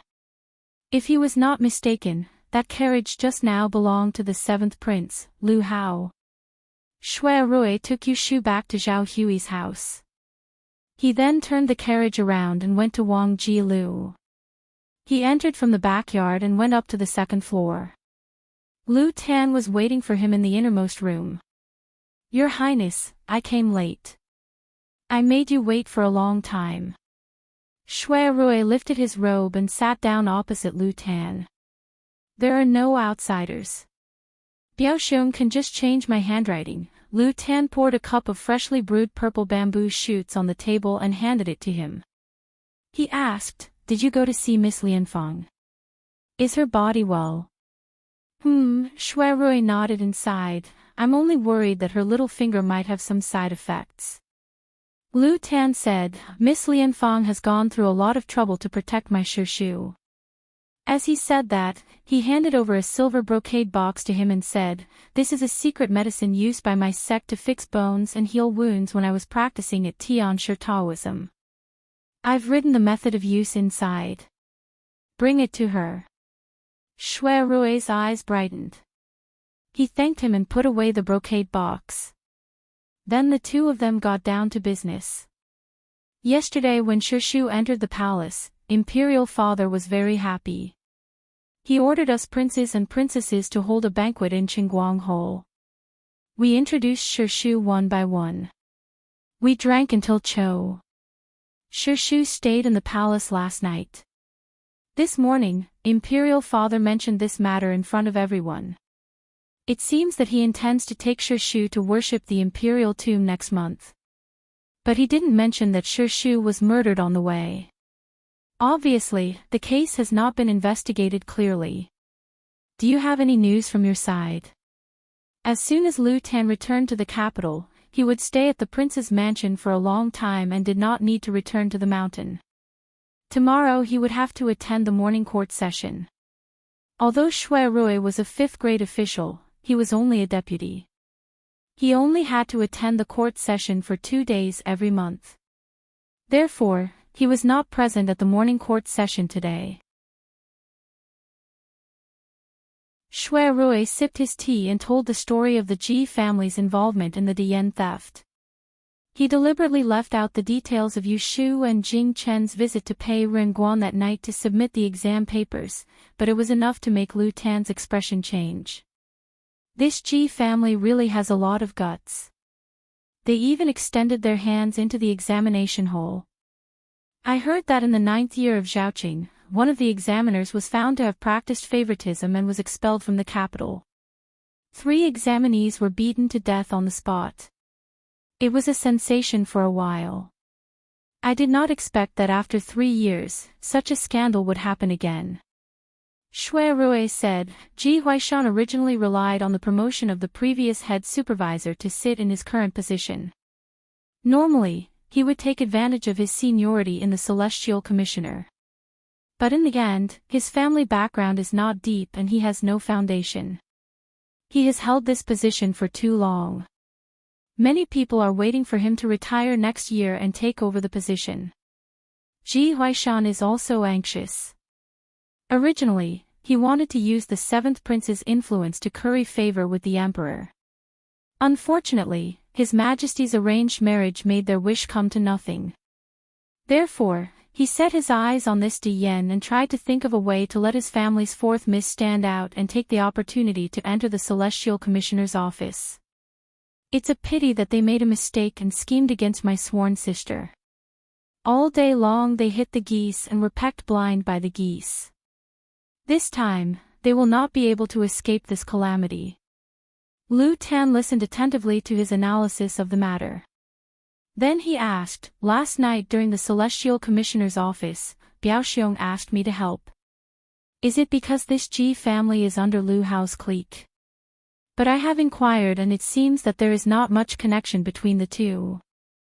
Shui Rui smiled faintly and said, Yun, you are often outside and have not been with Enling for a long time. There are some things that you are not very clear about.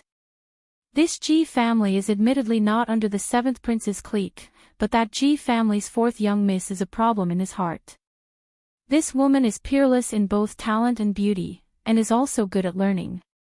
That day, the seventh prince had the intention of taking her as his consort. According to what I know, he had privately sent a jade rui to the other. However, marriage matters are all decided by His Majesty and he could not do anything about it. The young miss of the Ji family is proud and arrogant, not willing to submit to him. When she found out about his marriage, she decisively cut off all relations with him.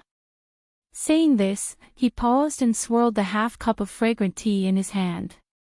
He slowly said, I understand Lu Hao's character very well. As long as he cannot get his hands on something, he will not let it go. Because this person is popular all year round, he has an arrogant air and loves face. Now that the Ji family is in trouble and that Miss Ji is in prison, how could he let go of this good opportunity to be a hero and save the beauty? Moreover, Ji Huaishan has a close friend in his life. It is the fourth-rank academician of the Imperial History Library, Zhao Zhixue. When the Ji family is in trouble, no matter what, he will not stand by and do nothing. And I have heard from my sworn sister that the Zhao family is also involved in this matter. The Zhao family and the Shu Fei Yin family are in-laws. As long as they plan properly, they can very well implicate this matter to the seventh prince. As long as he is involved in this matter, he will be covered in blood. In comparison, you and Daozi are fellow cultivators. Now that the emperor favors Daozi, once this matter comes out, it will add to your reputation.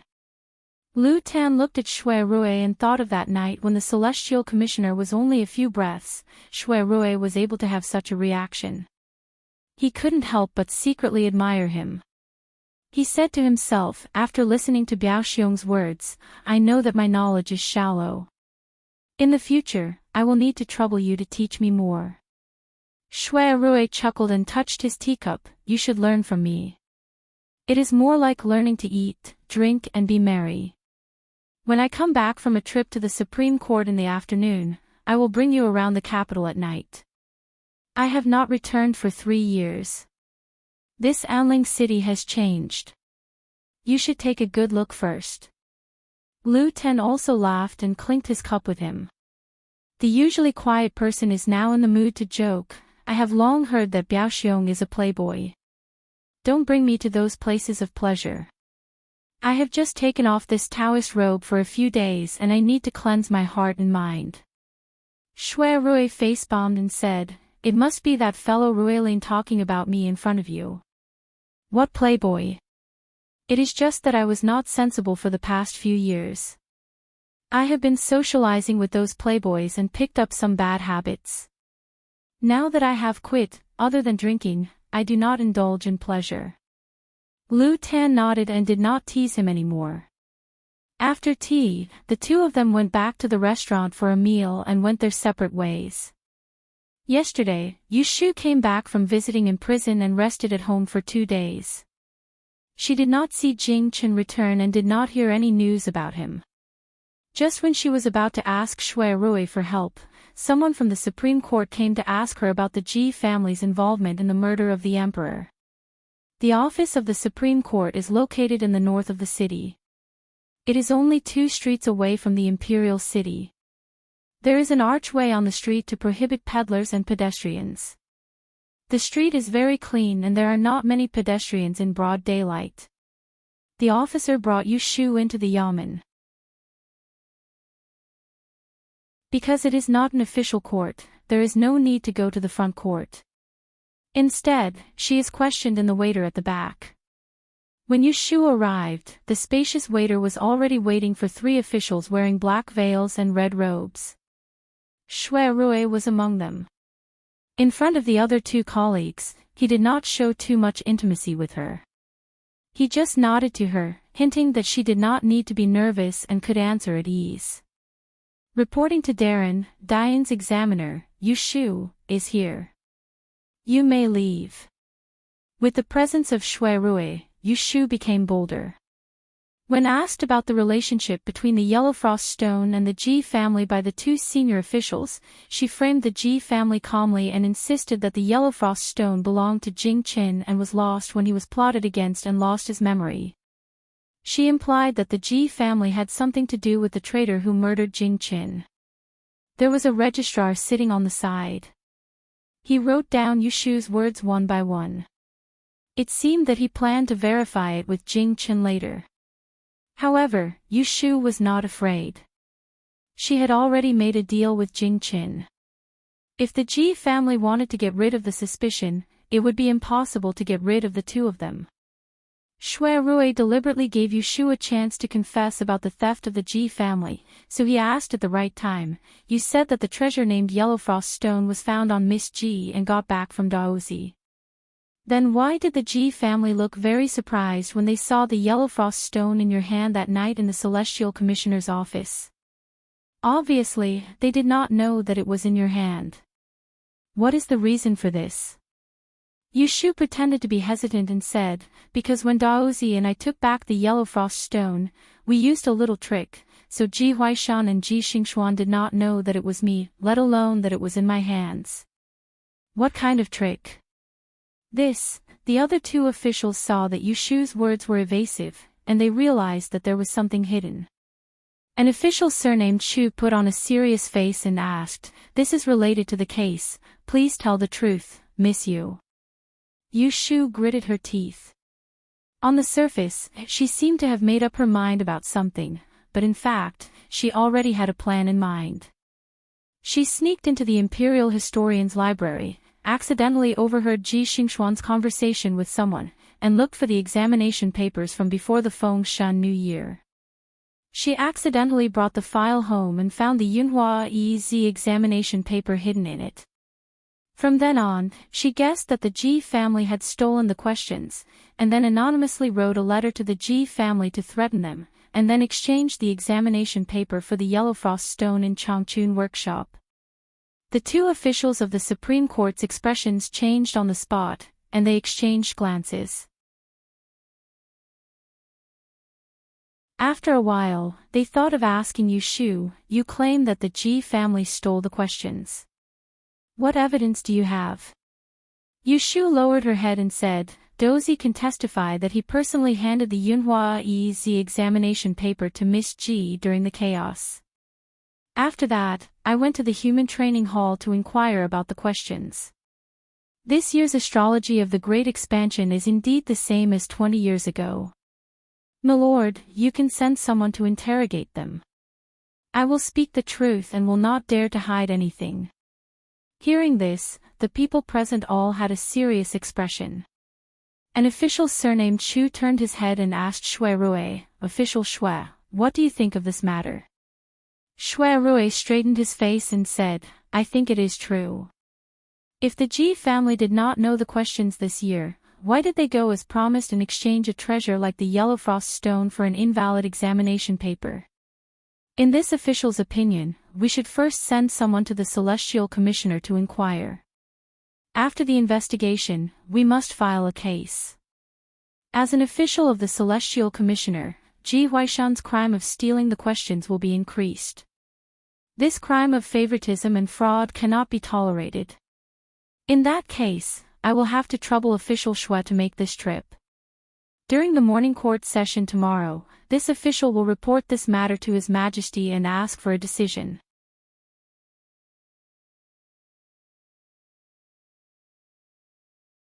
Chapter 291. Celestial Commissioner Ren Qiming hurriedly walked into Tai Shi Lu and stood in front of the man who was playing chess by the window. He bowed and said in a low voice, "Grand Secretary, someone from the Supreme Court just came to inquire about the case. The leak of the astrology question this year has been leaked." Oh. The Grand Secretary raised his head and frowned imperceptibly, asking, "What happened? Where did it come from?" Ren Qiming said, "Do you still remember the night before last? That Miss Yu took out Daozi's belongings and pointed out that the Ji family was related to the thief who murdered Daozi. At that time, she claimed that Daozi had lost the calamity-blocking stone when he was plotted against. No, it should be called the calamity-blocking stone. Later, the calamity-blocking stone fell into Ji Xingxuan's hands and was recognized by Miss Yu. Ren Qiming recounted how Yu Shu discovered that the Ji family had stolen the questions. Looking at the man's expression, his heart began to tremble. As early as half a month ago, he had discovered the phenomenon of astrology questions being leaked during the revision process. Although this question had appeared 20 years ago, it had been personally revised by the teacher at that time, so the answers weren't unknown. However, in this year's exam papers, there were over a dozen similar answers. It could be seen that it wasn't that there were many capable people, but that the questions had been leaked. 3 years ago, in the Grand Yen examination, there was an incident where questions were leaked. Back then, Long Yen was furious. As the chief examiner of the Grand Yen examination, Dede took the blame and was punished for half a year. Then, a group of examinees caused trouble, questioning the fairness of the Grand Yen examination. It took 2 whole months for the commotion to subside. After a lapse of 3 years, it was natural that the matter had to be dealt with carefully. Ren Qiming had reported this matter half a month ago. After some discussion, the two of them decided to keep this matter a secret for the time being. Who knew that it would be exposed today? Now that the Supreme Court is going to file a case, this scandal will definitely spread. Sigh, this Ji Huaishan has been the Celestial Commissioner for more than 10 years. Who would have thought that he would make a mistake in his old age? His granddaughter's aptitude was top-notch. She originally had a bright future ahead of her, but it was about to be ruined. Although there was anger in Ren Huangming's words, it was difficult for him to conceal his regret. De Tian rubbed the black and white chess pieces together. He pondered for a moment and said, "Right Magistrate Ji's fate has come to an end. His granddaughter, on the other hand, has the help of a benefactor. You don't have to worry about her." As for the leak of the topic, it will certainly attract people with ulterior motives to talk nonsense. You should send people to the training hall in advance to keep an eye on it, so that people from the north and south will not be incited and damage my reputation as the Celestial Commissioner. Ren Qiming agreed and left. De Tian threw the black and white chess pieces back into the jade bowl. Ding-dang, 2 crisp sounds were heard. He muttered to himself, "I really don't know if it's a good move or a bad move." Yu Shu's health was good. She had been recuperating at home for several days. With He Fangji's meticulous care and Zhao Hui's concern, she quickly recovered and her cold illness subsided. Only the fracture of her left little finger had not healed and she could not move it lightly. Ever since Jing Chen was brought into the imperial palace, there was no news of him. Yu Shu asked Shui Rui to inquire about him. She only knew that the emperor had arranged for Jing Qin to live in the imperial palace. It seemed that the emperor was very close to this nephew of his. This matter greatly puzzled Yushu. After thinking about it, she could not figure out why the emperor was not afraid of Jing Chen's Kidu star. It was the 19th of the first month. Yushu woke up early. She freshened up and took a few southern specialties as gifts from Beijing. She took Yu Xiaoxiu with her to Baichuan Academy to visit Academician Song. Baichuan Academy started to welcome new students on the 16th. Many children from wealthy families who had reached a certain age were sent here to study. In the past few days, it was common to see parents bringing their children in and out of the academy. In comparison, very few children were accompanied by their elder sisters like Yu Xiaoxiu. Fortunately, although Yushu was young, she was a head taller than her peers. She wore a modified Hu costume and looked quite heroic. She had the steadiness of an adult, so people did not see her as a child. Outside the door of Academician Song study, Yushu saw that there were people inside. She pulled Yu Xiaoxiu along and waited outside. She could faintly hear the conversation inside. Academician Song does not know. Although there is a private school in my clan, most of the people in that big family are hedonistic. There are not many people who are truly interested in learning. I am afraid that this child will learn bad things again, so I deliberately sent him to another school to study. After he studies for another year and a half, I will have his father find a grade E master to take him as a disciple. After 3 years, he will be able to study for the grade E master and obtain a name. Madam Shui, rest assured. With your son here, I will definitely take good care of him. With your words, I am relieved. Then I will not disturb you any longer. Wenjie, mother will send a sedan to pick you up in the afternoon. As soon as she finished speaking, several people walked out of the room. A maid was supporting a woman who was dressed in silk, and behind her was a handsome young man. Yushu and Yu Xiaoxiu were standing at the door. The young man turned his head and saw the siblings. At first, he only glanced at them and did not think much of it. However, after a few steps, he suddenly turned his head back and stared at Yushu. Recognizing her, he stretched out his hand and said in astonishment, "Mouse you." Yushu secretly rolled her eyes. She also recognized the pretty boy in front of her. He was a classmate of her and Xiaoxiu at the Sanja study house in Yang. His name was Shui something again. "Who are you calling? It's so rude," Yu Xiaoxiu said unhappily to Shui Wenjie. He also recognized this old acquaintance. As soon as he saw him, he reminded Yu Xiaoxiu of the unpleasant memories of the Dan Duan period. Then, he heard him call Yushu by the crooked nickname that people used to make fun of in the past. How could he be nice to him? When Shui Wenjie's mother, Madame Lu, heard her son's call, she turned her head and followed his finger. When she saw the 2 youths in the corridor, she didn't recognize that Yushu was a girl and thought that they were from rich families because they were dressed in embroidered clothes. She asked in confusion, "Wenjie, this is?" Shui Wenjie was so surprised to see Yushu that he didn't hear his mother's question. However, Academician Song came out from inside and saw Yushu.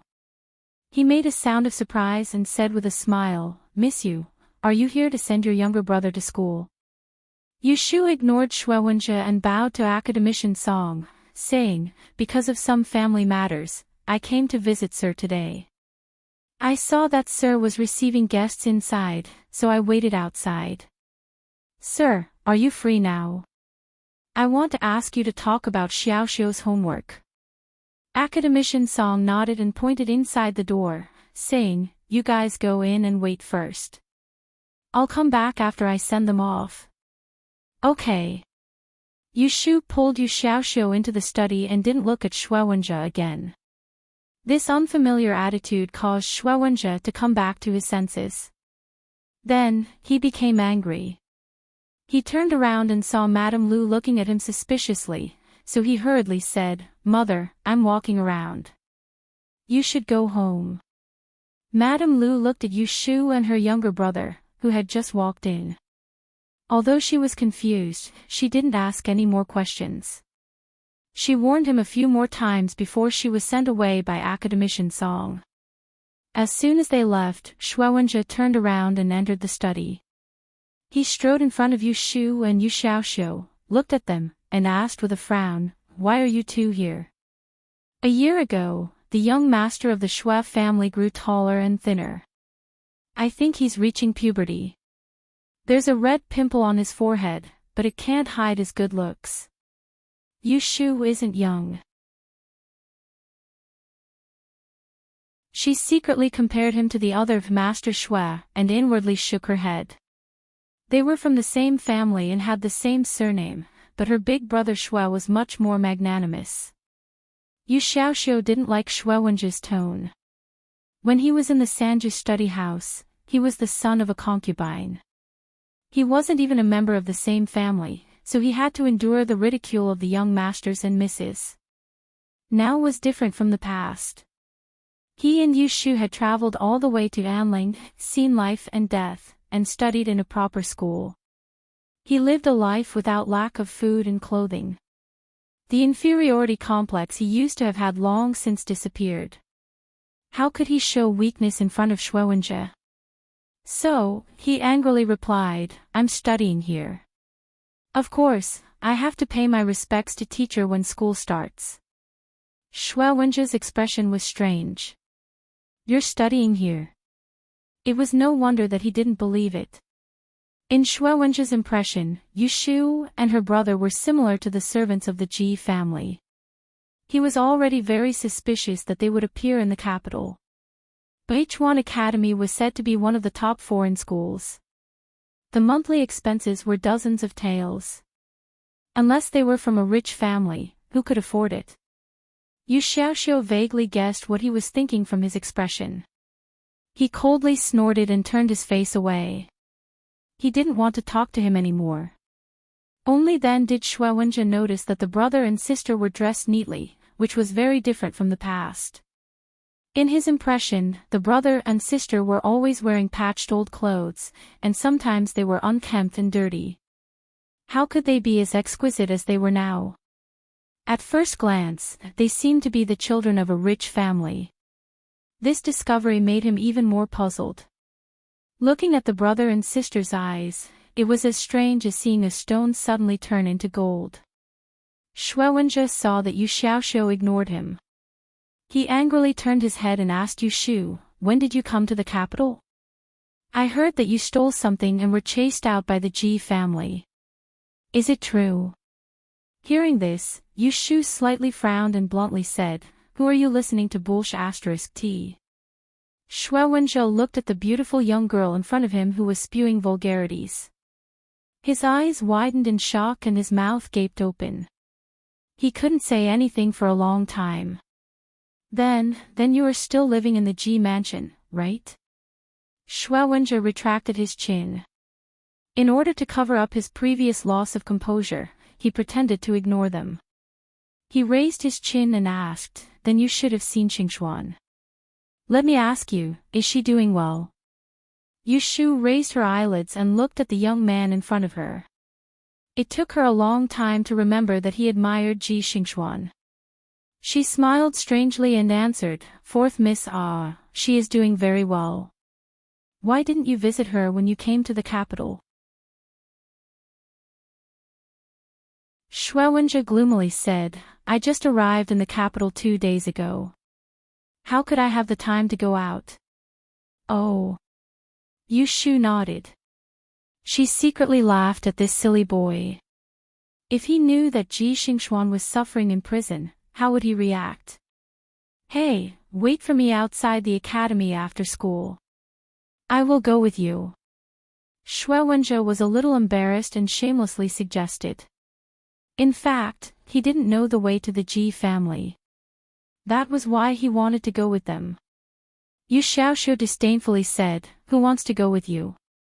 Shuowenja was displeased. "You think I want to go with you?"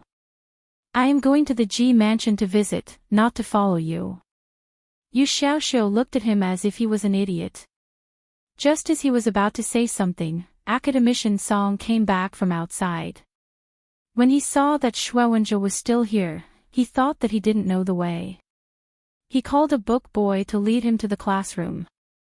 Shuowenja walked away, looking back every 2 steps. You're tuning into the LoveLore Library YouTube channel.